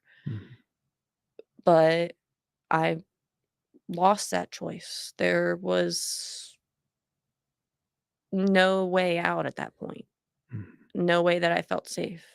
And even during the first appointment, she took my cell phone and was able to like somehow share locations of where my phone was with her that I had no idea that she did. until later on. And that's when I knew it's like, well, then that's how she found out where I lived, where I was going, where I was at all points in times, even if I wasn't at her house getting ready to go out for appointments that night. And tell us a little bit some of these rules with the phones. You were telling me yesterday that when you're on your way to an appointment, tell us Yeah. about the phone drill. Yeah.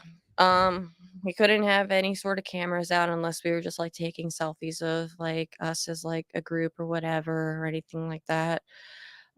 We could never have our phones like sitting up in the back texting. We always had to have them laying flat so then she could see in the rear view mirror what we were actually doing on our phones. Because if she even thought for a second that we were pulling up like Google Maps or Apple Maps to be able to drop pins on locations of where we were at, she would absolutely lose her mind. It was not allowed whatsoever because she didn't want us to know where we were, who we were servicing, or what we were like, where we were in general in the city. And we would travel everywhere from like Mount Pleasant, Johns Island, Isle Palm. I don't know if we need all of this, right? Are you guys okay if I try to speed it up a little bit?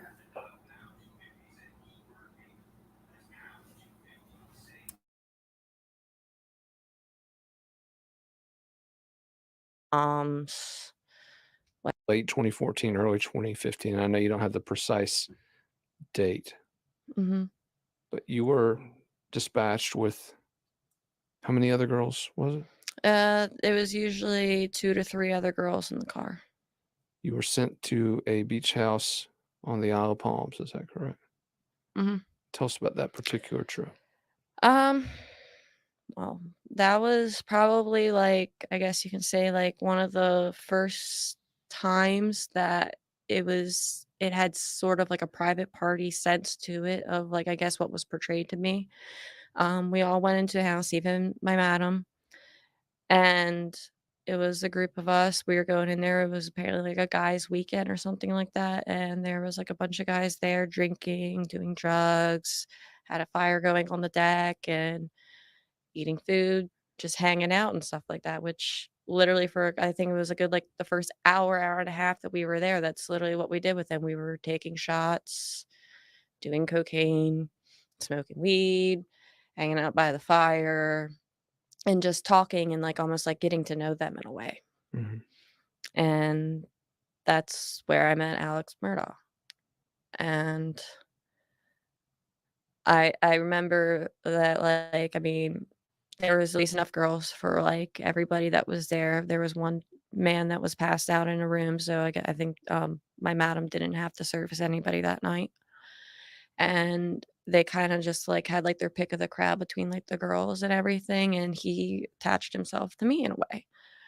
And he was very nice and everything like that, very gentlemanlike at first, and we talked about, like, what he did for a job, what his name was, where he He worked, and all. told you his name. Yeah. He actually did tell me his name. He told me that he was a personal injury lawyer out of, Hampton, South Carolina, and I was like, "Oh, that sounds really familiar." I was like, "I live in Beaufort," and he's like, "Oh, you live in Beaufort?" And he's like, "Oh, I like you more already," and, like, we kinda connected on that. We talked about different places to eat in Beaufort, like Alvin Ord's, Plums, Paninis, stuff like that. So he's treating you with respect. He's Yeah. engaging you in a And a good conversation. So, I mean, like, I felt safe at that point. I didn't feel like it was really that bad of a situation. I was in a lot worse situations before, and I was unfamiliar with people going to, like, hotel rooms with random people that just came off a back page and stuff where I was extremely uncomfortable because I had no idea who they were. So, I guess you can say having, like, a more, like, one-on-one intimate conversation with somebody and actually getting to know them more than just a fake name kind of put me at ease a lot more, and spending time with them, talking about different alcohols and stuff like that, and drinking and just different stuff to do around the area. It wasn't that bad at the point, like at that moment. Sure. And when it came time to actually have to service them, like my expectations were still pretty high. I was like, okay, shouldn't be that bad. I've already done this a good like hundreds of dozens times at this point. I was like, this shouldn't be that bad. I mean, he seemed like a really nice person, but I was violently choked with both hands, like being pinned down to the bed in a way by my throat. And it was to the point where I couldn't breathe. By him. By him. By Alex Yes. Murdaugh. Yes. At this beach house. Yeah. And I was pinned down to the bed by my throat with both hands to the point where it was like almost like I was blacking out. I was seeing spots. I was seeing stars. I was beating and scratching on his wrist as much as possible to get him to stop because I thought at that moment I was going to die. And it was also while being violently penetrated. And I think it was like as soon as he was done, I couldn't have gotten up and ran out as fast as possible, even completely naked. I just grabbed everything off the floor that was mine and just ran out of the room and went to a bathroom and locked the door to get dressed and just kind of like collect myself and fight back the tears at that point. And to really just put myself back in order in a way to go on to the next appointment. And my madam was there the whole time. She was in the living room, but she was drinking with the other guys and really didn't hear or pay attention to what was going on or anything. So by the time I got out of the bathroom, I just went up to her. I was like, we need to go. I want to go. I was like, I just want to get out of this house. I was like, I'm ready to go.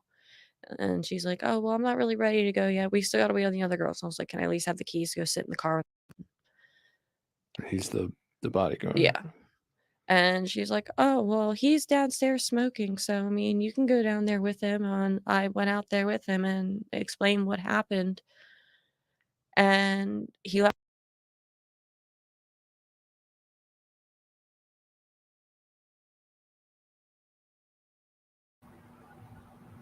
Okay, I just wanted to check on everybody real quick because I've been doing stuff.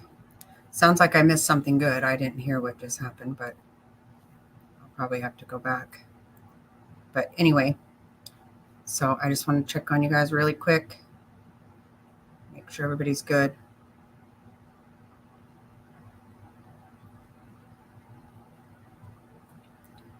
I don't know. She told her story. Sounds like Buford, I think. Sorry, being a smart aleck.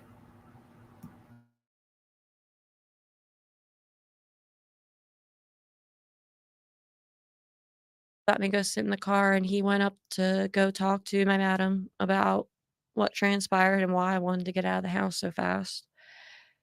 And he came back down and just kind of like said she didn't care. She dismissed it. And I was like, how can you dismiss it for that one person? But if anybody else did that to me, you would be at their throat.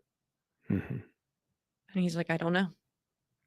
I don't know what to tell you. He's like, I'm sorry that it happened. He's like, that is something that would even upset him and something that he didn't approve of and didn't want to happen to us at all. And he was even just kind of like overstepped by her of like, nope, you're not going to ruin my fun because I'm having fun right now. I don't care what happened to them. We showed you some pictures yesterday of some other men who Yeah. were at that party.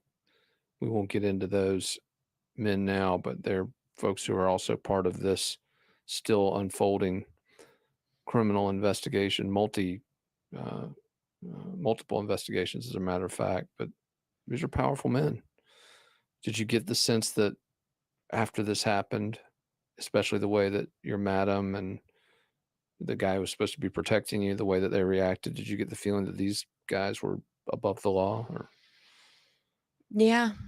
I mean, she always fear-mongered us of how far her reach was, I guess you can say, of who she would service, who other girls have serviced, who she knows, why she's been able to get away with this for upwards of, I think it was like 25 years when I met her. Wow. And that if we did or said anything, we would basically fall off the face of the earth and nobody would have a clue or trace as to why. And I mean, we ended up servicing mayors, judges, solicitors, district attorneys from other states, Police cops, officers. police officers. Tell us a little bit about that, because this is where it gets very interesting. Some of those appointments with police officers were not so much, it was more for information for your madam. Is that correct? Yeah, she had somebody on the inside with SLED and basically every police department in the areas that she would service as well. That would give her information on stings and where they were located, what numbers they would be calling from, what names that they were even using as fake names when they would call in. And when we would go to the appointments where we would service the police officers, they would never give us money. She's like, "Oh no, these are ones that are part of our list to help us." And I was just kind of like, okay, didn't think much of it. And these are police at which level? City, state, SLED, all of them. And you were essentially having sex with them in exchange for them providing her with Information and protection in a way, I guess I could say. It was more so like, instead of getting our set price of donations, we wouldn't get anything. And she's just like, you don't have to ask for donations here. You just go in and do this. Or she would even do it herself. And then if we did it, she would do it herself. yeah, even sometimes she would do it herself as well. And when we would get back into the car, since we didn't receive donations from them, she would pay us out of her own money our normal cut of what we would got from our donations anyway, which was about like $160 to $180. For how long? What is that? 1 hour, aka one nut. One orgasm. Yeah. Okay. Is it safe to assume most men don't make it the full hour? No. No. We won't do an average time here, but take us now through, okay, so you've been through this harrowing experience at this beach house, and it was probably even worse for you because you felt kind of in a position with somebody, okay, he's from a town that you're familiar with, he seems nice, but then all of a sudden, was it like a switch flipped or? Yeah. I mean, you could just see like his whole entire personality just change almost in a way. It was. So I think I did catch the part where apparently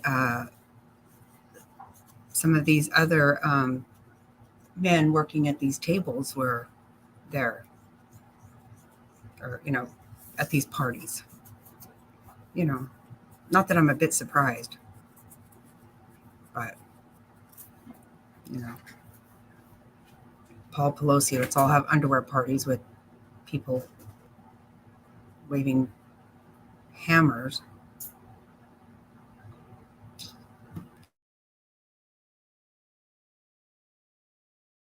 I guess you can say, like, in a sense, like, he went into, like, a completely different personality. And you could just see it in his eyes, like, I don't know if it was between, like, the cocaine and everything, but just, like, even, like, his pupils just got so much bigger to the point where, like, his eyes were just, like, almost solid black in a way. Did he have drugs on him at the party? Was he? Yeah, they had drugs when we showed up.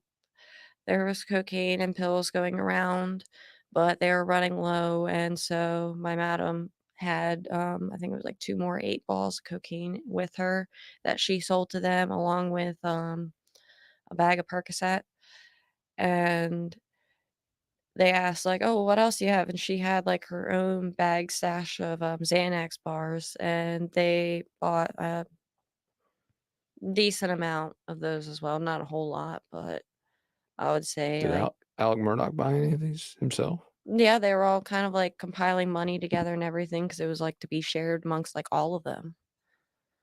Huh. Take us to North Charleston a few weeks later. Um, well, that was the second time that I met him. I believe it was at an extended stay hotel from my vague memory of in and outness of just trying to, I guess you can say, remember this all, but also like little area cues that kept me like, You remembered I'm the trying to think, sign, so didn't you? yeah, the sign, the sign outside, it was like a tannish sign with white lettering and a green flower. And I I didn't know who I would have been servicing that much at the time. She didn't I don't think she said a name until like we got there. And I was like, I don't want to go there. I don't want to do this. I don't want to do this. He's going to hurt me again. You don't allow these men to be doing this. Why are you keep sending me back to him? She used his real name. Yeah, because we already knew who his name was or who he was and what his name was because he told us like the first time we met And you him. remembered him from the party. Yeah. And she was like, "Well, I'm sorry, but he requested you. He wants you personally." I was like, "All right." I was like, "Well, can we please just skip him stuff? I don't feel safe doing this. I don't want to die." And she's like, "You're not gonna die, sweetie. I know you gotta get back in this car. You have other appointments. I'm gonna make sure you don't die." But still, she dropped me off and drove off to drop off other girls without a care in the world. So I was essentially alone. And that time when I went up to service him, that's when he ripped chunks of hair out of my head instead of choking me.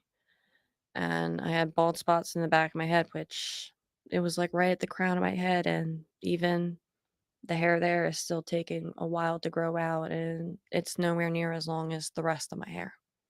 From when he pulled hair from your Yeah. head. Yeah, and it was like right from the back of my head, like almost like right at the crown.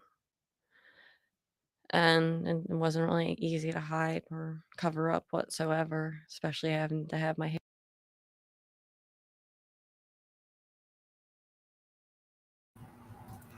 So he is violent, I guess. Apparently. He has a capability, I guess, was what we're getting out of this part of it.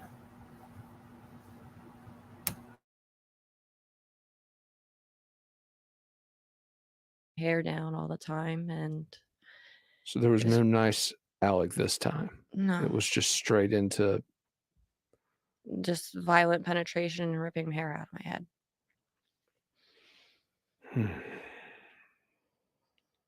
Tell us about afterward. What'd you do after this second time? I knew I mean, I couldn't run out into the hallway naked or anything like that, so I just hurry up, got dressed as fast as I could, and I didn't want to sit in the lobby and wait for my madam to come and pick me back up, so I ran down the hallway and I went to the stairs. And I ran down the flights of stairs and I hid in behind the stairs in the stairwell until she pulled up to the front to pick me up. And that's when I left and got in the car. A few days later, you get another call. Yeah. And you said at this point your head's still hurting from everything that happened. Yeah. The last time you still got chunks of your hair missing. Yeah. Still had handprints around my neck too that I was covering up with makeup. But you were sent back. Yeah. Tell us what happened this next time. You're doing great, by the way. Thank you. You're doing great.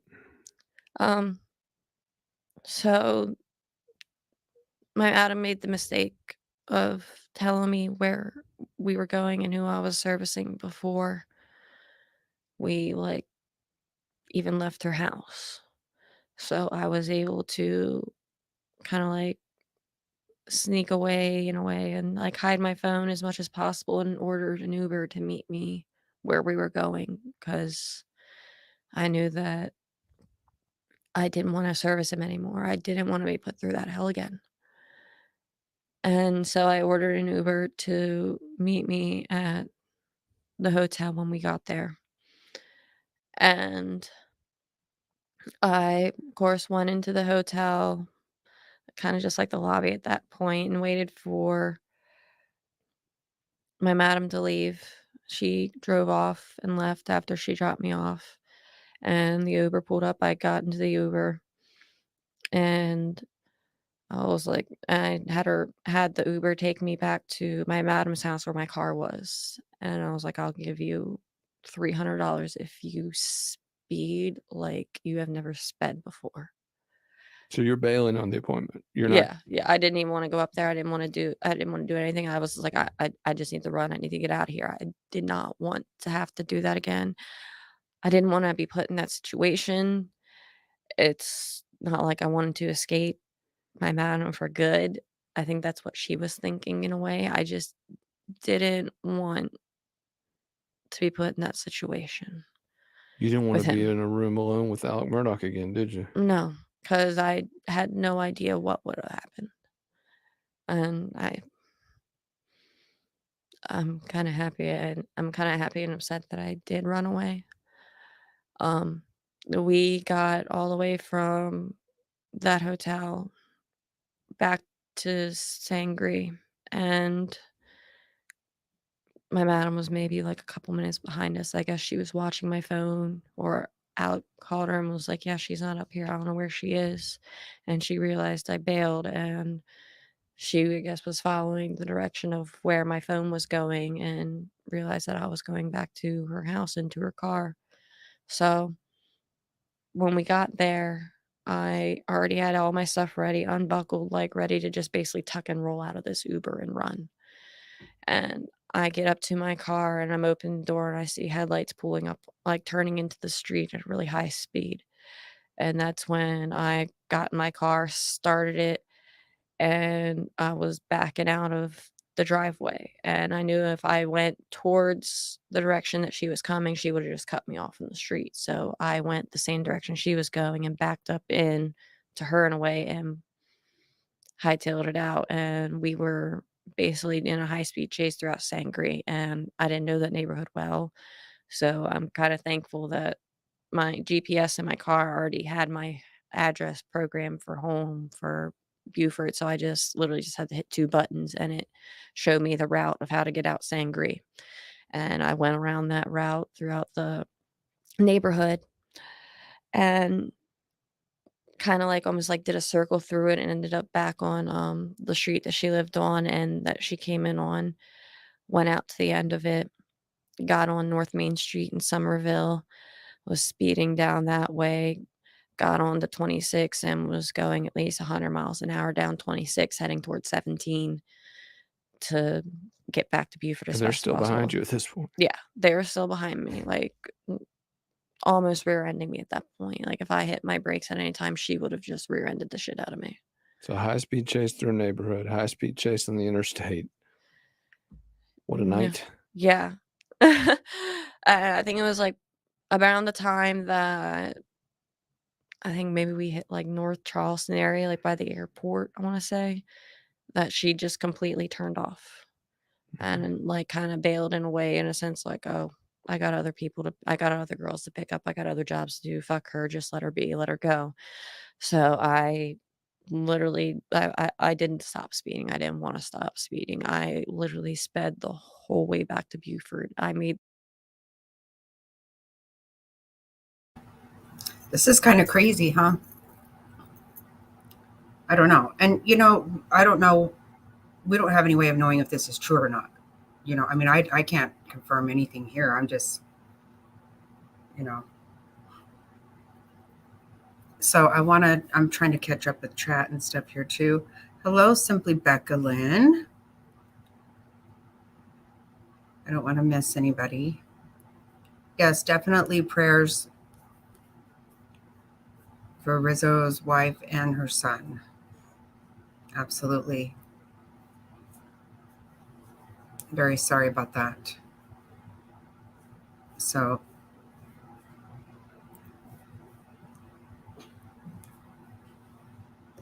I will go back to that.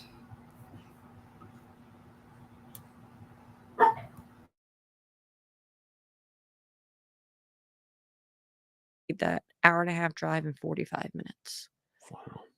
I was going about anywhere from 95 to 110 miles an hour down the road as fast as I could. I got back in the Beaufort.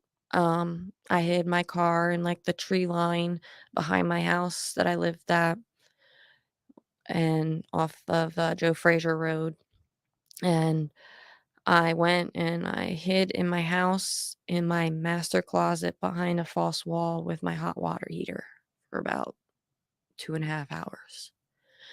And that was the time that my madam and the bodyguard showed up and ripped my window unit out of my master bedroom window and crawled through and literally flipped my house upside down trying to find me. And they ended up finding me and dragging me out of my house. The same night. Yeah. They dragged me out of my house and put me in the car. And I was forced to go back and service Murdaugh. And he was even more pissed Let's than just say how violent than long after before. the how late were you at this point? Or At least a good like 4 or 5 hours late. so he's pissed. Yeah. And that's I got hair pulling and choking. And if he wasn't choking me, I had a wash rag shoved in my mouth and was being slapped across my face violently for a good like 20, 30 minutes.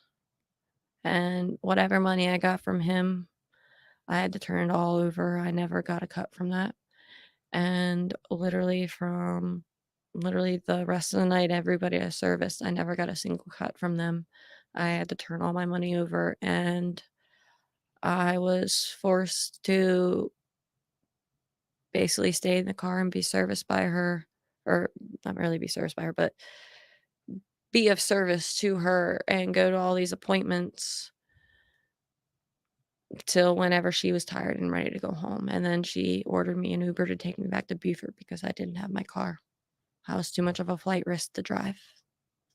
So she took it out on you for fleeing. Yeah. After he took it out on you for fleeing. Yeah.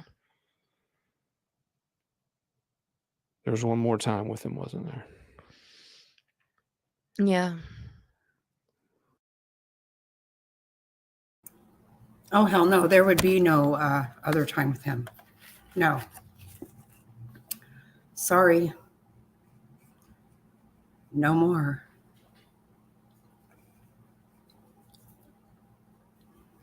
Ginger dick ass.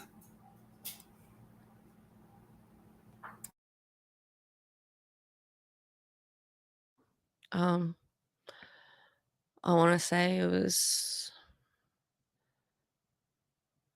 maybe a few days later, maybe a week at most. And that time, she stayed in the parking lot the whole time, regardless of other girls had appointments, how long it was going to take, whatever it may be. She did not care what he did to me the 3 previous times. She was like, "You're just going to suck it up and deal with it. That's what he's paying for." I was like, "Yeah, but every other person that we've serviced pays the exact same price. And if they did anything like what he was doing, you would literally have the bodyguard in there with a gun to their head and having them choke the heck out." Why does he get this exception? She's like, "He's in my phone. That's why." That's what she said. In her phone. Yeah, in her phone, not like the little trap flip phones that they would use. It was her personal phone, which was like, in a way, it was like almost like Epstein's Black Book. She had clients that were personal friends of hers or that she serviced or has paid extra money or has done favors for her, whatever, that she keeps in her personal phone, that basically got special privilege. And one of the special privileges is choking you out and pulling your hair out and for shoving. what? Yeah, rags in her mouth. Yeah, it was literally like the special privileges. It was like it was for something that I guess she needed a payment for, or whatever. I guess of a favor that he did for her in the past. I'm not entirely sure. Still don't know. I have no idea. But I guess have just been like either longtime customers or people that she trusts and knows that are, I guess you can say, high up in like a legal sense, to where if something happened, she could go to them for free services Mhm. because of basically all the blackmail and dirt that she has on them. Mhm. I do have to ask you this, and frankly, after listening to your story and the details, and after talking to you yesterday about everything, I don't know anybody could listen and not be completely convinced. But you said it earlier, we're in an environment where people have come at you and said, "Oh, you're making this up. You saw his name, you saw him on the cover of People magazine. You're just trying to get attention. You're trying to get money." No. What do you say when you hear those kind of things, and how do you push back against those kind of comments, Lindsay? Honestly, I mean, they weren't there, so I mean, it's degrading to me to invalidate the trauma that I went through. And to think that I would want to lie about this, to think that I want money from this, I don't want money. I could care less about money.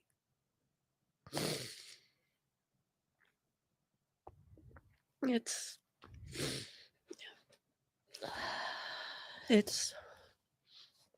I wanted my story to come out, and I wanted to be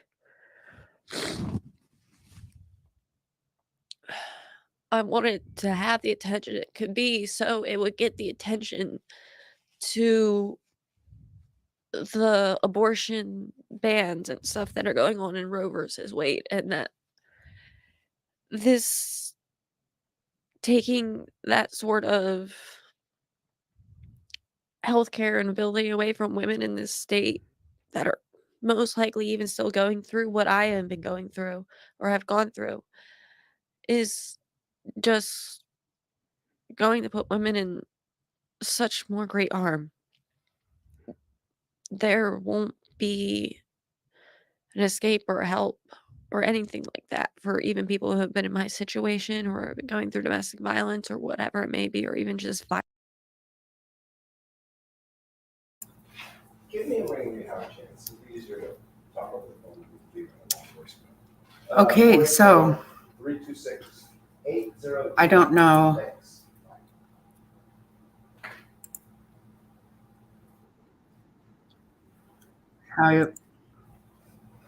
Don't know how we feel about any of that.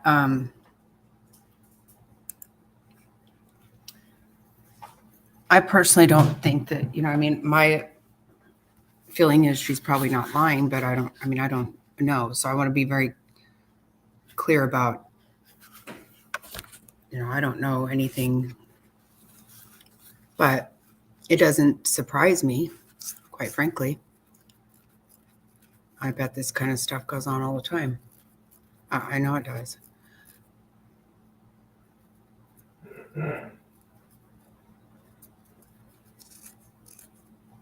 Oh, a few months. Yeah, I knew that I had heard some stuff about something that had happened with somebody, but I had never seen it. It was just kind of remembered in passing kind of thing. I don't know. So this is good. We'll see if she goes off on more, Probably won't listen to too much more of her politics, but so hold on. Violently raped. They'll have to literally be stuck with somebody else's, I wouldn't even say poor choices, but somebody else's aggression and illegal actions for the rest of their life and have to be reminded of that. And what I've been through, I'm still reminded of it daily. And I think about it a lot. And it is traumatizing and it bothers me. And I don't want it to hold me back. I don't want it to let me hold me back. I was like, if anything, I want to use what I've been through to help other people. And if I do get money from this, then I don't care. I'd rather open a foundation to help human trafficking victims in this state because it's a lot bigger issue than I think anybody thinks. That was one of the most impressive things in our conversation that we had before we came on.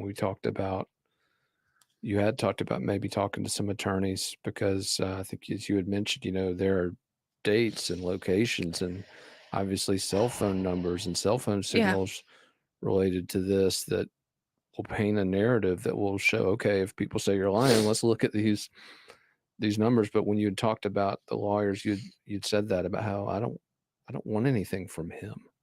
Mhm. What I want, tell us what you want. I want justice for not just myself, but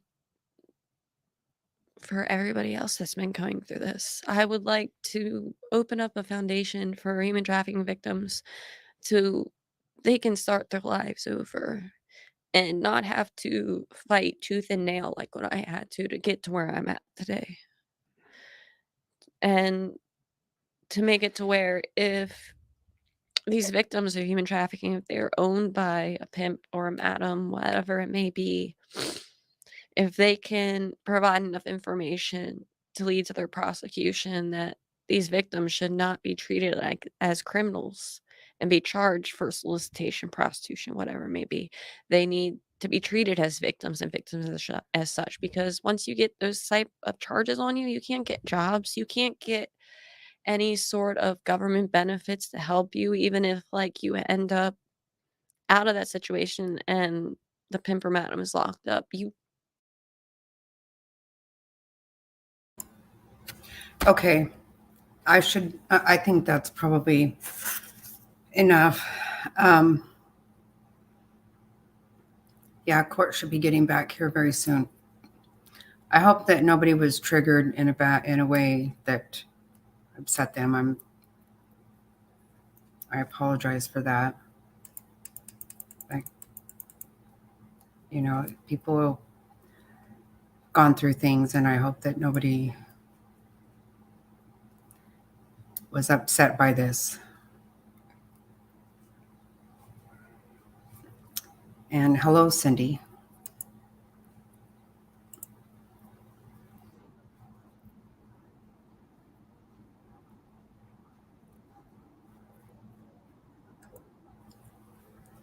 Okay, just checking on court quickly.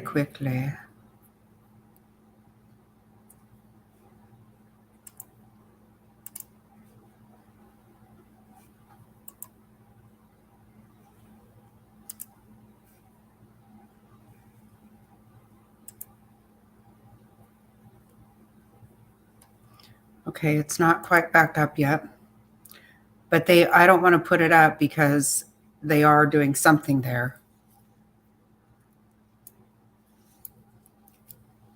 They've got a show on. I don't want to get in trouble for that. But so what are you guys thinking? Pretty wild and crazy?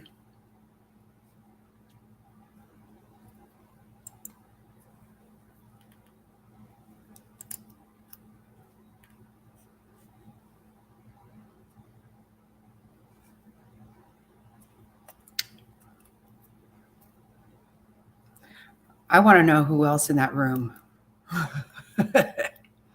Come on, give us the dirt, girl.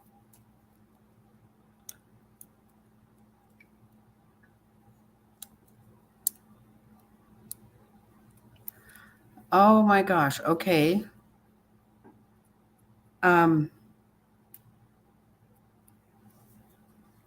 did everything okay for now? Okay, so on the 15th is when you go in, right? It's when you have surgery, actually.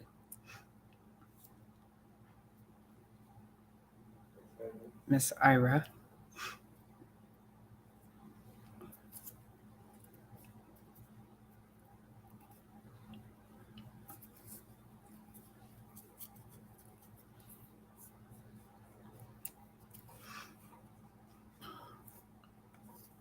So hopefully,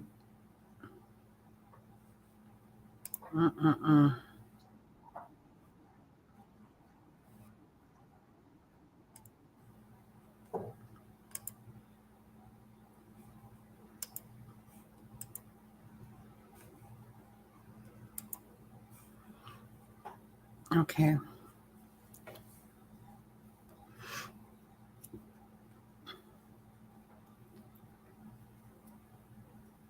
She's having the quadruple bypass. Okay, okay.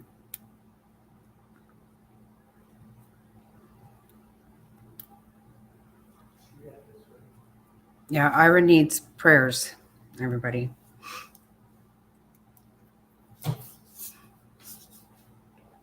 And we're going to work out a way that I can get word to make sure she's okay. Because otherwise I'm going to worry sick.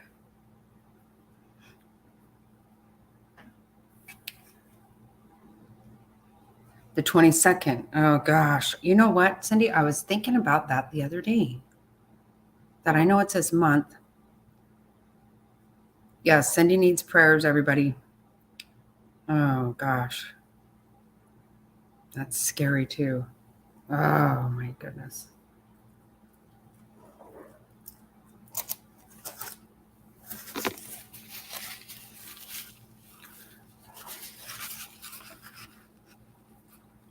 Yes. And for both of you.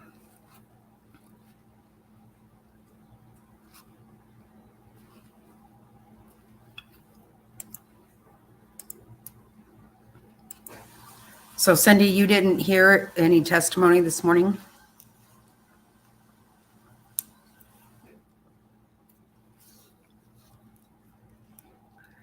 Not looking good for old Tricky Dick there. No, sorry, Bob Wire.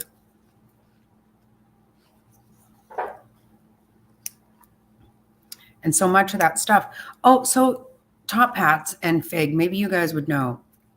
Okay, I was trying to figure out exactly what was going to be let in today. Sounded really odd. I mean, I know a lot of it is getting let in. But what about the witness that was there on Friday?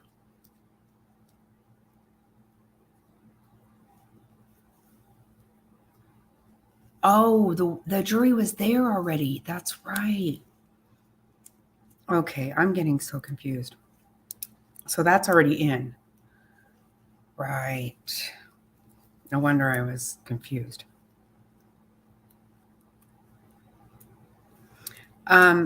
This was a sex worker.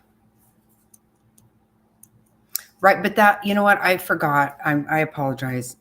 The jury was in there when he was there. Remember, you looked right at him and all that? So that was just me all confused here.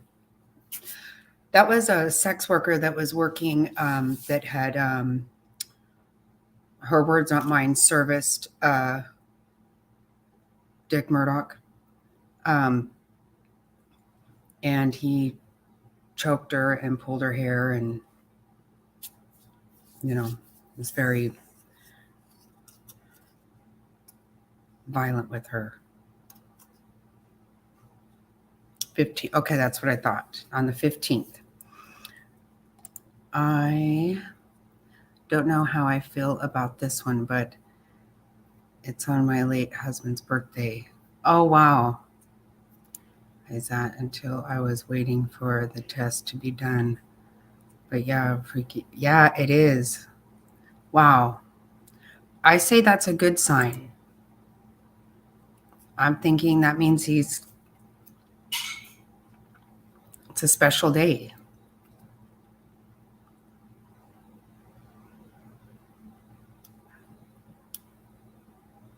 I like it, Ira. I like it a lot. Myself.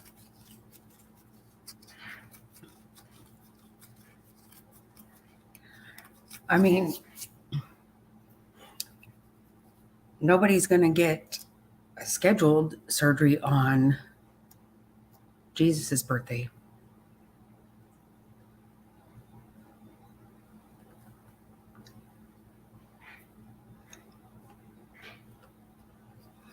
I think he sounds like a total psycho that I thought he was anyway. Don't you, Jerry?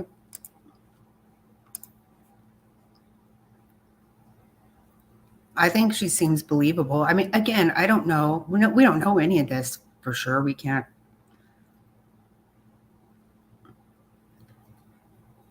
I don't know that she can run a foundation, but I think she should try if she wants to. I do think that for sure, one thing I would like to get out of all of this is human trafficking is really bad. Sex trafficking, way worse than people do think. Way worse, in my opinion. And I don't think that people realize it. So that is something that any of that getting out and helping, is good.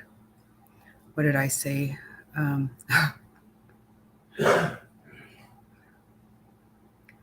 I don't know. What I did not say would be easier. I'm a little scatterbrained today.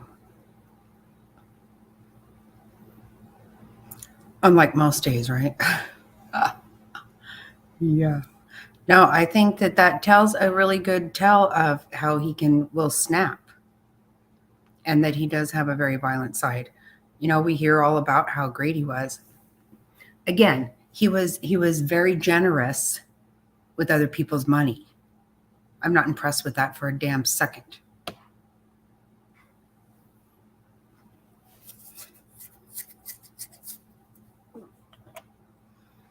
I think we would all just be taking people and great weekends at the beach house and having a grand old time. He's no more kind-hearted than anybody. That's someone else's money that's fitting the bill. Who cares, huh? Yeah, it was sad. I still am feeling so sorry for the home health aide.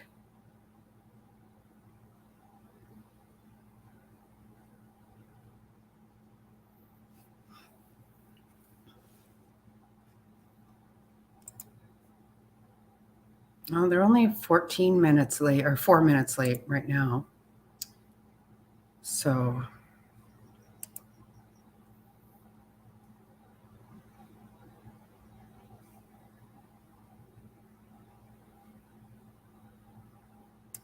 as per their norm, this is not so bad.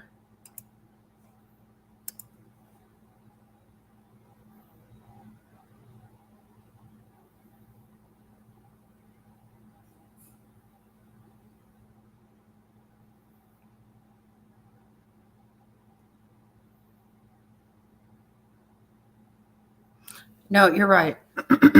It does. Fig, you're right about that. There is a misconception about it. And another one would be that they don't actually even take you anywhere. I mean, you can just stay at home, but they have control over you. Not everybody is.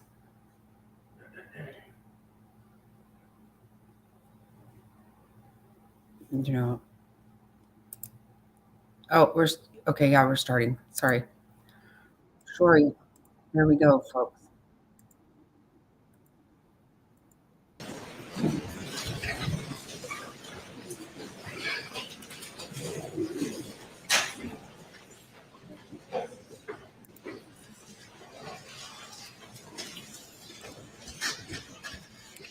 As council may recall from during jury selection, juror 957 expressed a concern about being here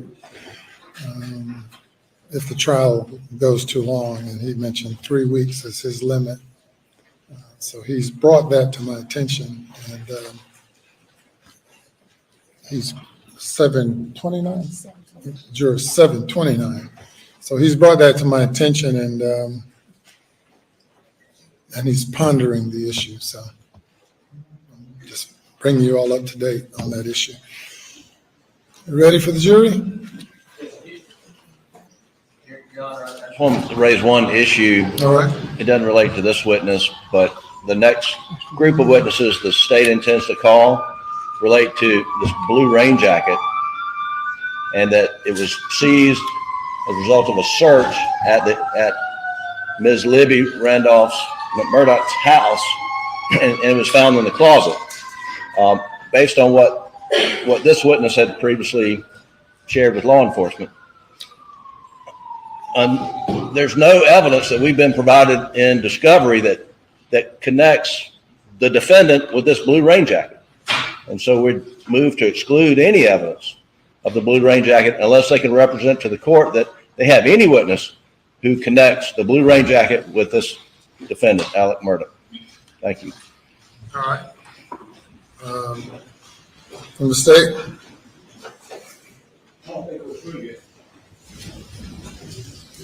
Your Honor, she has identified a vinyl blue in that closet, which she says was consistent with what she saw Alex Murdaugh coming into her house with. She said, yeah, that looks like it. There's some questions that were asked by the defense, which I'm going to ask her about now. When she is asked about a shirt or something else, but she, I believe, has testified, yeah, that is consistent with the color and the vinyl that I saw that's in the closet. All right. Well, let's bring the jury.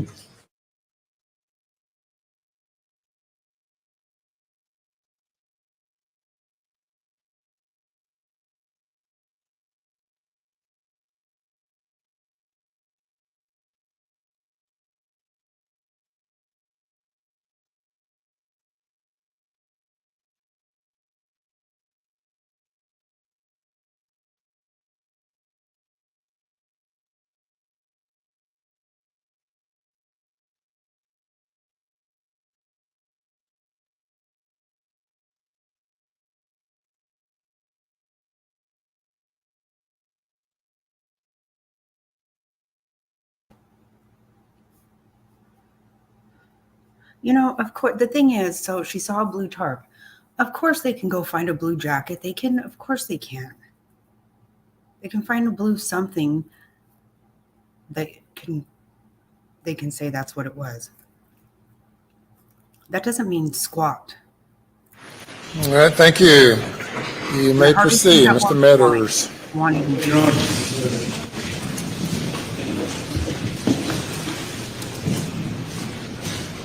Smith, do you remember being interviewed by Patrick McDavid and Robert Purcell that worked with Mr. Harpootlian and Mr.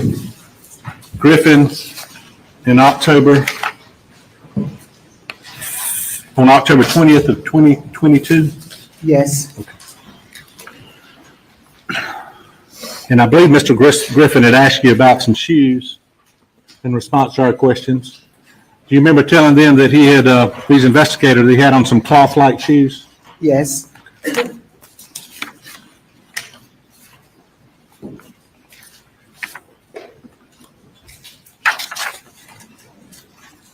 And I believe Mr.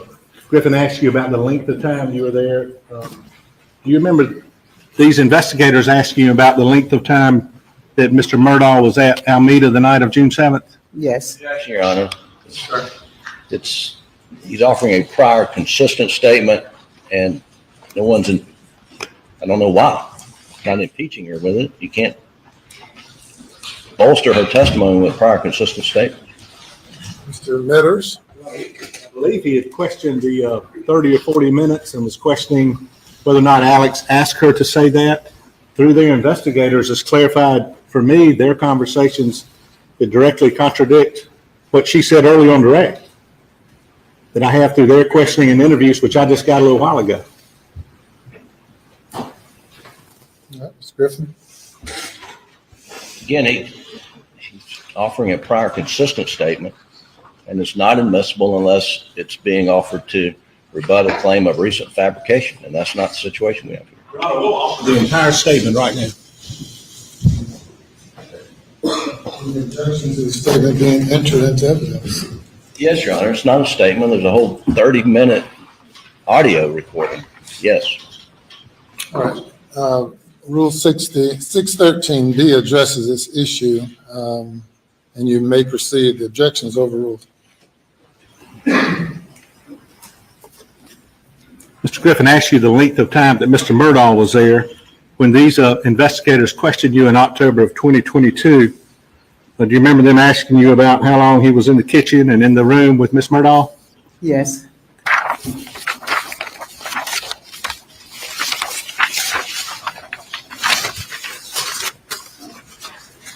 And do you remember them asking you about, and he asked you on cross, whether it was unusual, whether Mr. Murdaugh had visited that time of night? Do you remember that? Yes.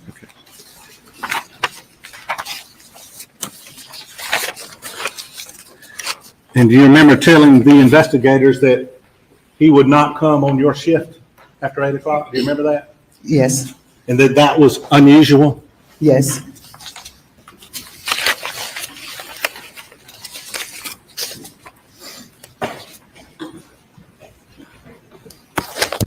And do you remember one of them questioned you? You actually registered it in your mind that something that this is unusual for him to be here that time of night? Do you remember that? Yes.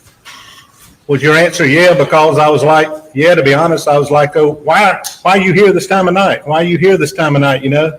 Because we all going to bed? Mm-hmm. Yes.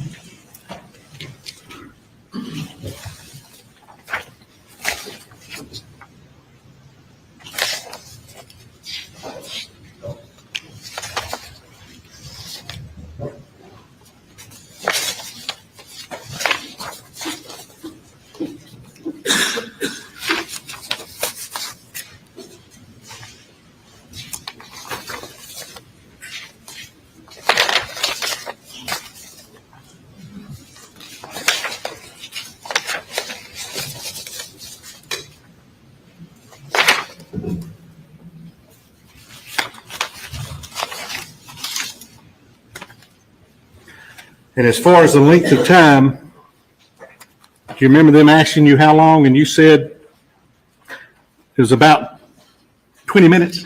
Yes.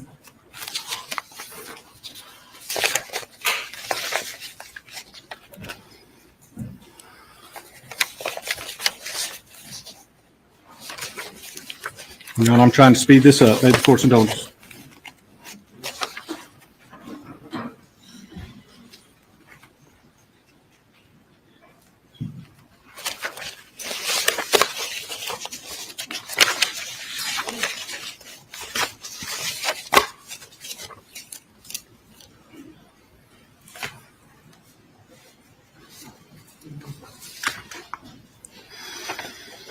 Do you remember, when Mr.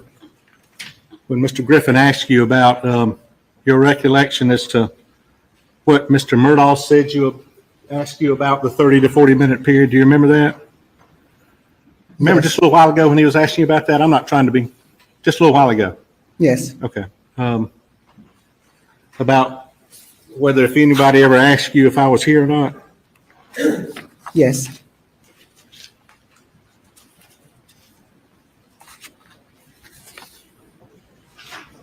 And do you remember that his investigators asked you if SLED had put that in your mind?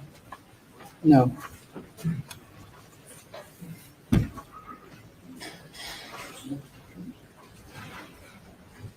Is that the recollection or something they put in your mind?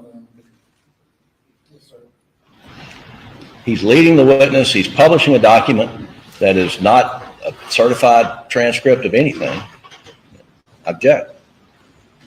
Mr. It's their statement. They took it. I sustain the objection.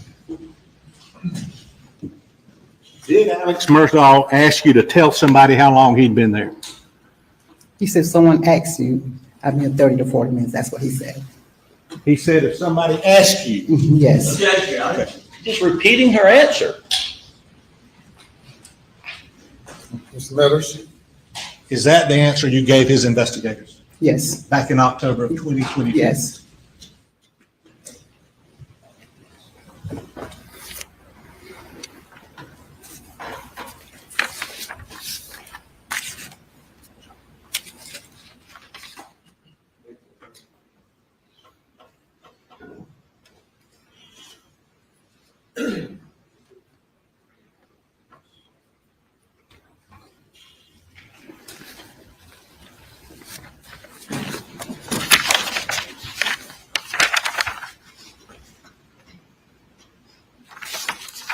Now, Mr. Griffin asked you about this blue tarp.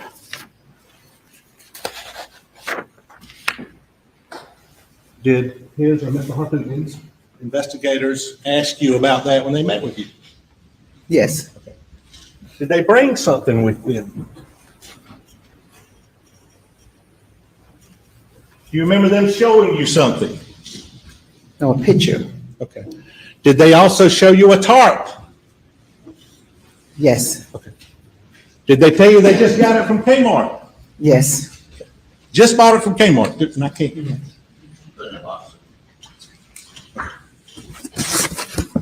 So their investigators brought this with you to the interview. Yes. And showed you this, correct? Yes. And had you already described well, who'd you first tell that there was something that the defendant may have been holding in his hand? Who'd you tell first? When he came in that morning after the funeral, who did you tell that first to in law enforcement? That the defendant may have been holding something or was holding something when he came? Dango, Officer Dango. Dango. Okay. And as a result of that, SLED came and interviewed you? Yes. Okay. And then you told them what your testimony's been? Yes. Correct? So in October 22nd, when their investigators came, they were asking you about what you talked about to Dango, right? Yes. Okay. And they showed you this, right? Yes. And did they also ask you about if you've seen a shirt? Do you remember when they asked you if you've seen a blue shirt? Yes. What was a blue shirt? It's a blue. Well, I don't know. What was it? Just like a dress shirt or a shirt? What was it? Like a rain jacket or something, like a pullover. Okay. Something. But they described it as a shirt? No. Not as I can recall.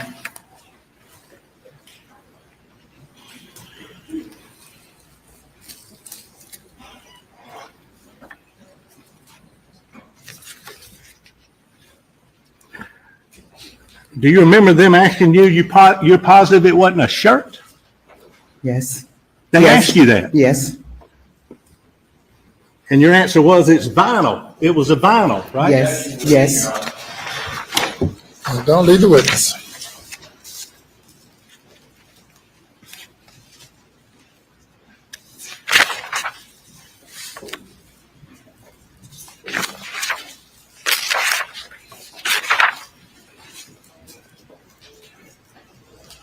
And Mr. Griffin was asking you about the vinyl, whatever. Do you remember them asking you if there could have been a gun in it, his investigators? I can't recall. I can't remember.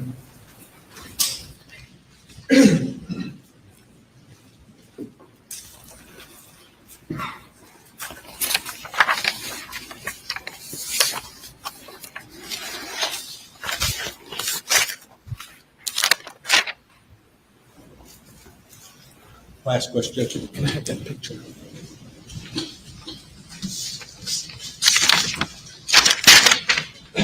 States 411, Ms. Shelley. You've identified this previously. Does that look like the blue vinyl garment he was carrying in? Yes. Say that again. Yes.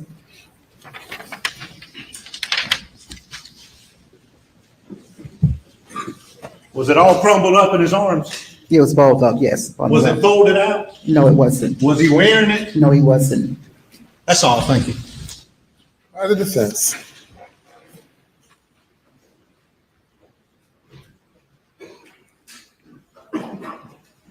Ms. Smith, it's clear when you left the next morning, you saw the blue tarp laid out on Ms. Libby's retirement rocking chair, correct? Yes. And it was not a rain jacket, was it? No, it wasn't. It was a blue tarp, like what's in here is in evidence 86, right? Yes. No doubt in your mind. No doubt. Now, our investigators, let me ask you, Mark, for identification exhibit 87, did they show you a picture of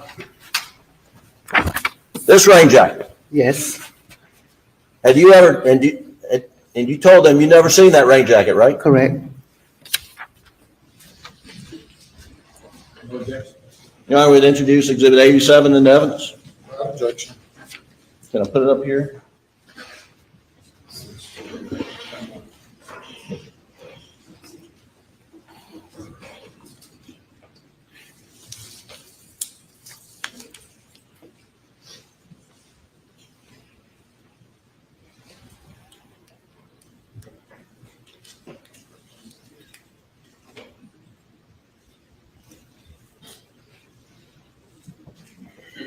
Well, while they're working on that, Ms. Smith, did anyone speak to you over lunch about your testimony? No. Did you talk to any SLED agents or anybody at the AG's office? No.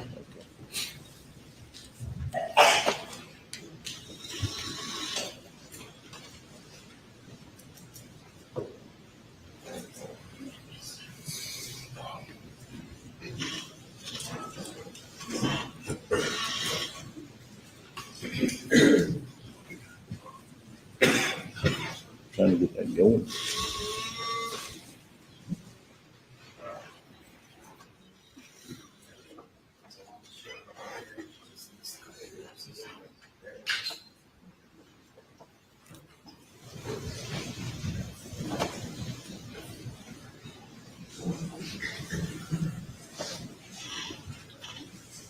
Is that full size?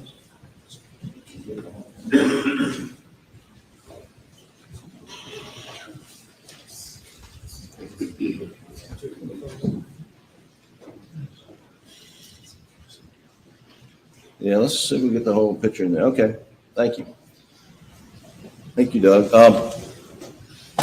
You ever seen this rain jacket before?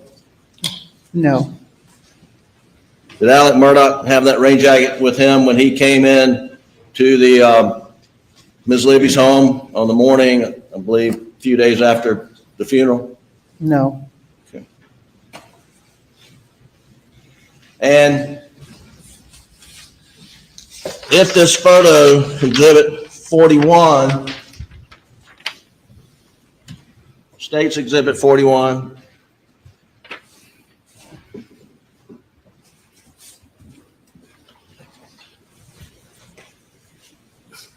can you see this blue thing wadded up? Yes. If that is, in fact, the photo of the rain jacket that we just looked at, would your testimony be you've never seen that garment folded up in that closet before? No, only thing I seen was blue velvet. I didn't know it was a raincoat or not. It was balled up. So well, had you ever been in this closet before? No, I haven't. So you don't know what that is folded up there, do you? Correct. And so if it's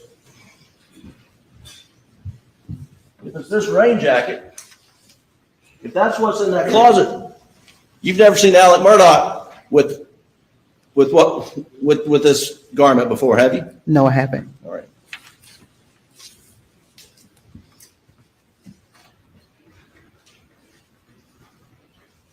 Now, Just very briefly, I know you've been really good here. I know it's been a hard day, and we appreciate you being here. That day when you came to work, Mr. Randolph Murdaugh had been put back in the hospital. Is that correct? Yes, And that was unusual because he'd just gotten out of the hospital like a day before, right? yes. And so it was, although it wasn't usual for Alex Murdaugh to come over that night, but this was an unusual day because Mr. Randolph had been put back in the hospital. Would you agree with that? Yes. All right. Thank you. That's all the questions I have, John. Thank you, ma'am. You may step down.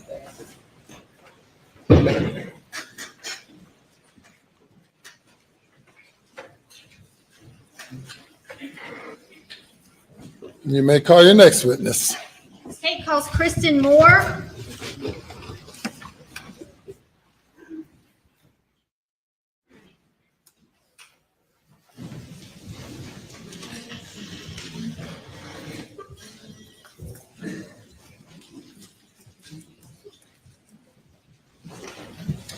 Raise your right hand. Do you affirm the testimony about to give the court in this trial shall be the truth, so help you God? I do. Will proceed in the written stand. State your name again for the record. Spell your last name.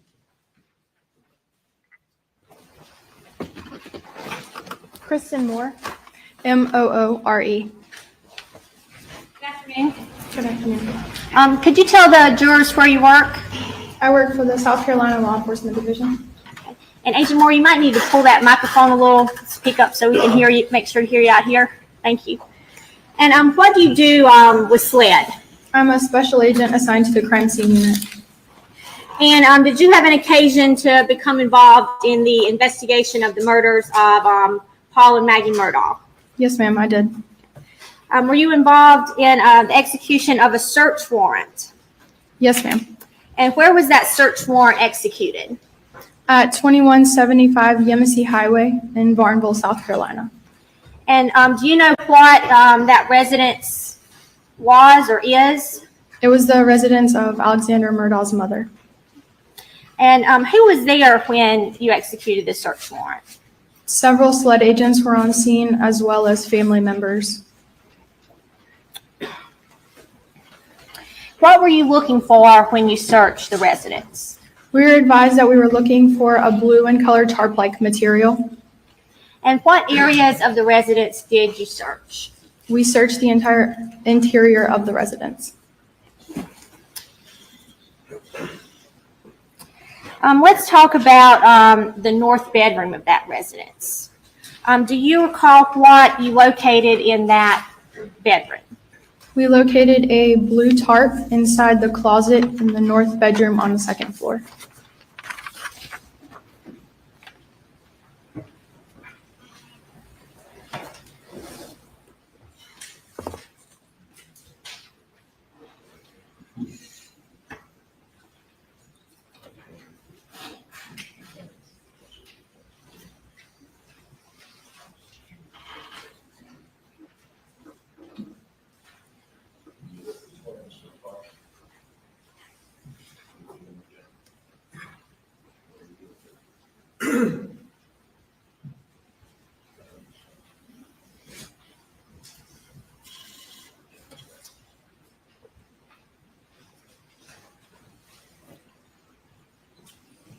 Agent Moore, I'm going to show you what's been marked as State's Exhibit 224. Do you recognize what's in that picture? Yes, ma'am, I do. Is that a fair and accurate representation of what you found in the north bedroom closet? Yes, it is. Your Honor, this time the state would move State's 224 into evidence. Admitted. Permission to publish? Yes.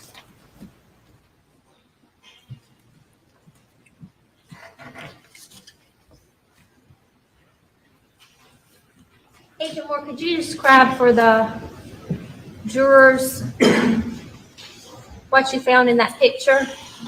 That is the blue tarp that we located inside the bedroom in the inside the closet inside the bedroom. Okay. And what was that tarp located in? A storage container. Were there any items in the storage container?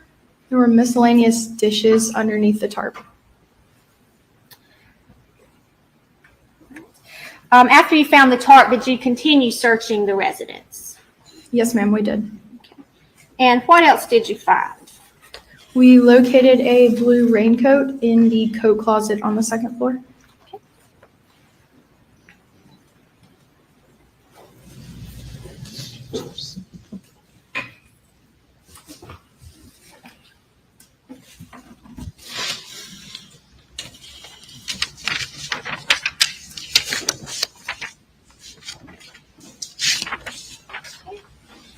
I'm going to show you what's previously been entered as State's Exhibit 223. Do you recognize that photo? Yes, ma'am, I do. Let me put that on the screen so the jury can see.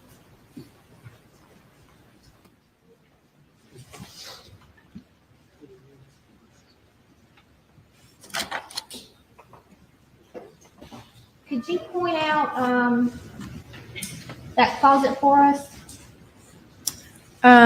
It is at the top of the photo on the right-hand side. So the door immediately above the stairs leads to an attic area, and the door to the right of it is the coat closet. So not this door right here at the very top of the stairs. The next door is the closet we're talking about. That's correct. And I'm going to show you State's 414. Do you recognize that picture? Yes, ma'am, I do. Okay. And what are we looking at there? That is a picture of the interior of the coat closet. Your Honor, at this time I move State's 414 into evidence. No objection. Submit it. Now, Agent Moore, if you could you point out the blue raincoat or tarp-like material that you found in this picture? It's in the back of that photo behind the white box, towards the bottom. And if you don't mind, would you mind stepping down and pointing that out to the jurors?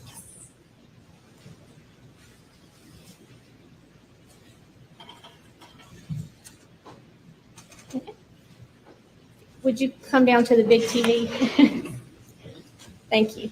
It's right here. Okay. So, and that's how you found the raincoat? Yes, ma'am, it is. Down in that closet? Yes, ma'am. And if you look at this picture, it appears there are other items of clothing that are hanging up, Yes, ma'am, there was. but the raincoat is balled up down there. That is correct. And what did you do when you located that raincoat? We documented it with photographs, and then we collected it in a brown paper bag, which was dated, sealed, and initialed. I'm going to show you State's 225, which I believe the defense has an objection to. Your Honor, if this is the raincoat, it's already in evidence. The photo of the raincoat is in evidence. I don't know why we need another photo, but we do object to any testimony about seizing the blue raincoat, anything beyond that, based upon my earlier statements to the court. Response? Your Honor, this agent's testifying to what she retrieved from the closet, and I believe this is a picture of her retrieving that item. Objections overruled. So, Agent Moore, do you recognize what's in this picture? Yes, ma'am, I do. And this is a true and accurate depiction of what you recovered from that closet? Yes, ma'am, it is. Your Honor, at this time I'll move State's 225 into evidence. Objection. Same objection. Submitted over objection. All right, and Agent Moore, if you could tell us what is in this picture, State's Exhibit 225.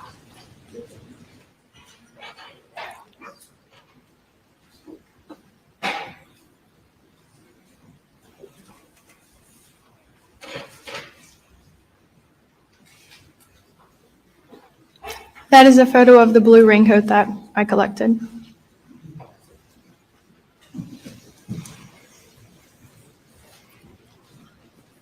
And this will be State's Exhibit 226. Without opening this, can you tell us what is in this item, State's Exhibit 226? Based off of the item number and lab number and my initials, this would be the blue raincoat. Your Honor, the state removed states 226 into evidence. Objection, relevant. No response. Your Honor, this is the purported raincoat that was recovered from the closet. Submitted. All right. And when you recovered that raincoat, what did you do anything with it besides photograph and collect it? Not on that day. We transported it back to the SLED Forensic Services Laboratory. And now in the closet where you found that raincoat, were there any guns? No, ma'am.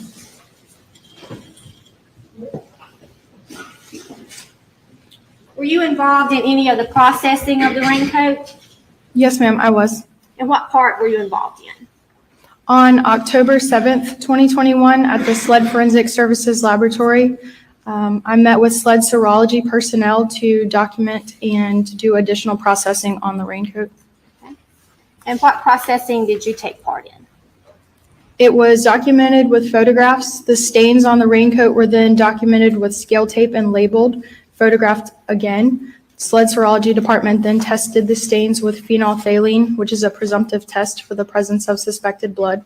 All testing with phenolphthalein was negative. We then used an alternate light source to look for any latent stains on the raincoat. We observed an additional stain and documented it with photographs as well as scaled it. Then it was tested with phenolphthalein as well, and it was negative. We then used leucocrystal violet, or LCV, which is also a presumptive test for the presence of suspected blood, and it was negative also. All right, as far as your involvement in the raincoat, does that pretty much sum it up for us? Yes, ma'am, it does. Okay. All right, thank you, Agent Moore. Please answer any questions from the defense.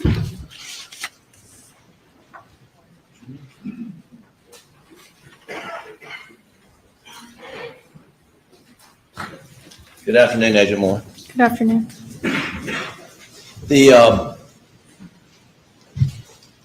So I understand you went to Almeda, Ms. Libby Murdaugh's home, to execute a search warrant. Is that correct?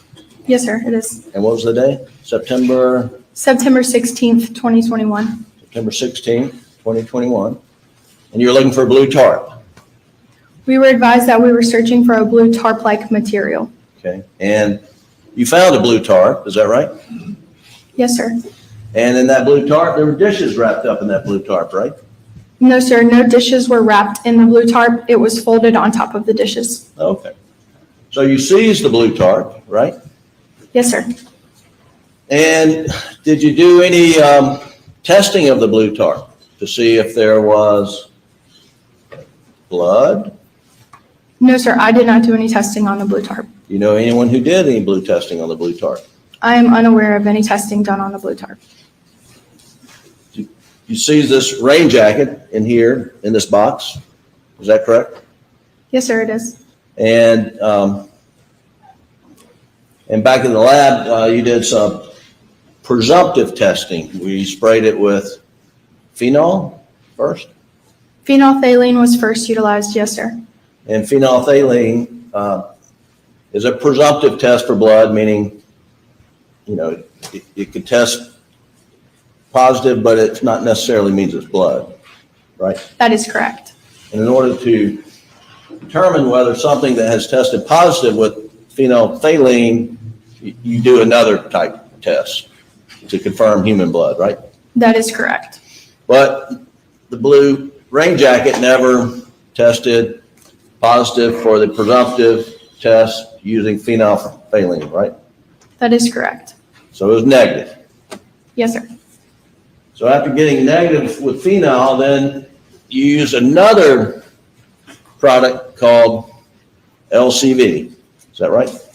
We did. We used an alternate light source first to make sure that we had all stains documented. Now, an alternate light source is what? It is a specific wavelength of a flashlight, and you used a colored filter, and then you can see any latent things that you wouldn't be able to see with your naked eye. And the alternative light source doesn't tell you whether that's possibly blood or something else, does it? No, sir, it does not. So you use that alternative light source and you identified some area, and is that the area you tested with LCV? We tested the entire raincoat with LCV. The entire raincoat? Okay. Yes, sir.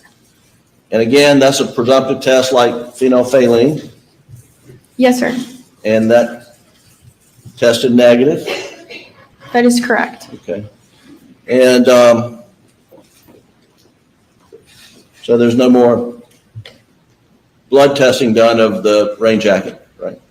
I was not involved in any further processing of the raincoat. Do you know if that LCV that you sprayed on the entire shirt has turned the rain jacket in that box completely violet? I have not seen the raincoat since the processing was done on October 7th, 2021. Okay. What size is this rain jacket? I could not tell you the exact size of the raincoat. Well, would you agree with me that the records indicate it's a large? Yes, sir, it is a larger jacket. Well, the size being large, do you know if it's large? That's the size? I do not recall the size. Do you mind if she opens it up? Your Honor, do you mind if the witness opens the box up? Let's see what size the rain jacket is. Any objection? No objection, Your Honor. I have scissors. You have scissors? No, I don't have scissors. I have gloves. Yeah, you probably want gloves. That's right. Yeah.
Oh, I'm having flashbacks.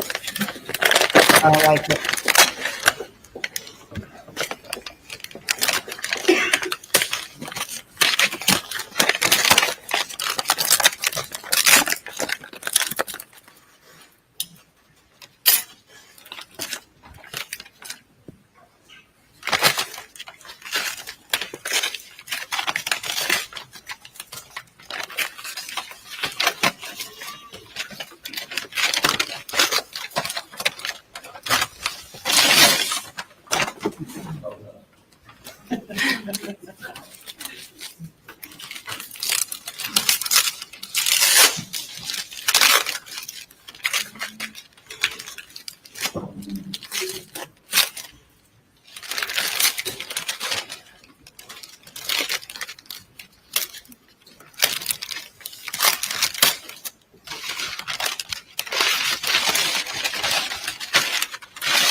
Yeah, I'm with you, Kim. Yeah.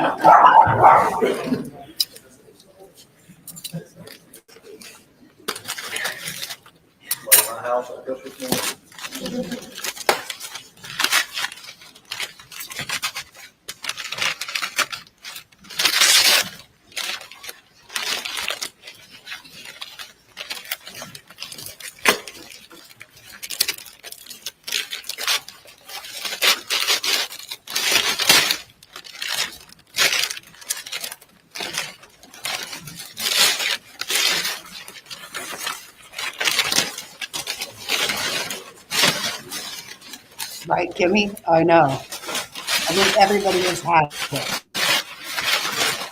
Oh my God, make it stop.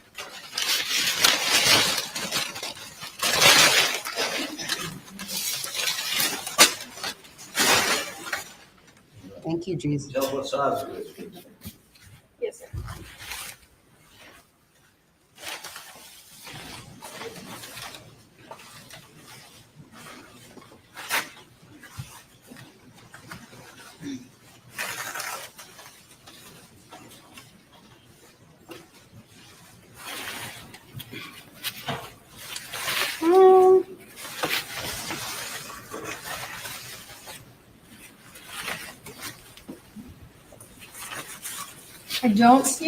I don't see a tag right here at the front.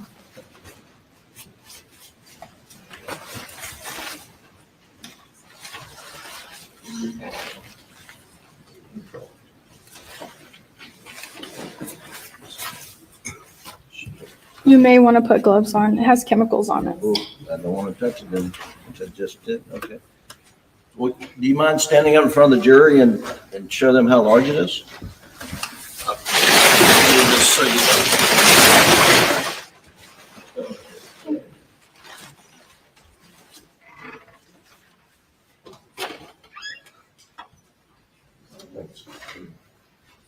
Is it a poncho style rain jacket? Just sir, it appears that way. Okay. All right, thank you.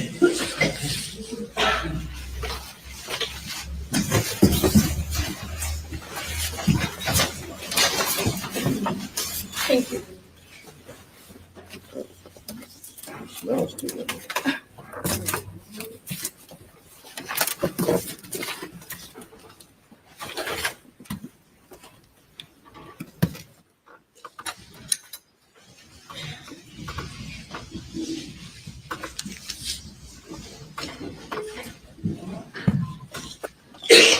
Do you know if that rain jacket or photos of that rain jacket was shown to any members of the Murdaugh family to see if they recognized it? I am unsure. You did not then, did you? No, sir, I did not. Did you show that photo or a picture, excuse me, the photograph, the rain jacket? Let me scratch that. Did you show to Shelley Smith the rain jacket or a photo of the rain jacket? No, sir, I did not. Do you know of any sled agent who did? I do not. 1 second, Your Honor.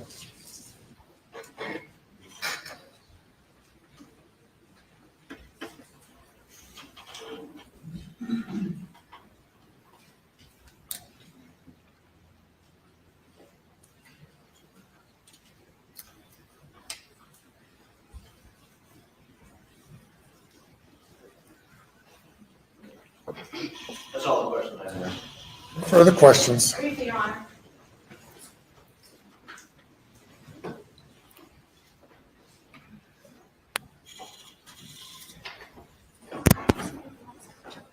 I only brought this up here.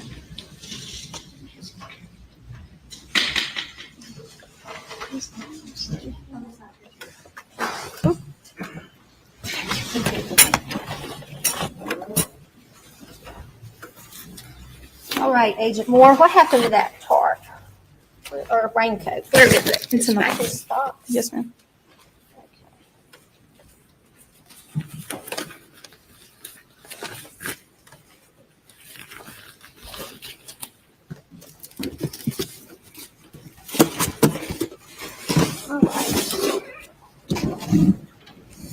All right. State's Exhibit 226.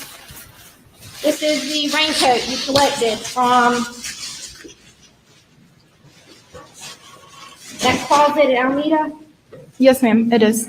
Now, when you collected it, did it have like this tape here on the raincoat where we can, the white tape with the letters on there? No, ma'am, I placed that on that. So that was done during processing? Yes, ma'am, it was. And we've been talking about a raincoat, but is this what you would normally think a raincoat would look like? No, ma'am. This is rather large for a raincoat. Yes, ma'am. When you found it, it was balled up like this? That is correct. No further questions for this witness, Your Honor.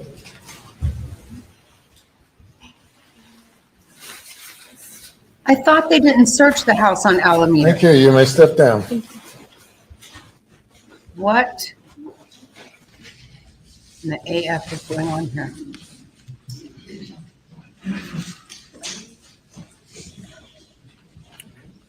Call your next witness. William McElveen.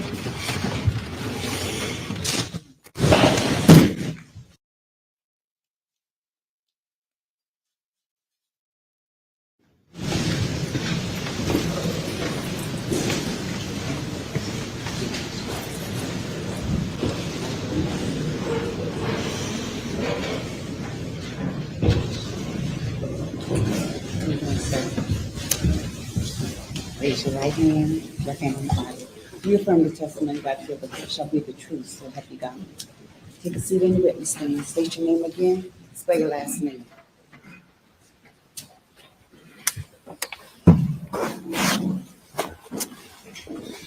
My name is William McElveen, McElveen. Mr. McElveen, how are you doing today? Doing well. How are you? Doing well. If you would, tell the jury a little bit about yourself. Where'd you grow up, and where'd you go to school? I grew up in Columbia, South Carolina. Went to AC Fuller High School. Went to the Citadel after high school. Graduated there in 2017. Went to get my master's at Clemson. Graduated in 2018. Moved back to Charleston, worked for a CPA firm for a while. And now I'm in finance for a home builder. For where, sorry? For a home building company. And what area generally do you currently live? Live in Charleston now. Mr. McElveen, were you friends with Paul Murdaugh? I was. Good friends. All right, well, tell us a little bit about when y'all first met. So I lived in Edisto Beach every summer with my granddad, and when I was growing up, and he was in Edisto all the time, so we just became close. Edisto's a small town. Not many young people live there, so the young people kind of stick together. We both love fishing, hanging out, so we just became good friends through that. So you would spend the summers in Edisto? That's correct. Yep. And what kind of things would you do throughout those summers? Just hang out, work, fish. What kind of jobs did you get? I worked multiple jobs there for 5-ish summers. Worked at the marina a good bit, a restaurant there called the Sea Cow. I worked at a realty company as an inspector and at the Bilo as well. And I think you just said that you met Paul about the high school years? That's correct. Okay. Tell us a little about your friendship. How did it start, and how did it kind of evolve? It started just kind of common interest in fishing and hanging out. And then he was just a really fun guy. So we just hung out more and more. And I started going to Moselle, hanging out with his whole family. They kind of took me in and just evolved from there. Yeah. So did you get to know him pretty well? Yes, I did. Did you get to know his family fairly well? Yes, I did. Tell us a little bit about Paul. Paul was just a really fun guy, just like the life of the party kind of guy. Everybody that really knew him loved him. I don't know, just a great guy, very loyal friend, the kind of guy that's always there when you need him. So if you reached out and needed something, you might want to pull that mic a little closer to your mouth so it picks it up. Just try to speak into the microphone. Okay. So was he sort of a responsive friend? Meaning, if you reached out to him, would he respond back? Yes, he was very responsive. And how did you primarily communicate with him? What means? Cell phone normally. Yeah. Phone calls or texts? A little bit of both, but mostly phone calls. He was a big phone caller. Yes. Well, I guess tell us a little bit about Paul's cell phone use. Did he like to use his cell phone? He did like to use his cell phone. How would you describe it? His use of cell phone? He used cell phone a lot. Like kind of every time he had a road trip or anything like that, he would use it to call all of his friends and just check in on everybody. I can speak for almost all his friends. We get a phone call from him almost every day. And then we just text a lot, Snapchat, that kind of stuff. Was he on his phone quite a bit? Yes. To the point where was it very noticeable to his friends? Yes. Did you ever have did you have an opportunity to get to know Maggie Murdaugh? Yes, I did. All right, well, tell us about her. What was your observations about her, or your whatever friendship y'all had? She was just a super sweet lady. She kind of always trusted Paul when he was with me. She would know he's staying out of trouble. I don't know, she just treated all Paul's friends like they were her kids, and just a very nice lady. And did she approve of you hanging out with Paul? Yes. Okay. Tell us about that. About what? Sorry. Well, did she ever comment to you about how she liked you hanging out with Paul? Yeah, she did. Like hang out with Paul. And did you have an opportunity to get to know Alex Murdaugh? I did. All right. And what were your perceptions of him? Kind of the same way the rest of the family, just took everybody in, all Paul's friends. He was kind of the dad of all of our friend group. Same way the rest of the family, yeah. And is he here today? Yes. Did you identify him? Yes. It's in the brown jacket. Thank you. Did you ever get to go out to the family property on Moselle? Yes, I did. How often would you have you been out there visiting? Probably 30 or 40 times. Okay. Did you spend the night when you went out there? Yes, normally. Tell us a little bit about the property. What kind of things would y'all do out there? Did a lot of hunting. Also, probably more than hunting, just hanging out. Just enjoying each other's company, hanging out. So you said about what, 30 to 40? Is that what you said? That's correct. Okay. If you would, please speak up a little bit. It's okay. All right. Now that the property, was there a main house location? There was, yes. All right. And was there a secondary location for kennels in a shed? Yes, there was. All right. Did you spend much time out at that secondary location? A good bit, yeah. All right. Describe that area for us, if you would. What was out there, and what would you do out there? So it's like a big shed hangar that side comes up. We'd all hang out over there. And there's the dog kennels. And then a few years back, they built the shed across from the hangar. And it was just a good place to get away from the main house and just hang out and talk. If you were visiting Moselle, would you spend most of your time hanging around at that shed, the hangar area? Depends. For large groups, we would have people over there more often. If it was just me and Paul and the family, we just hang out at the house. You mentioned kennels. Were there a number of dogs on the property? There were, yes. Okay. Do you remember them? Yes. Okay. Tell us about the dogs you remembered. And well, first of all, were there kind of two different kinds of dogs between family dogs or working dogs? Yes. Okay. Did you get to know any of the family dogs? Yes. Who were they? Tell us about those dogs. Bubba is a yellow lab, and then Bourbon, brown lab, and Grady is a black lab. And they were all pretty relaxed, would hang out around the house mostly, but I don't know, they were just good dogs. Did they, and when you slept over there, did the dogs sleep at the house location, the main house? Yes, they did. The family dogs did. The family dogs. Yes. And then there were some working dogs where would they stay, the working dogs? They would stay in the kennels by the shed.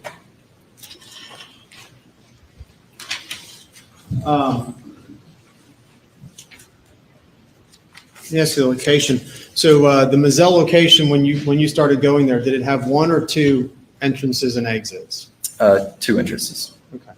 And describe the two entrances. So one was the main entrance that was had like a brick pillar outside, and that would just kind of go to the house and not really pass anything, go through some trees. The other entrance would be next to the cabin, right behind the shed. And that entrance can kind of go multiple ways when you go in there, but that passes by the cabin and the sheds and then goes to the house as well. And with that entrance, is that where the mailbox was located? I can't remember the mailbox is. I believe it was at the pillars at the main entrance, maybe.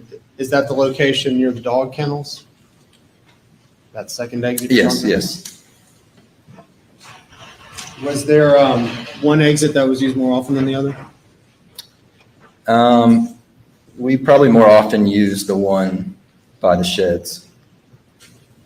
If there was ever a time where someone was leaving the house and you all were down at the kennels, what was the normal course of action for that person, whether it was Mr. and Mrs. Murdaugh? Say that again? If anyone was leaving the house or coming back and you all were down at the shed area, the kennel area, what was the normal course of action for Mr. and Mrs. Murdaugh if they were leaving the house and exiting and you were down there? Typically, they would come check on us and drive by and just say hey. But that was normal? I would say it's normal, yes.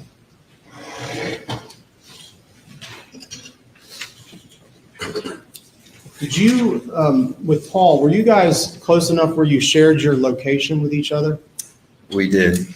Tell us what that means. Is this an iPhone? Yeah, it's the app on Find My Friends on iPhone. And what does it mean to actually share your location with someone? Just means at any point in time you can open your phone and see where all your friends are and pinpoint their exact location. Did you do that with many people? Probably 5 or 10. Do you know if Paul did that with many people? Don't think Paul did with many people now.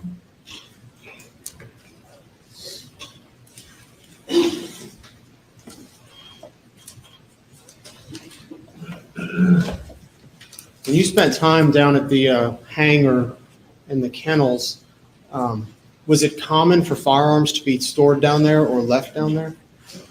Not common, no. In those times, you said you've been about there about 30 to 40 times. How would you explain common? Was it something that you frequently see or not frequently? I can't remember a time I've seen firearms left at the sheds.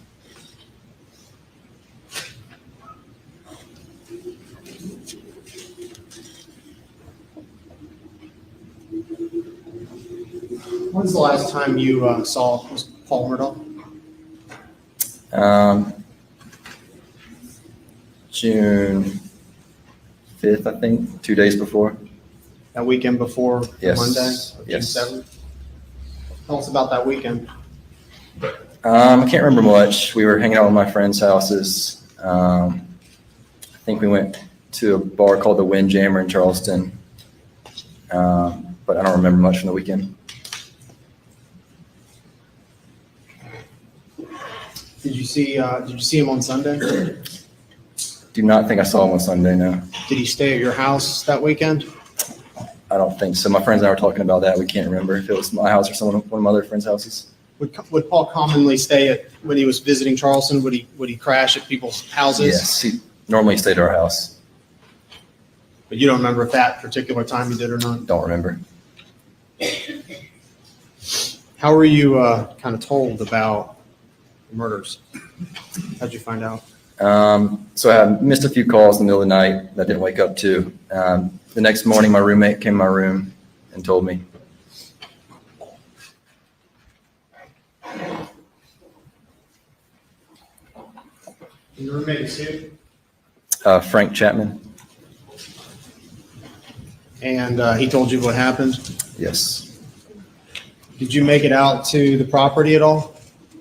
Yes, the next day I went out to the property. So the 8th of June? Yes. And walk us through what happened out there when you made it to the property. Where did you go?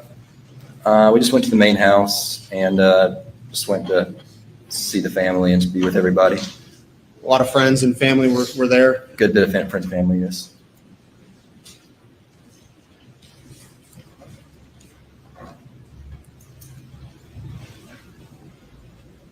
Did you attend the funeral as well? I did, yes. Beg the court's indulgence.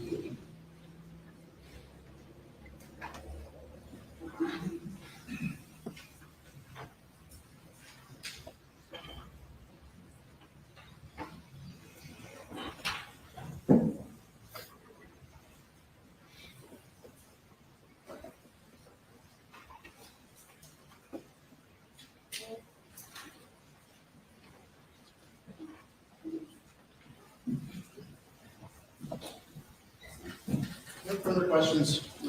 That's,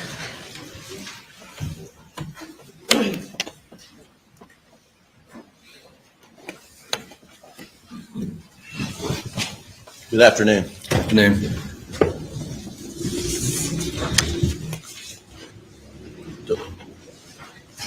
Mr. McElveen, where are you from? From Columbia, South Carolina. And are you friends with Will Chapman and Frank Chapman and Will Loving and I am, yes. that crowd? Okay. And so you met with Paul, I take it, down at Edisto with the Columbia group? Yep. And you became really good friends of Paul's, correct? Correct. And I think you described him as a loyal friend, did you not? Correct.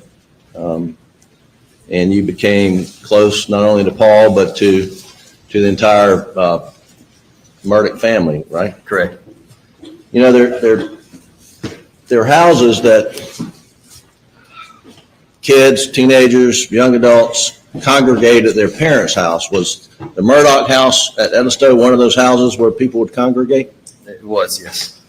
And you spent a lot of time at Edisto there in the summers? I did, yes. And you spent time around Alec and Paul and Buster and Maggie, is that correct? That's correct. And how would you describe Alec's relationship with Paul? They had a very good relationship. They were kind of best friends in a way. They were close? Very close. And how, from your observation, how would you describe Alec's relationship with Maggie? From everything I've seen, it was great too. I mean, nothing, I've never seen anything negative. Right. And they like for Paul to hang around with you, and right? That's correct. I mean, I think you were asked about that. You strike me as someone who's very responsible. Did they like that about you? You think? They did. I think so. And you strike me as someone who if you're down at Moselle, would not leave guns laying around. You wouldn't do that, would you? Probably not, no, sir. Okay, so when you were with Paul, hunting, you were responsible enough to be sure that guns got put away properly, correct? Correct. You were asked about some of their dogs. Actually, Paul had a puppy, did he not? He did. You have that puppy now? I do. What's his name? His name's Goose. How's he doing? He's doing great. Glad to hear that. And you describe 3 labs: Bubba, the yellow lab, Verdon, the brown lab, and Grady, the black lab. That's correct. And when you were at Moselle, these were family dogs, and they stayed up at the residence. That's right. Now, up at the residence, they had an invisible electric fence around the house, correct? I didn't know about it, but possibly so. Okay. Well, was Bubba a handful? Just take off sometimes? Sometimes. Right. And you don't know, when was the last time you were at Moselle? I can't remember. Was it in 2021? Most likely. Okay. Were the dogs there? Can't remember.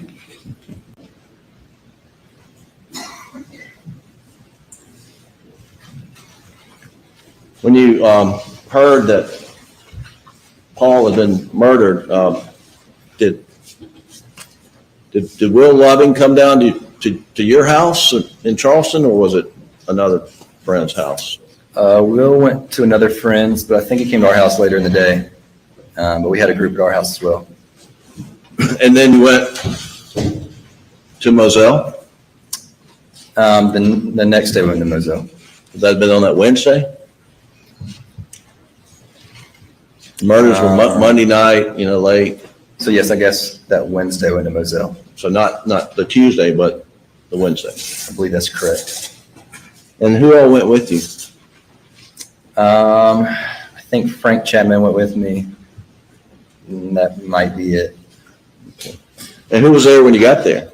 Well, were any other Paul, any other friends of Paul there when you got there? Rogan was there, and Nolan was there. And what was? There might have been a couple more, but I'm not sure. Okay. What was Alex Murdaugh's demeanor when you saw him? Just sad, crying. Did y'all hug? We did hug, yeah. I mean, did he? When he was crying? Yes.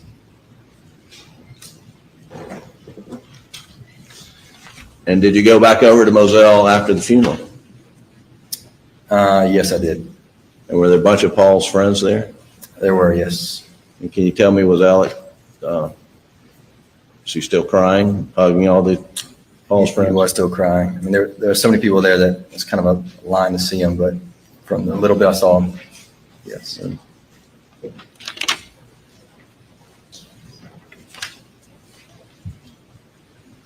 1 second, Your Honor. Do I have anything further?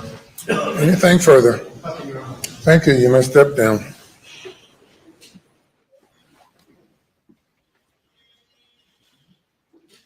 It's like a 15-minute break. Addressing the jury, 15 minutes break.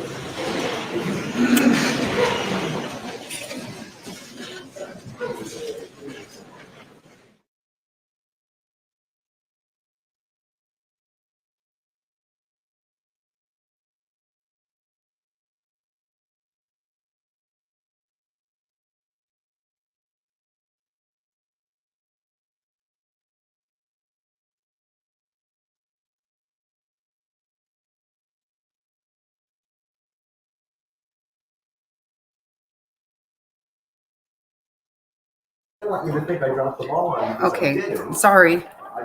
As soon as I choose to go and have a cigarette and some coffee, we take a break. So I felt a little like he's trying to be weird with people. Of course, people were crying. It was a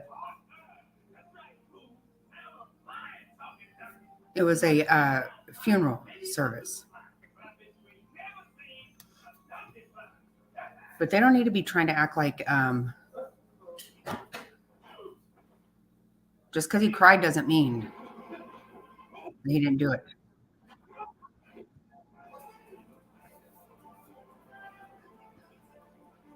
But, they got to do what they got to do, I guess, You should see my throat scan. It looks, oh, God. Kimmy.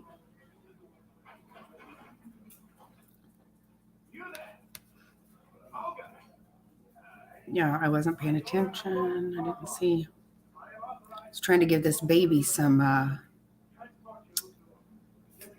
lunch.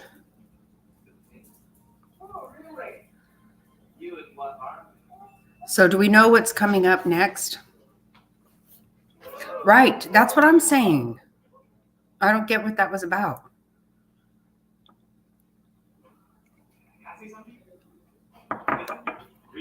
That one didn't make any sense.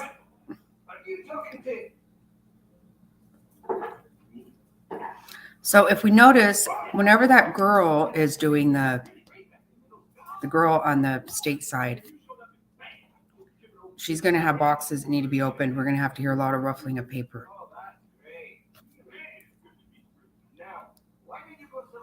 Mm-hmm.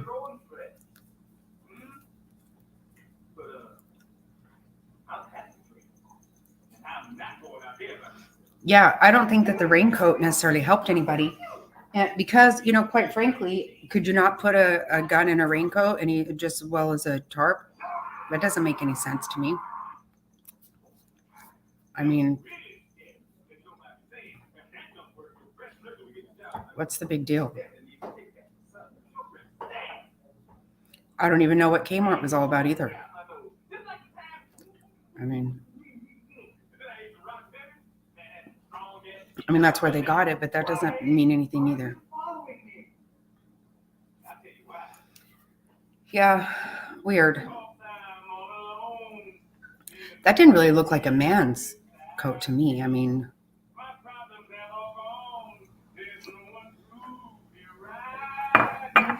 Oh, shoot.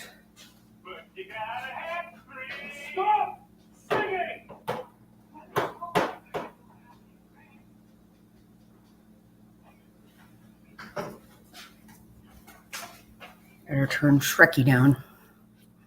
I just think it's funny that the defense was acting like a raincoat could possibly be confused for a tarp. Right. That's not, every bit of that is just weird to me.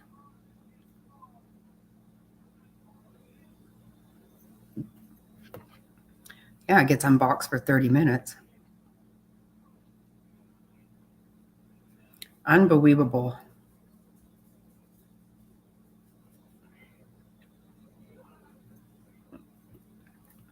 I do need to let everybody know that I have an appointment this afternoon. I won't be here when court closes.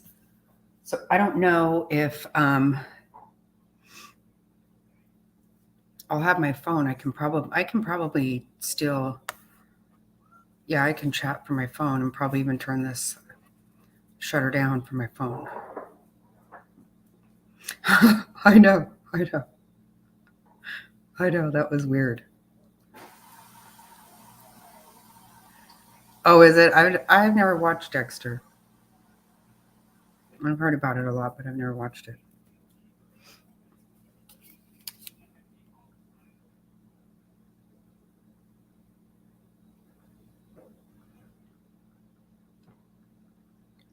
Yeah, I don't know who would wear that.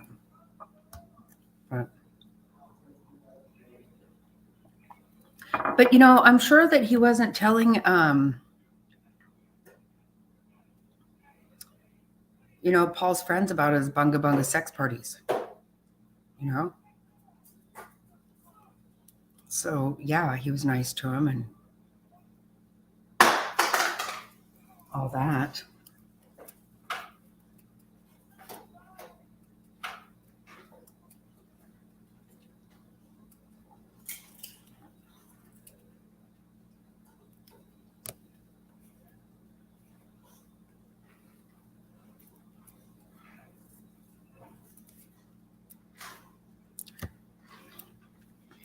I don't know if they found a tarp or not. I've never figured out exactly what the heck's going on with any of that. I've clearly missed something about the coat and the tarp. I mean, I know she said he was holding a tarp, all bunched up, but I also think that didn't he knock on the window that time too?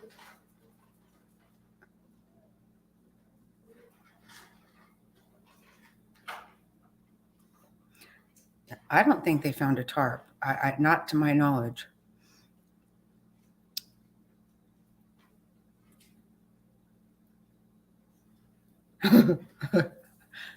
Right.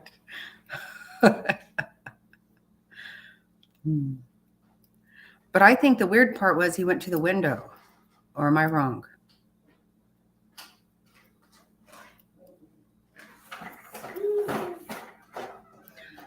To me, she wasn't even saying tarp the way I say tarp. I figured it's some kind of Southern dialect situation that I'm not privy to. I don't know. And since you can't relate that to anything, why are you even talking about it?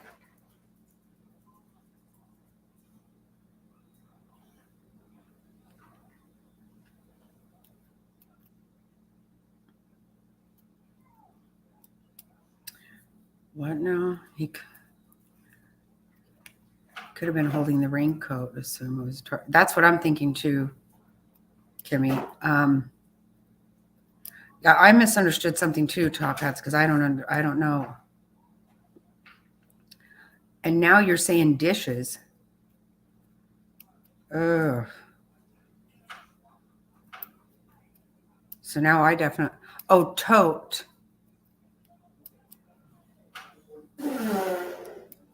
Huh.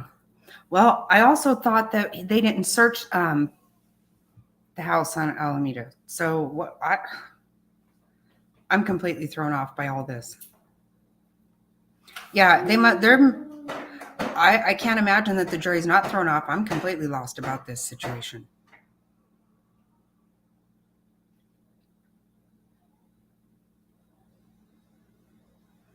Yeah, I didn't hear anything about dishes either.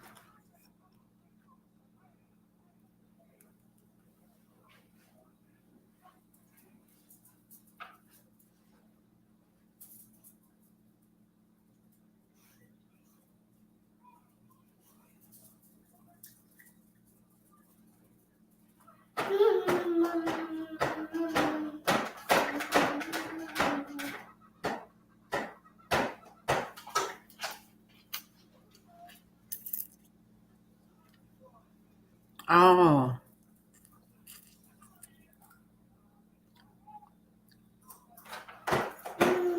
No, Rizzo's wife, no. He has not. And I prefer that he doesn't.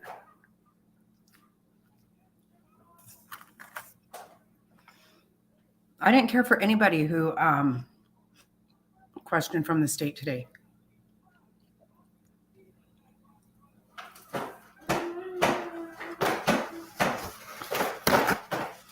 Yeah, that was all a nothing burger for me, but that time thing sure was a deal. That is faux show. I had a feeling that's what we were going to hear from her as far as time.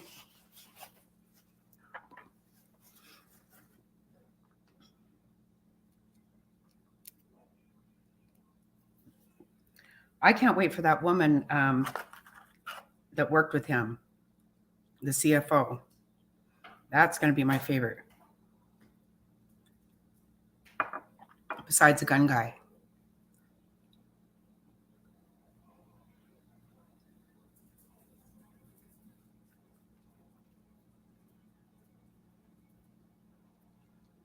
Yeah, I don't.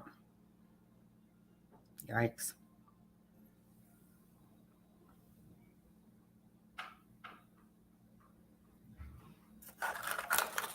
Come here, baby.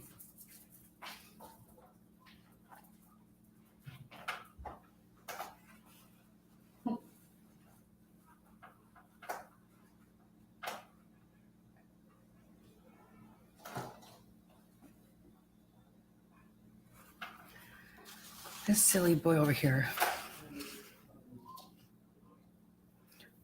Oh, with Rock and Ronnie.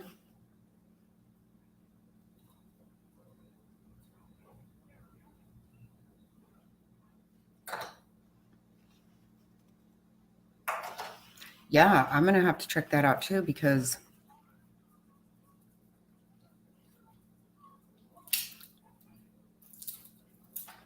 basically, pretty much, Kimmy.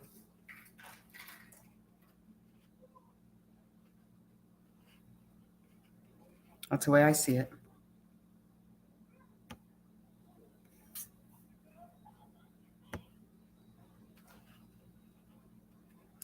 Let me check status.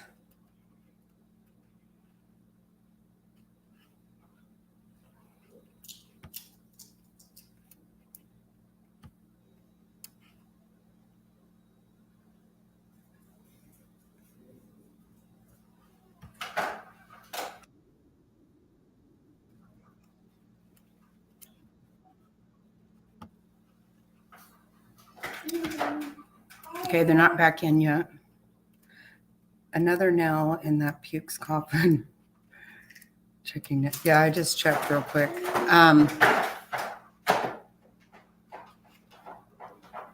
Did you hear me, Fig, that I'm gonna...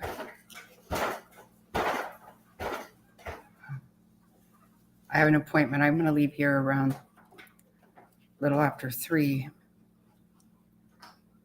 But I'll have my phone, so...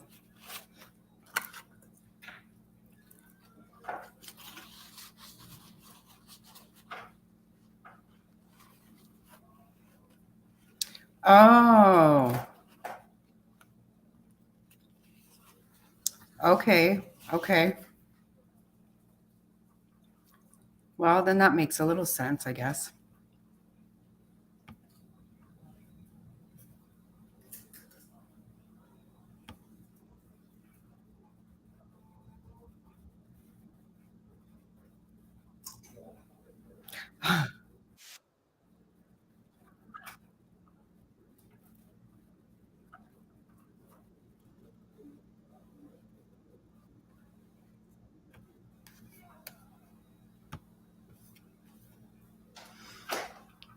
Okay, I just went to check and see if that was on.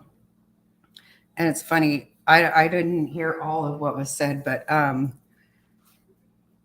heard the guy over there saying, you certainly don't want the jury to leave for the day saying, what the heck was that all about? So there you have that.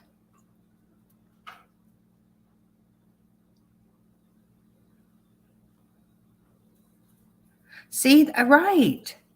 So that's what, okay, that part I do recall. So what was all the tape about? And why did they have that? Leave it in the damn closet with the dishes. What the hell? I don't understand that at all. And what did they get that 3 months later?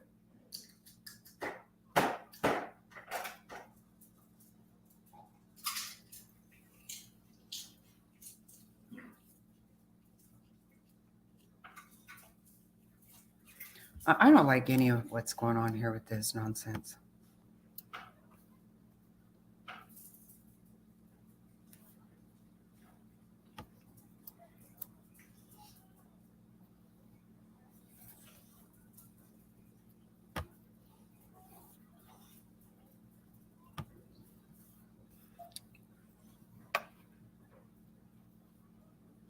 They told her to wear gloves because she tested it. Well, if they didn't test it, why'd they put tape all over it? If they saw something on there to, I'm not understanding any part of this. I don't think I'm alone in that.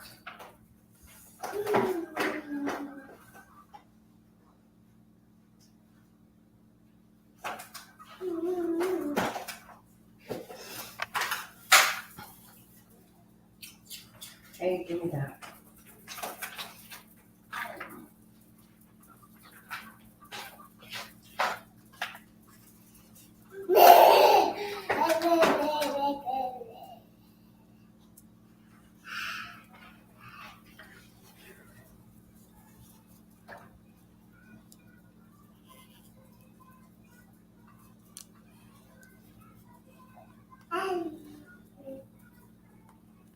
Huh. Yeah, well. So there was blood on it?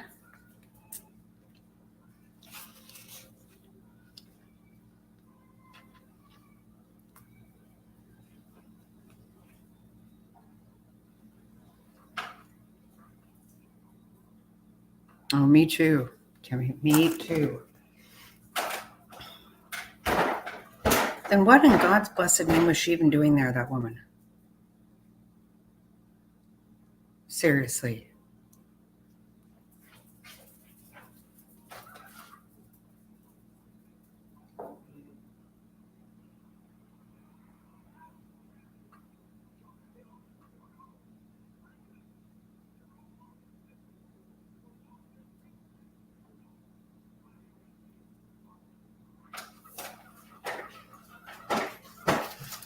I don't know what the heck's going on.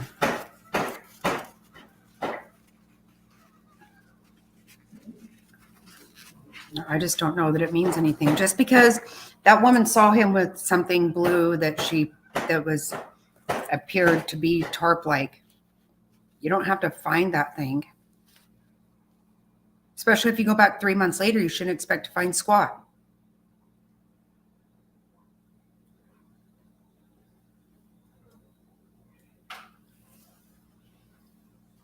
Okay, well, maybe when they get to the end of that, we'll find out why they even have that coat. So somebody had poor taste.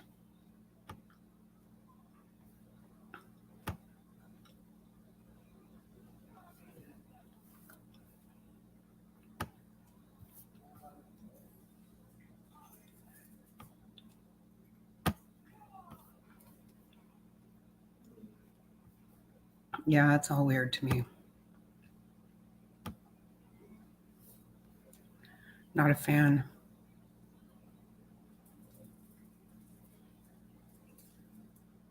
No, it could, yeah, but I don't think that That tarp that they have there is one they got at Kmart.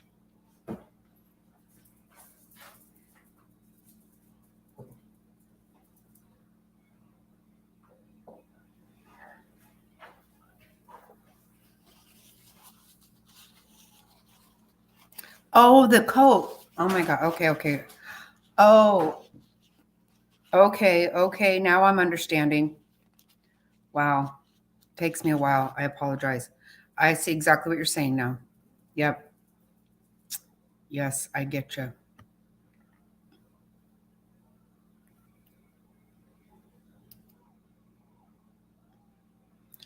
Isn't what a replay.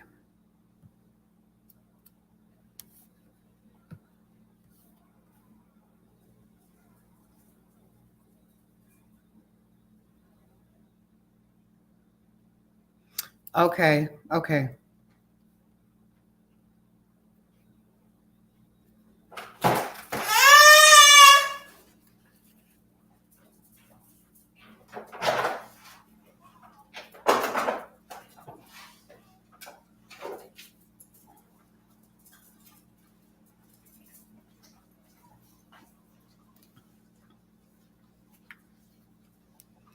Are they? I saw that. I watched the replay of her live, Kimmy.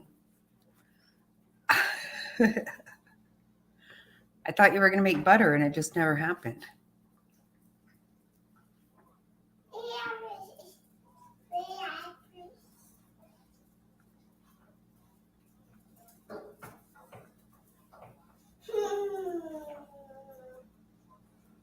That's too cute.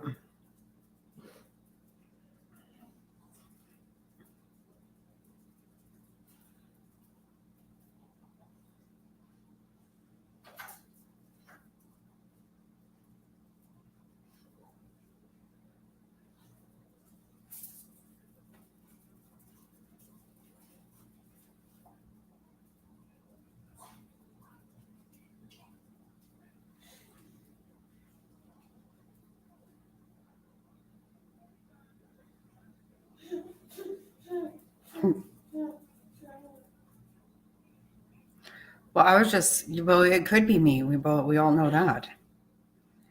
But I'm like, say what?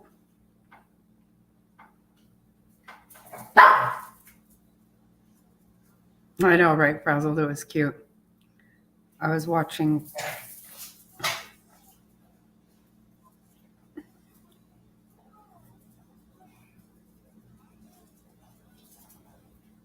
She seems really sweet.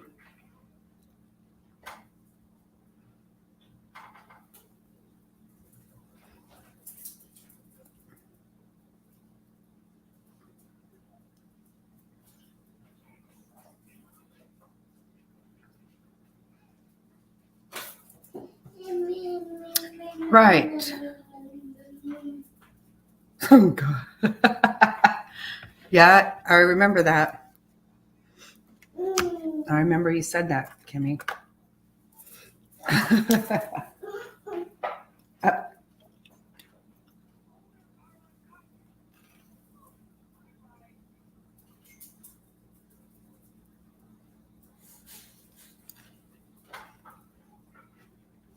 Yeah, I was all excited about it.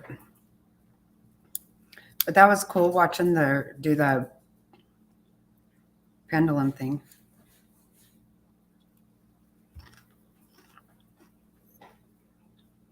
I've never seen that before.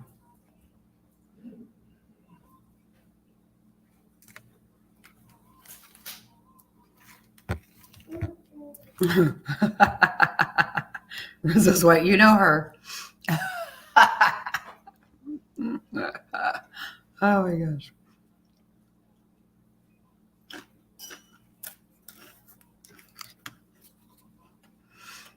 Yeah, I'm gonna try to do that. That Aiden Bushy,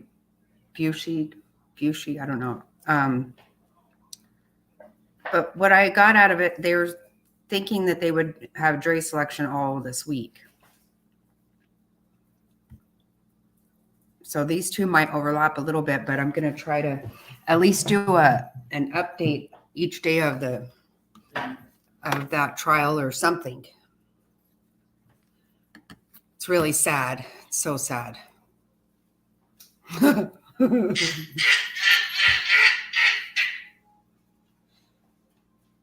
I still laugh to myself, Rizzo's wife, every time I think about.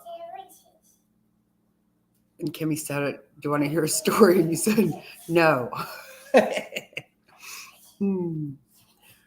Oh, that's funny. Oh my God.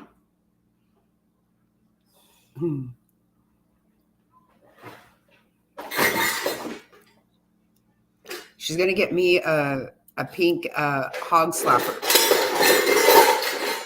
But she doesn't know I already ordered myself a pink hog slapper.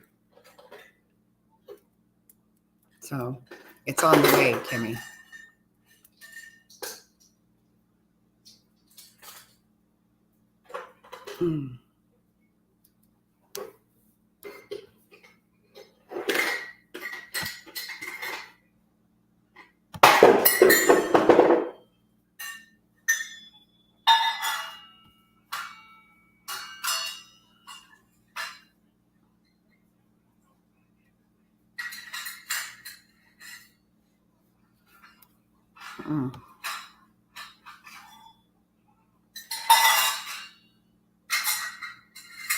Oh gosh.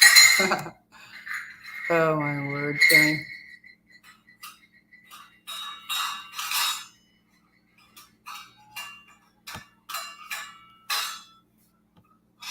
They're not about to start on time over there, are they? No, they are not.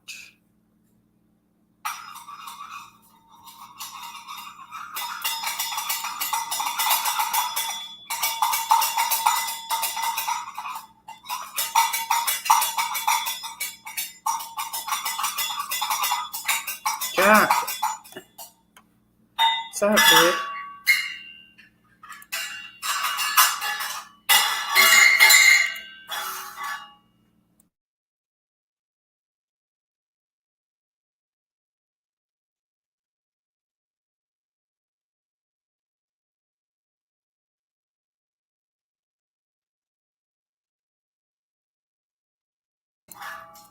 Quinny got me going down a rabbit hole with all this Ryan Upchurch and his mom.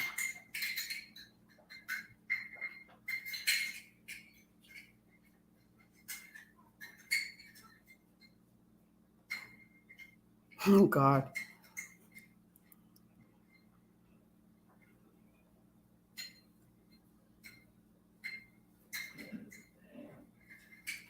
Oh God. Oh, Kimmy.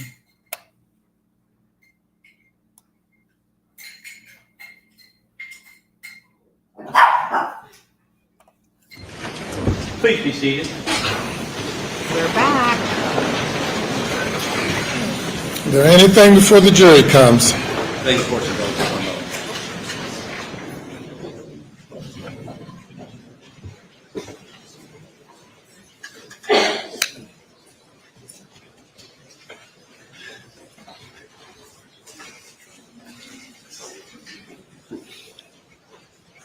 Your Honor, attempting to resolve shouldn't be a complicated issue, but Mr. Waters and I are complicated people. Yes, sir.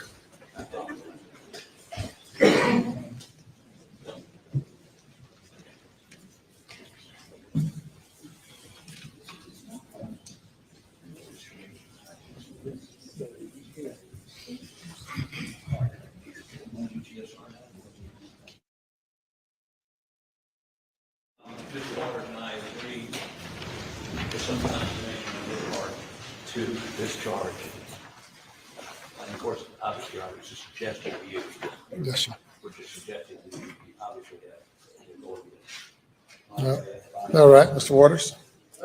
Your Honor, and I don't know if Your Honor has another instruction that you prefer. I probably would do the language just a little different in that particular one, but I think fundamentally the principles are accurate.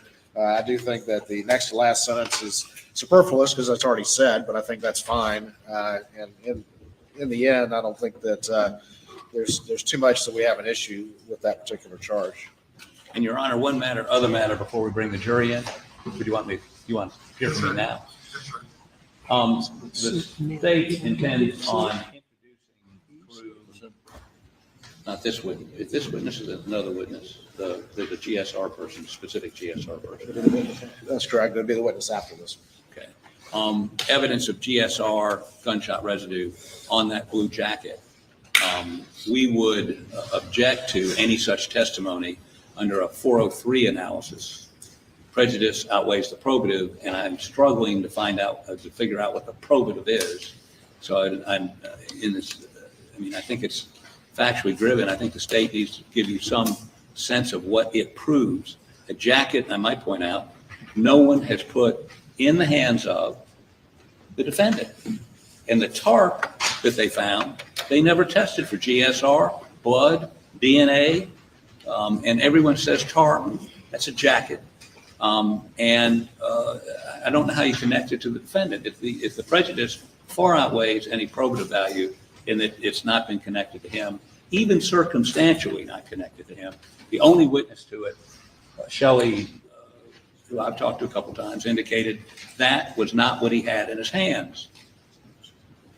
And she'd never seen it before, never seen it with him. So, Your Honor, we'd oppose it under a 403 analysis.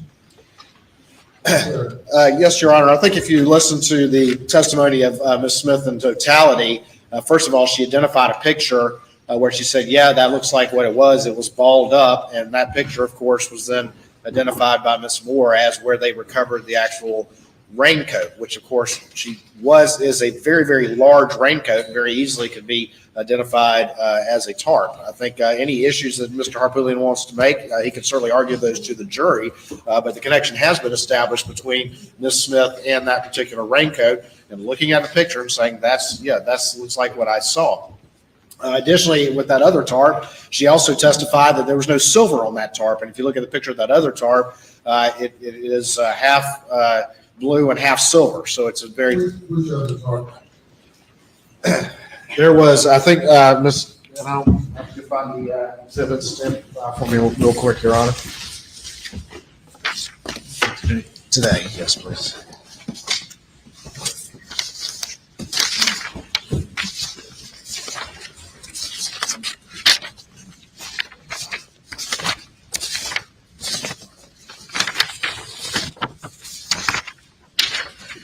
So, Your Honor, and I can put them up with the elbow or hand them up, whichever you prefer, but we have State's Exhibit 224, and this was a tarp you can see with a lot of silver on it, but State's Exhibit 411, Ms. Smith identified as that's what it looked like. You can see that balled up thing right there, and that is ultimately the rain jacket, which, as you saw, particularly on redirect with Ms. Gowd, this is extremely large, very easily could look like a tarp, and when she balled it up, Ms. Smith said, yeah, that's what it looked like. So I think there's been enough of a nexus established as to the probative value, and what you'll, of course, hear is that from the GSR experts is that very high levels of GSR were found within the inside of that blue rain jacket, which again is this big and very, very long. Again, Mr. Harpootlian can argue to the jury whatever inferences he wants to, but I think the state has established enough of a nexus to not only make it relevant, but to make its probative value not substantially outweighed by the danger of unfair prejudice. Yes, sir. I think he either misunderstood or is misquoting what Ms. Smith said. She said, when she was shown that photo, she said, it's the same color or like the same color. She never, ever, ever said, that's what I saw him with as he came through the door. And by the way, she found the tarp. That couldn't be the tarp because the tarp was found downstairs across a chair, which is what she said he walked in with. So the tarp in the box obviously isn't it. And she said the tarp that he came in with was the one that was on the chair when he came down, not the coat. All she ever said was that blue coat, it balled up, appears to be the same color. No one has ever said that she saw him or anybody saw him with that jacket. And I would also point out that and I hate to say this, but I would suspect there are a number of rain jackets in this area of the state that have GSR on them, in them, around them. So there's no one that says he had possession. All she ever said was, and by the way, it was all balled up. All she said was, it looks like the same color. She saw a picture of the rain jacket and said, that is not what he was carrying when he came in. All right. The item is in evidence. The witness testified as to the location of the item of evidence and where she believed that it was placed by the defendant. It's in evidence. Obviously, the state contends that it has some inculpatory evidence on it. This is a circumstantial case, and circumstantially,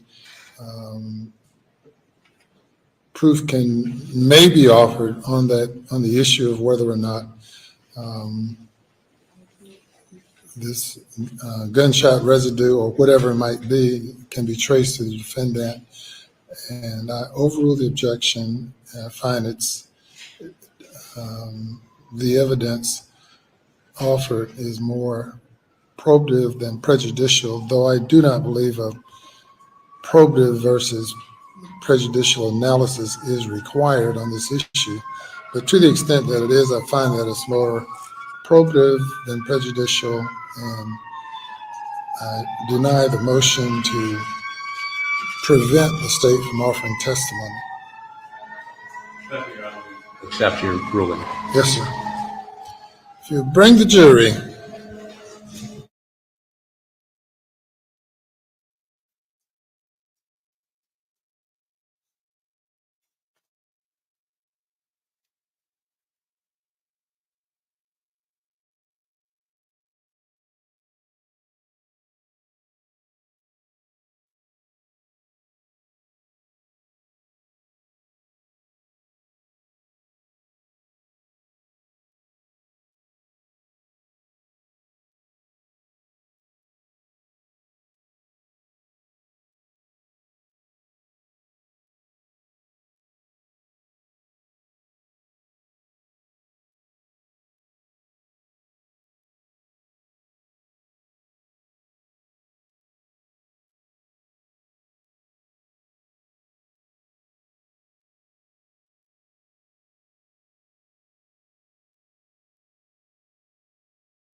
The jury is present, sir.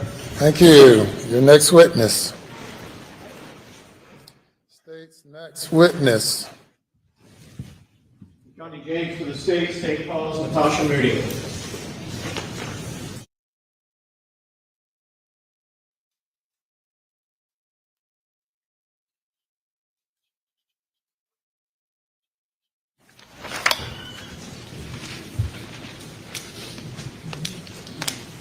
Raise your right hand, left hand on the Bible. Do you affirm the testimony about to give the court in this trial shall be the truth, so help you God? I do. And to take a seat in the witness stand, state your name again for the record. Spell your last name.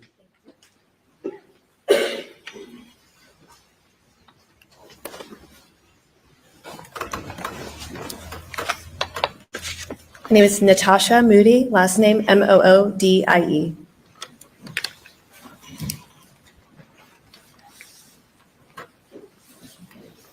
I spelled it with a Y on my paper. I'm sorry. It's okay. Miss Moody, where are you from? Jacksonville, Florida. And for whom do you work? Bank of America, NA. What do you do for Bank of America NA? I am a consumer resolution associate. Consumer Resolution Associate. What does a Consumer Resolution Associate do? I manage a portfolio of litigated matters. I appear on behalf of the bank for trials, depositions, mediations, and I also review our business records on a daily basis. Your business records, were you asked to review business records for Bank of America NA in relation to this case? I did.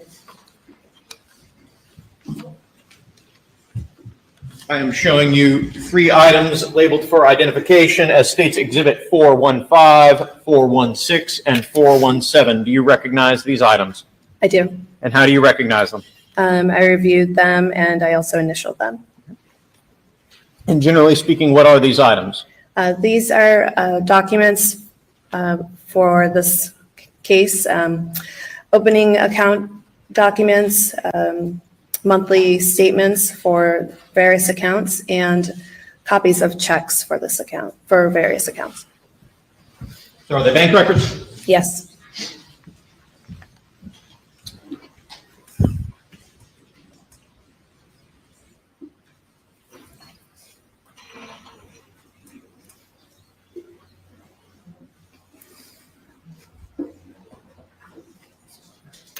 I have some. Thank you.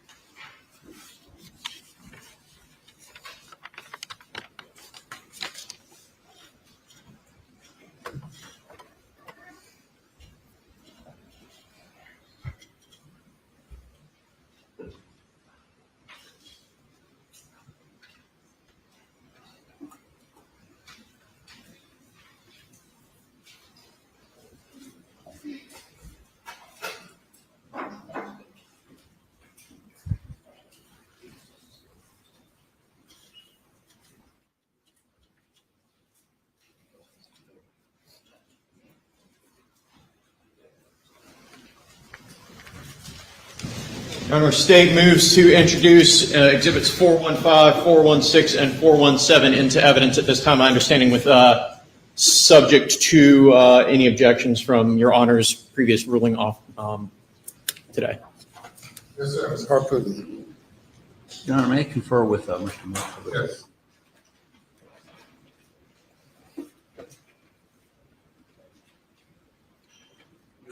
For the admission of these records, I would ask you to give whatever cautionary charge you're going to do. All right. Be happy to.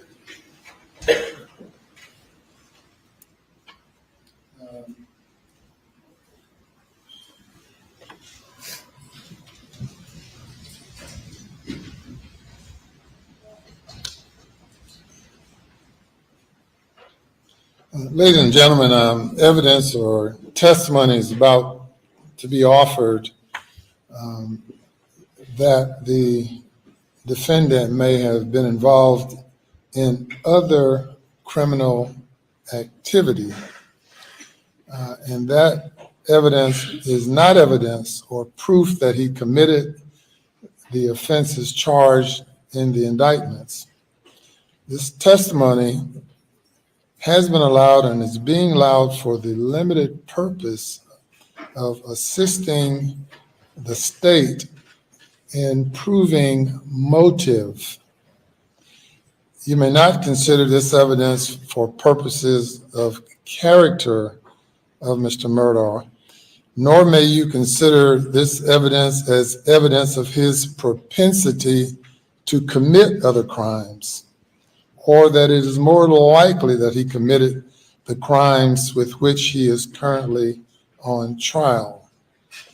It is being allowed based on the state's representation that it helps explain the defendant's motive to commit the crimes for which he is accused. And you may proceed. Very briefly, Ms. Moody, we had 3 discs that are now in evidence. What information is on that first disc? You indicated that it was bank records. Do you have any additional information to describe those bank records? I do, but I don't have the disc in front of me.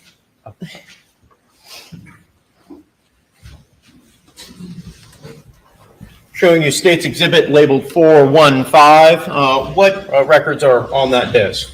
There are checking account ending It involves checking accounts, and I can give you the last four digits of those. If you would, please. Checking account ending in the last four digits is 6779. It has account opening documents for that one. The next one is account ending in 7991, and those are account opening documents for that account.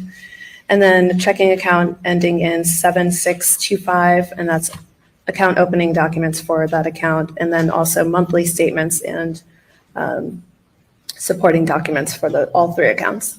Thank you. Now showing you States Exhibit 416. What's on this desk? These are credit card ending in 9559. And those are monthly statements in that, and account opening application documents. States Exhibit 417. What's on that desk? Also another credit card ending in 8591. And these are application accompanying documents and monthly statements for this account.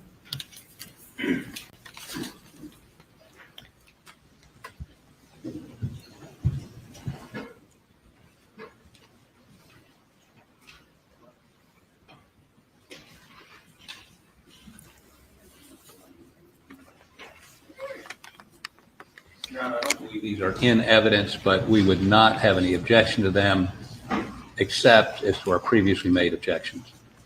Yes, sir. They move to admit these three exhibits. No further questions for this witness, Your Honor. No questions. Thank you, Ms. Moody. Moody. You may step down and you're excused.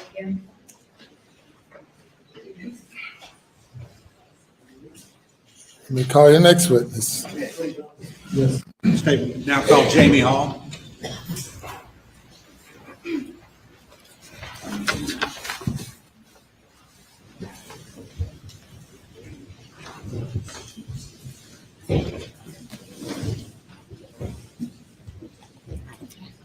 Right hand on the, raise your right hand, left hand on the Bible. Yes. Do you affirm the testimony about to give the court shall be the truth, so help you God? I do. State your name again for the record. Spell your last name, please.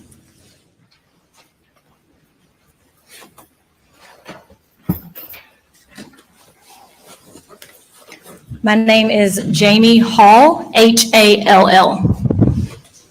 Good afternoon. Good afternoon. Where do you work? I'm currently employed at the West Columbia Police Department as an evidence custodian How long have you been there? since April of 2022.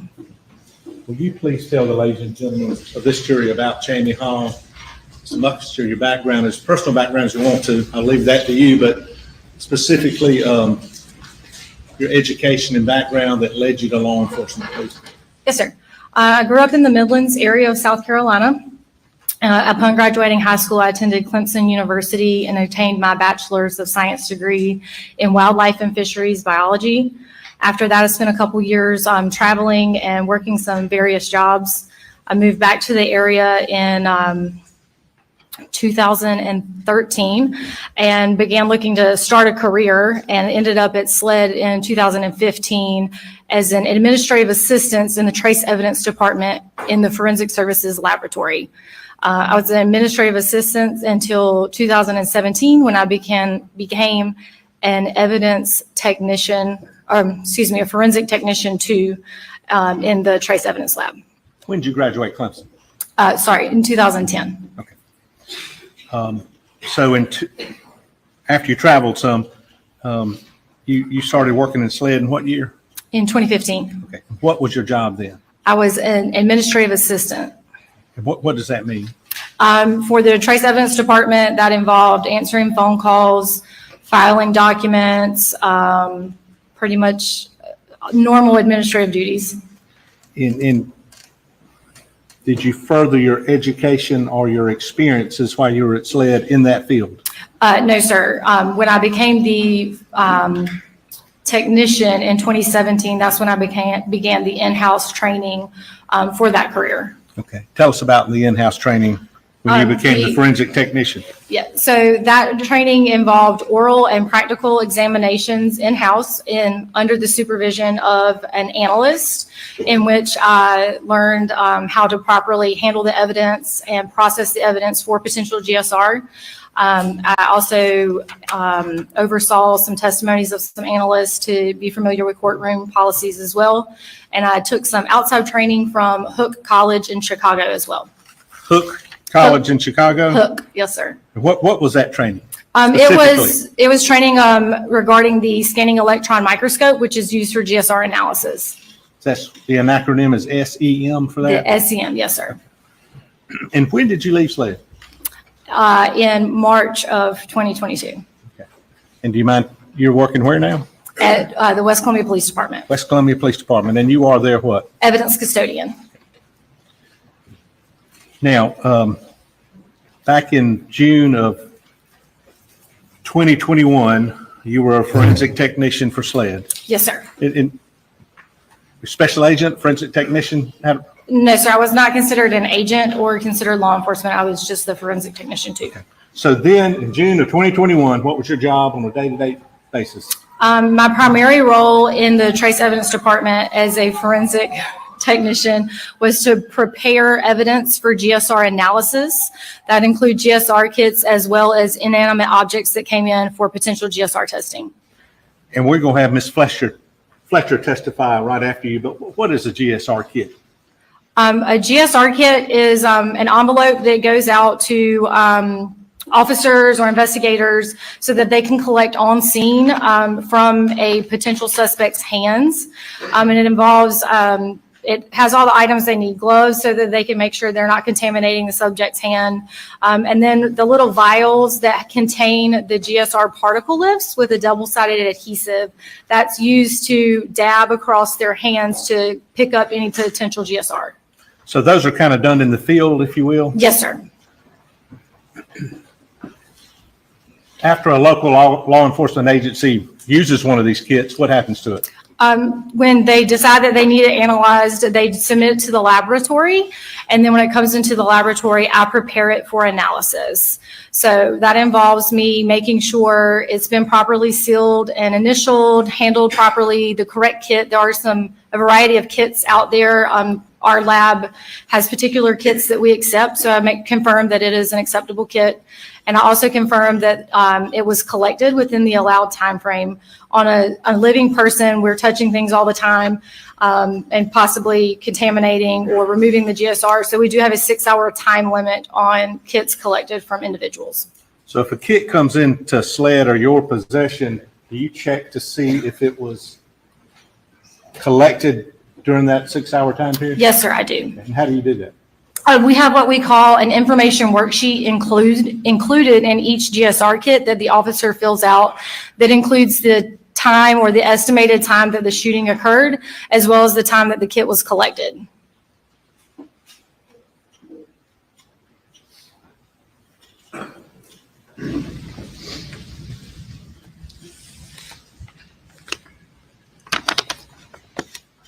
I'm going to show you what is marked States 13. Can you tell if you were involved with States 13? And if you can, how can you tell? Yes, sir. This has the unique SLED lab number and item number, and it also has my initials on the day that I processed it. 6821 JEH. Yes, sir. What's the E stand for? Elizabeth. Now, court, would you open this, please? Yes.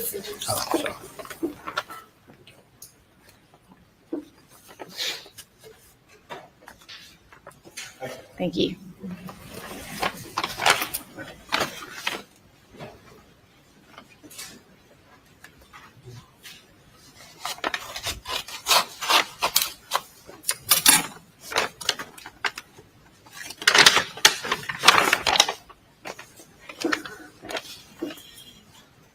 Did you examine States 13? Yes, sir. Again, it also has my date and initials from the day that I processed it. Your initials again, JEH? Yes, sir. 6821? Yes, sir. And when you're processing this, tell us again, what are you looking to see whether it's what's done or not, or just tell us what you do. Okay, so for a GSR kit, I start by using what we call an inventory worksheet. And on that worksheet, what I'm doing is confirming the manufacturer of the kit as well as the lot number for the kit. They have lot numbers for quality control purposes to make sure they're not contaminated before they're used for collection. I'm confirming who the kit was collected from, that 6-hour time frame. And during that time, I also label the individual particle lifts inside with the unique lab number, item number, date and initials for control purposes. And I believe a sheet has been entered where Murdaugh collected this GSR kit from the defendant. Are you aware of that? Are you referring to the gunshot residue analysis information sheet? That's exactly what I'm referring to. Yes, sir. That's what I would have used to confirm the 6-hour time frame. And it's in evidence already. I'm not sure exactly what number, but do you have that copy? Yes, sir, I do. Okay. And this is already, if you'll trust me, this has already been entered into evidence. Did you use this in examining, determining whether this was collected properly? Yes, sir, I did. It also has my date and initials on it. So using the form, show these ladies and gentlemen what you did. How you came up and. There's a section here at the bottom. So we have the subject's name from whom it was collected. And who is that? This one says Richard Alexander Murdaugh. Okay. As well as the time and date the shooting occurred, 6/7/21, 10 p.m. And that's information that's gathered at the scene from somebody, right? Yes, sir. This particular kit says that it was filled out by collecting officer Brian Vandor. Sorry if I messed that up. Good enough. Okay. And then at the bottom, the collecting officer has also signed and dated that it was collected at 6/7/21 at 11:15 p.m. And would that 11:15 fit in the time period where you're saying, okay, well, I can pass this on to be analyzed? Yes, sir. It's an hour and 15 minutes. And so not taking away from what's your job at all, but one of your jobs is to make sure that's done correctly? Yes, sir. And then do you inspect the vials, if you will, to make Yes, sure? sir. I make sure that there's nothing out of the ordinary with them. Occasionally, you would have a little crack in the vial, but I've never had anything damaged. So in your opinion, these were collected properly and you passed them on for analysis? To the best of my knowledge, yes, sir.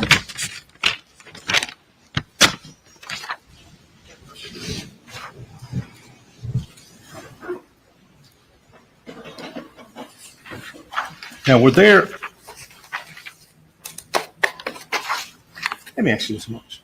Local agencies that you examine items for potential evidence, in this case, gunshot residue, how do they get to the lab?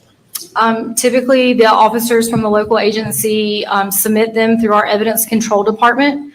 And once they're submitted that way, that's when they're assigned their unique lab number and item numbers for each piece of evidence. And then based on the type of analysis that agency requested, we would get notice that it needs to be processed. And so I would pick it up from evidence control and bring it upstairs to the trace lab to begin the processing.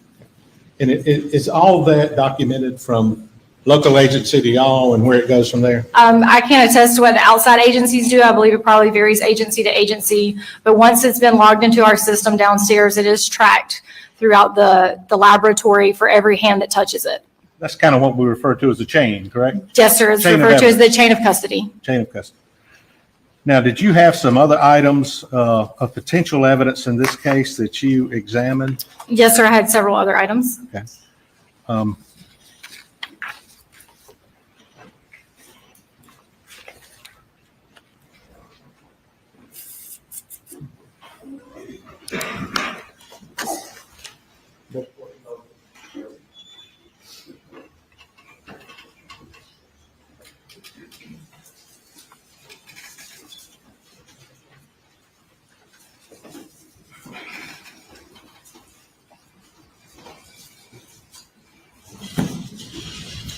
I'm going to show you what's marked state 418.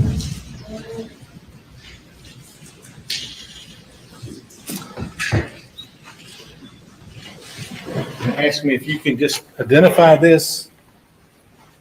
That's all, and does it relate to your testimony?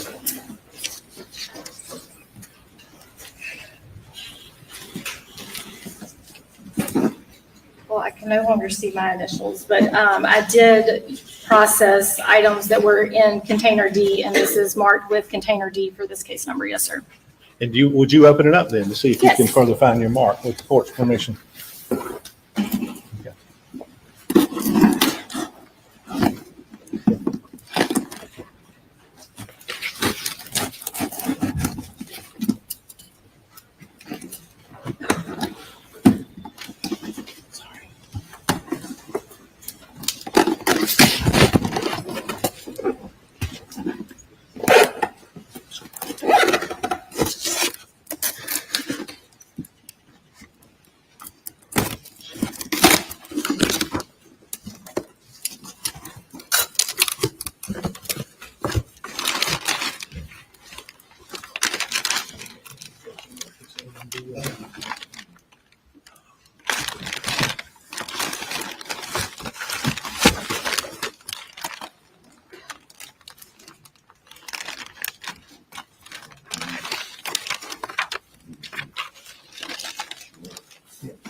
Mark 21, excuse me, it's your lab number 21 contained in states 418 at this point for identification. Do you recognize that? Yes, I recognize it as the lab item number 20. And what is lab item number 20? It was a brown paper bag containing one pair of green cargo shorts. And also contained in 418, lab number 21. Can you tell me if you recognize that? Yes, sir. It's lab number or item number for this case 19, which was a brown paper bag containing one white T-shirt. Now, Kim.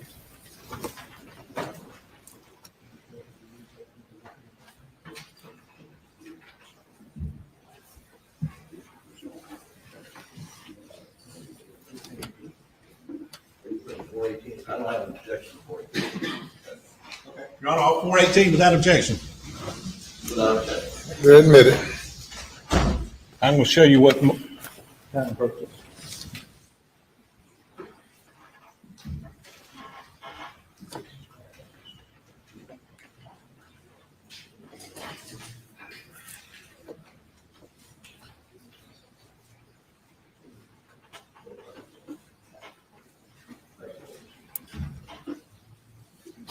Thank you, Your Honor. Sorry. I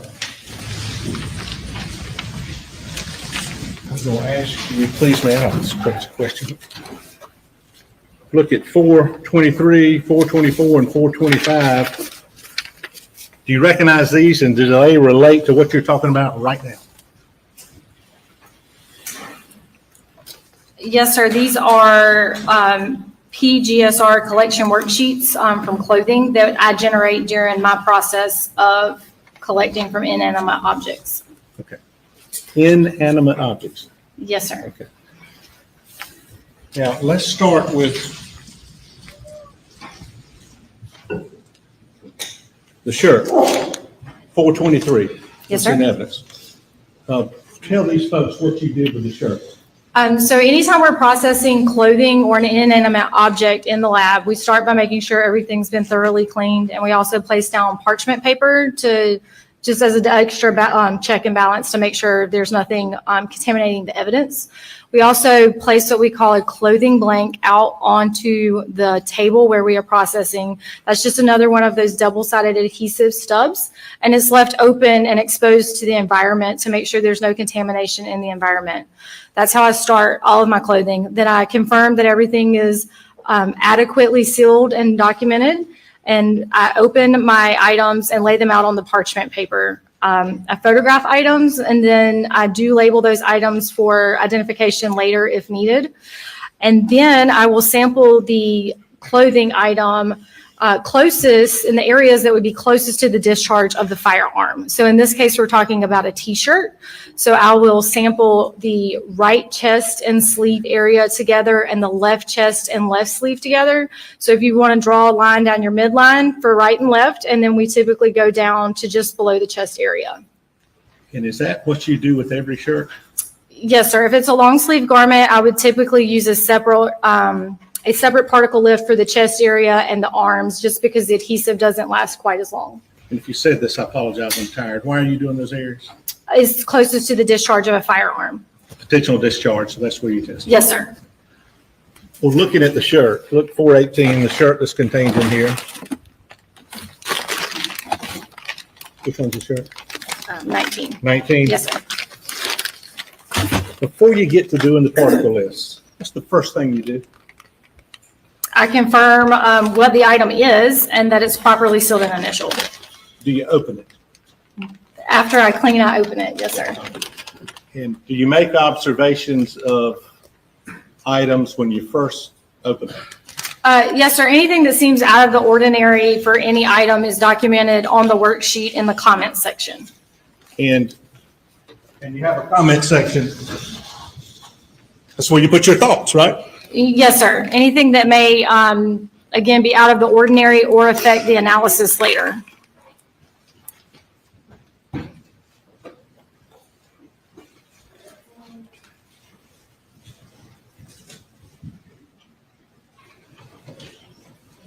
And just to go back, you go down a bit. Yeah, so this is right sleeve, right chest, left sleeve, left chest. Hanes beefy shirt, right? Reducing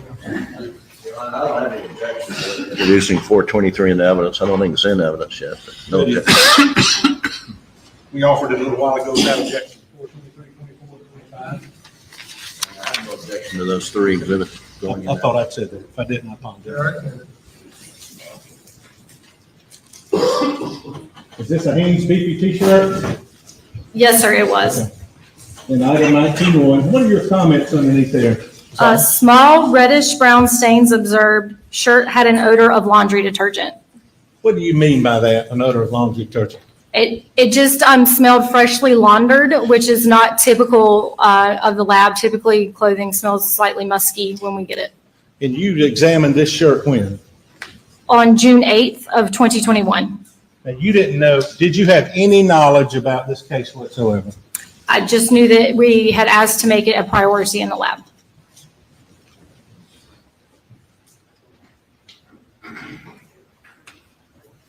And you attempted to collect particle lists from that shirt? I did collect particle lists from the shirt. Yes, sir. Next, states 425. Sorry, we're out of order here. This is also your clothing worksheet. Can I see the top of that sheet? I'm sorry. I'm sorry. Oh, yes, sir. And what was this that you examined?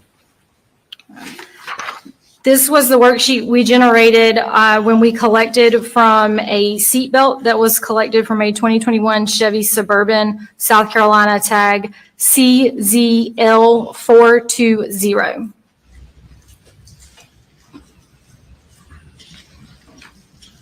I think we have it marked for ID only.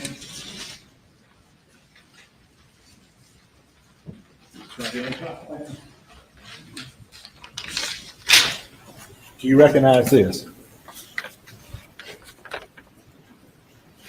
Strike that, I'm sorry. The seatbelt states 100.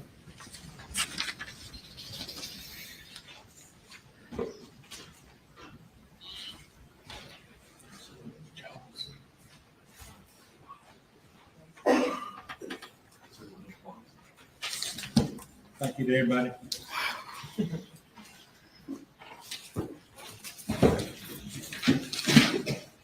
States 100.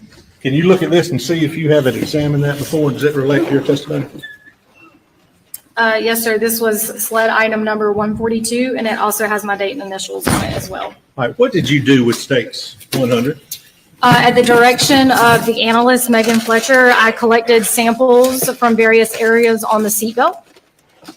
Can you tell the ladies and gentlemen of the jury, how did you determine where you were going to collect samples? Since this was not our typical item, I collected from areas in which Megan instructed me to collect. Which was where? We collected from the buckle, 3 different areas of the belt, and the latch plate. Can you show the jury where you collected? Yeah. So this, I believe, was what we call the latch plate. Okay. Sorry if I'm misspeaking on that, but And then the buckle was, oh gosh, this area here. And we did the top and bottom of it. And the 3 sections were just, we measured the length for each section, did a section, rolled more out, and did the next section.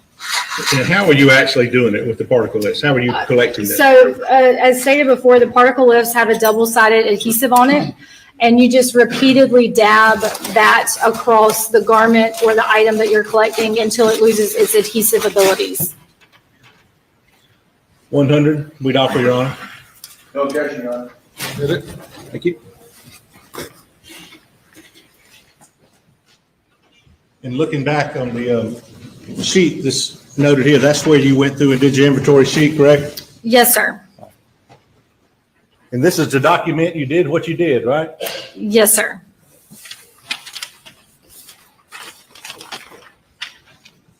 Now, did you also have an occasion to examine the pants in this case? It's already, I believe, in evidence.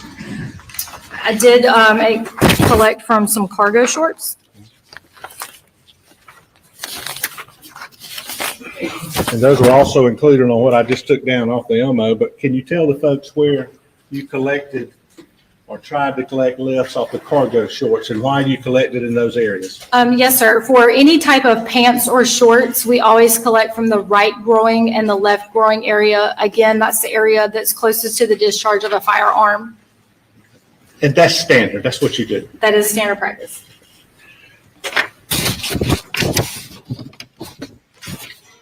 Now, did you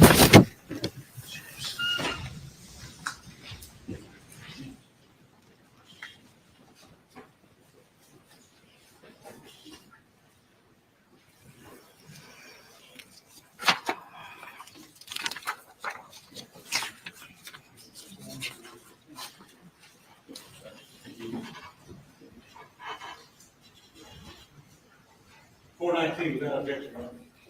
Is that correct, Mr. Griffin? Yes, Your Honor. Is that noted? Would you mind opening up for, first of all, do you know whether or not you examined a pair of shoes in this case? I did, and these are the shoes sled item number 21. Okay. Would you please open that for the ladies and gentlemen?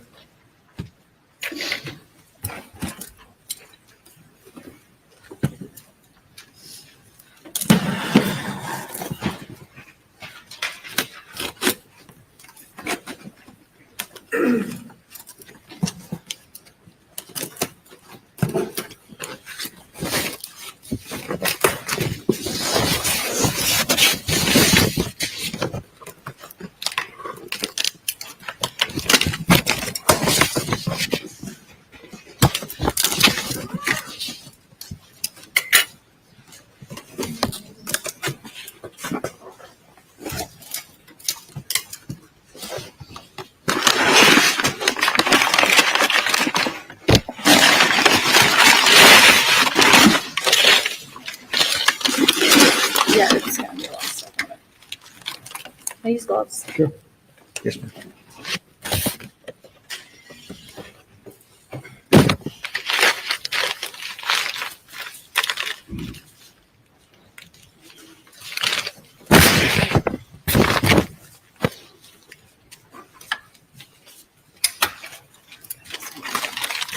Before you cutting that, do you see JEH on here?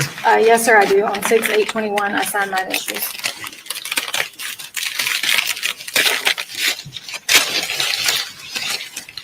What is all that right there? I believe it's yard debris. What permission to dump this right here, or can I get a trash can?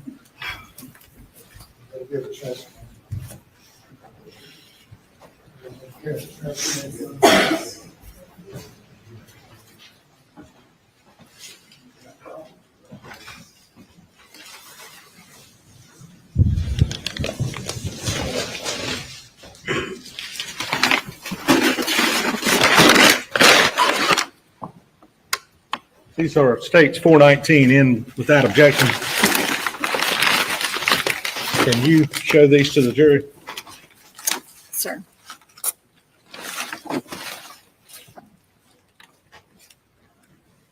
Show the jury what you, I'll hold them. Show the jury what you So with shoes, when we collect from them, we're going to collect again to the area that would be closest to the discharge of the firearm, so the front of the shoe.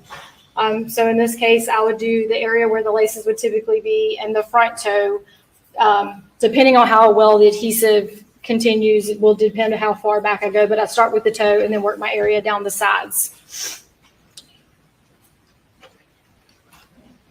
Is this the condition they were when you saw them on June 8th, 2021? There was more grassy type material on them when I had them.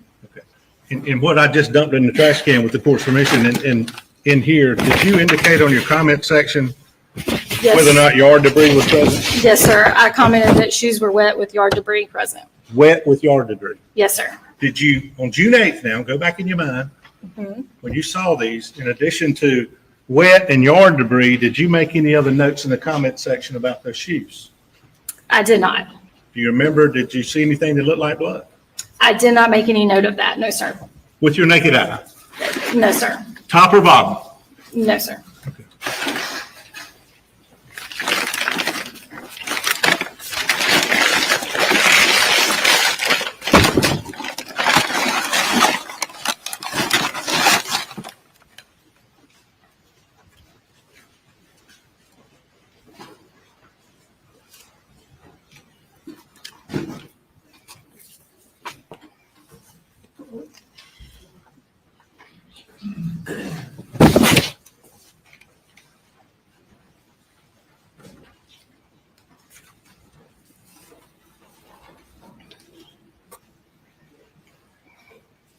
Did you have any other items that you examined that were presented to you for examination, either by yourself or with Megan Fletcher? Yes, sir.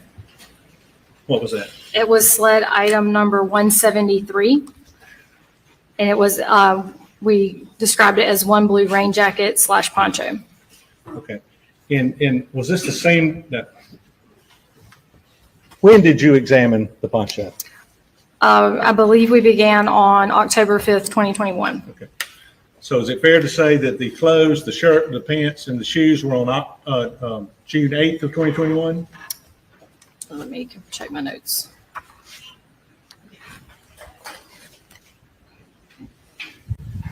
Yes, sir, that's correct. June 8th of 2021. And I didn't ask you this, and I apologize. When did you examine the belt, the seat belt?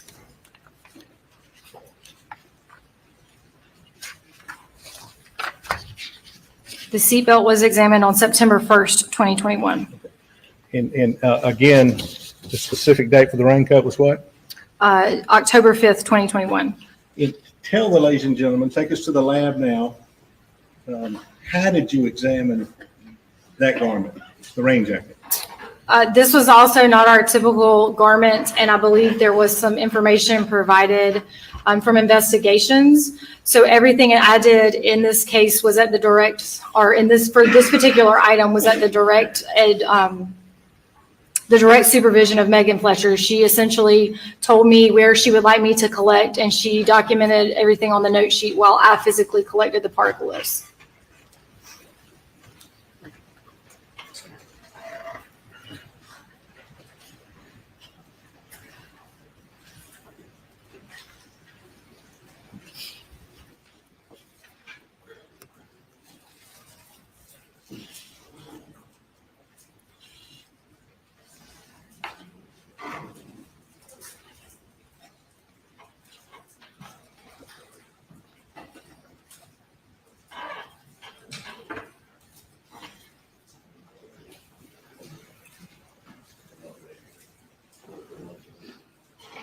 On 420 and 427 without objection. Is that correct? That's correct, Your Honor. They're admitted. And Your Honor, 421 are the particle list from the rain jacket, and I believe there's no objection except the further objection they made previously. No additional objection. 421. They're admitted. So let me go back in time real quick. Are these the particle lifts you took from the seatbelt? 427? Yes, sir, my initials are also on each individual stub. And that's sort of like the officer has in the scene. You're now doing it in the lab, taking particle lifts, right? Correct.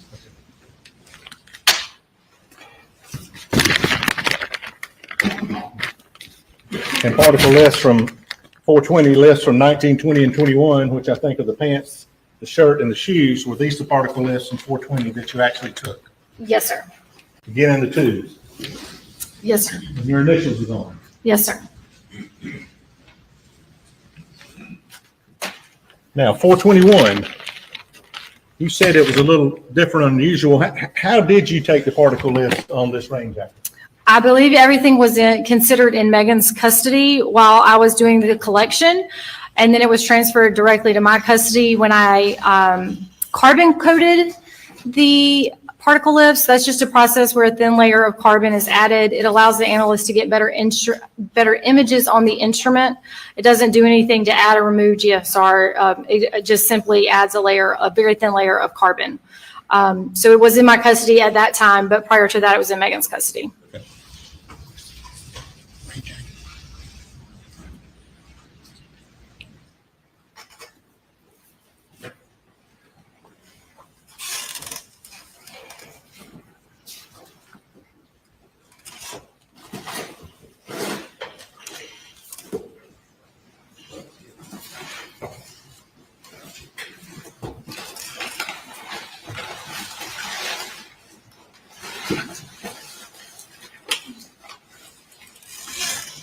I'll show you what's marked as 226. Is this the rain jacket that you were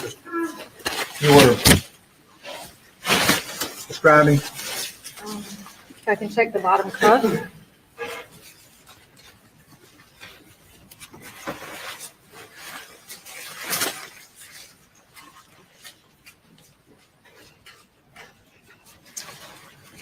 Yes, sir. The date and my initials are here in the bottom cuff. So you looked at this rain jacket, Yes, sir, I did. and Megan Fletcher was with you. Yes, sir. And tell the ladies and gentlemen, how did you process? Where did you attempt to get particle lists? Basically the entire garment. We marked it off in different sections, again, where Megan advised me to collect from, and I repeatedly dabbed the particle lift across each section until it lost adhesive. These particle lists? Yes, sir. You dabbed each one of these? Yes, sir. Okay. And what are these little things on here? These tape or the?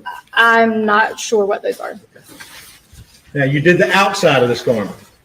Correct. Did you do anything else to it? We also sampled the inside of this garment as well. You actually turned it inside out and took samples from the inside. That's correct. Megan Fletcher was with you. Yes, sir. What about the hood? Did you test it or take samples from the outside of the hood? Yes, sir, we did. Did you take samples from the inside of the hood? Yes, sir, we did.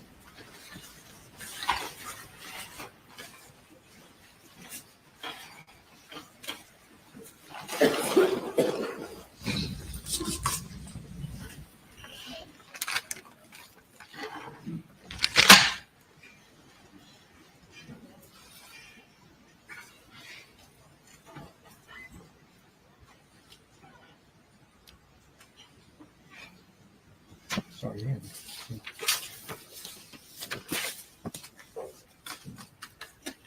Beg the court's indulgence.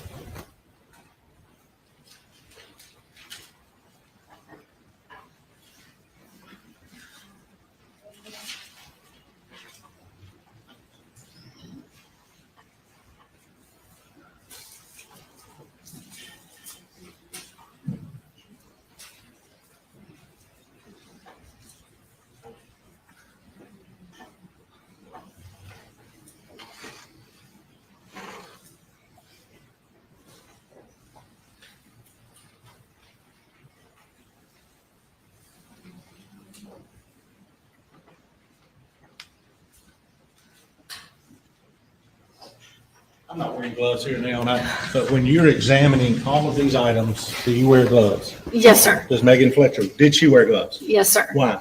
To make sure we're not contaminating it, as well as to protect ourselves from anything that may be on the garment. And as far as the, to not contaminate it, you don't want to put anything of you on that garment. Correct. It's a standard practice for us to wear a lab coat, gloves, and if it's going to be processed for DNA later, we also wear a mask. And is that in a controlled environment when you attempt to get these particles? Yes, sir.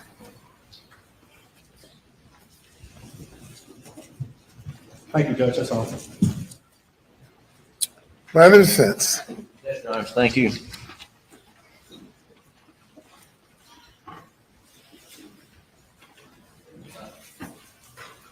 Is that 423? I'm sorry, yeah.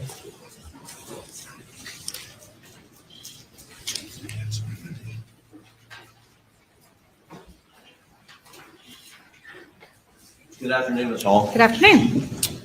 You said if you're going to do DNA testing, you wear a mask. Yes, sir. Did you wear a mask? Yes, sir, I did. So, to your knowledge, were some of these items processed for DNA after the GSR processing? It was my understanding that they had the potential for DNA analysis. Yes, sir. Okay. Now, let's just talk about how you go about sampling for GSR. And you talked about the shirt, and you said you would do the chest and sleeve on either side.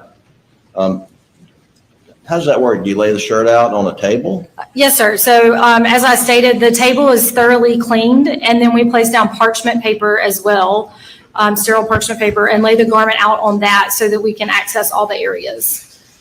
And for the shirt here, I think it's item 19, did you just check on the two areas at the top on the chest side? Yes, sir. Unless we're given information from the investigative team or from an officer who submitted it that there's potentially a reason to test somewhere else, we only test the chest and sleeve area because that's the area that would be closest to the discharge of a firearm. And that's what you're looking for is, you call it gunshot residue, is that right? Yes, sir. It's microscopic, so you cannot see it. Therefore, we're testing the areas where we would expect to find it. And you would expect to find gunshot residue on the shoulders of a person who had recently shot a gun, I would take it. Yes, sir. That's what you're looking for. That's what we're trying to find out, yes. Right. And then you did some GSR testing of a seatbelt assembly and buckle and whatnot, right? Correct. And you did GSR testing of this rain jacket here, right? Correct. And shirt, shorts, shoes, and Officer Varnado, I think's his name. You received a sample from him, and you just checked to be sure it was off. I didn't physically receive it from him, but he was the collecting officer listed on the sheet. Yes, sir. Okay. And so he would have taken the sample, or whoever did it would have taken it from Mr. Murdaugh. And that would be item number 18, I believe. Slide item 18. Yes, sir. And those are the samples taken from Mr. Murdaugh's hands, I take it? Yes, sir. Okay. Now, you can get gunshot residue on you by just simply picking up a firearm, can you not? Those questions would be better asked of the analyst. I can only testify to factually what I did. Okay.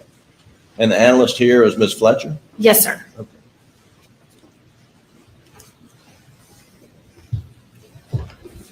Let me ask you to take a look at your worksheet, which is in evidence 423.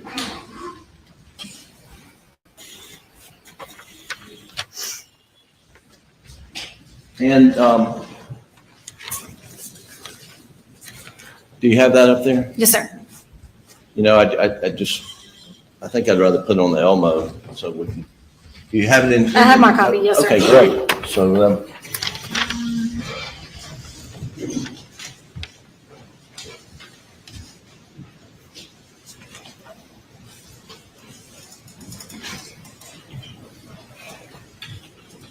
all right,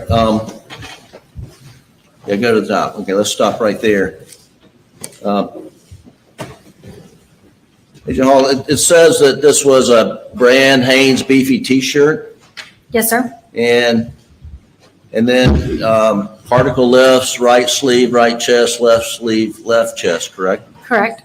And it says description, paper bag containing one white T-shirt. Is that right? That's correct. And Doug, if you'll go up, down a little bit more, okay, and then there it says, comment, small reddish brown stains observed.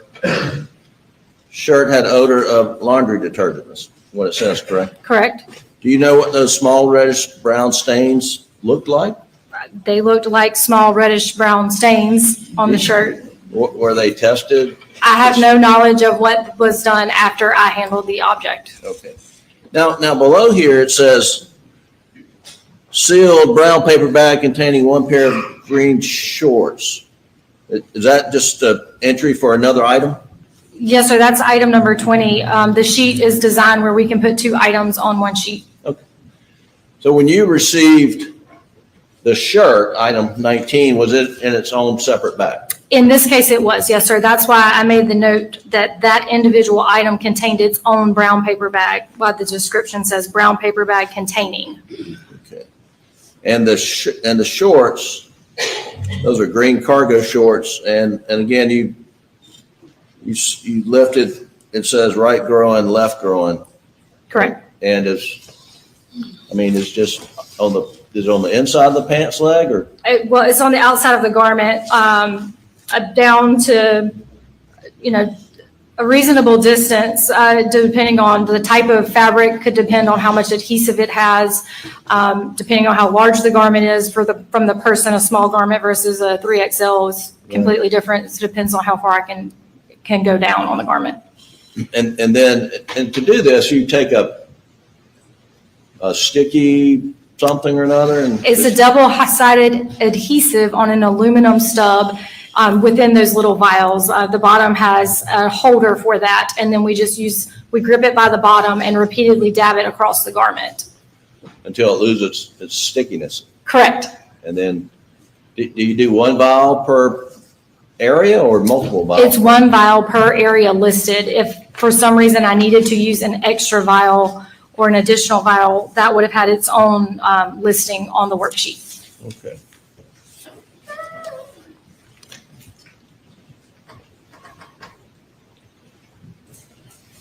Now, I tell you, you don't know what the results of your lifting were, do you? No, sir, I do not. That you would then finish your work and send it up the chain? Yes, sir. All the items are either given directly to the analyst or they're securely stored in the trace evidence lab until the analyst takes possession of them. And this blue rain jacket, you said you put carbon on it or something? Yes, sir. It's a standard practice for anything collected from an inanimate object. We typically get a lot of debris, sand, dirt, or fibers, typically from clothing, and that can cause it to be a little bit more difficult on the instrument for them to get pictures of the particles. So the carbon just allows them to get a better picture of the a better picture of the particles when they do their analysis, but it does not do anything to add or remove GSR. So you put the carbon down before you use your sticky thing? No, sir, that process happens after the collection. Okay. So it goes into a small device, and there's little rods of carbon that are rubbed against each other inside of the instrument to put the layer of carbon onto it. I see. But you're not putting carbon on the garment? No, sir. Got it. Okay.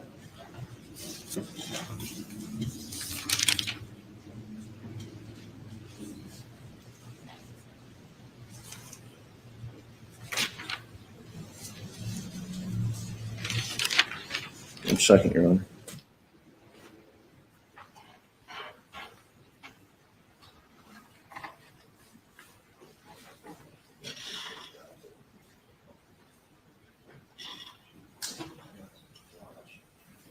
Ms. Hall, are you involved in any way with DNA processing? No, sir, I'm not. Okay. And so you don't know whether any of the items were processed for DNA? I have no knowledge of where the items went after they left my department. Okay, thank you so much. You're welcome. No, sir. Thank you. Thank you. You may step down.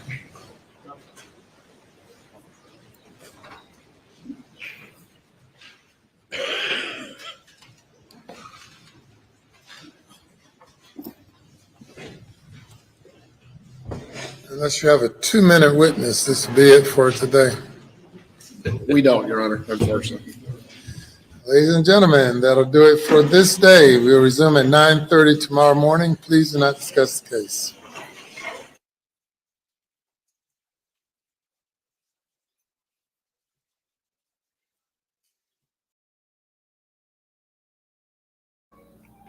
Okay, folks. You could tell this is not Jackie. Jackie Snotty had an appointment that she had to get to. So young Mr. Jack and I are just hanging out here, waiting for her to get back. We're going to put the wraps on it for the day. And I assume she's going to start up again tomorrow. Thank you all for joining. Y'all have a great evening. And at the very latest, we'll see you tomorrow. Take care, everybody. Bye.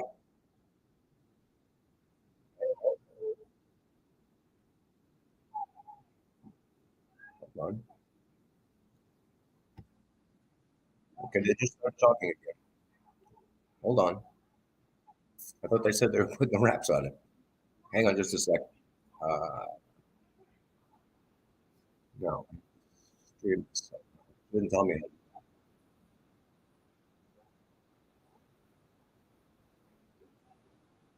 Bear with me.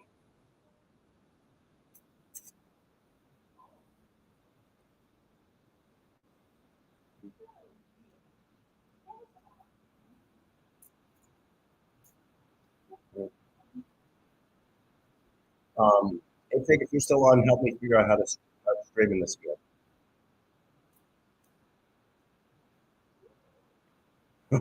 You can.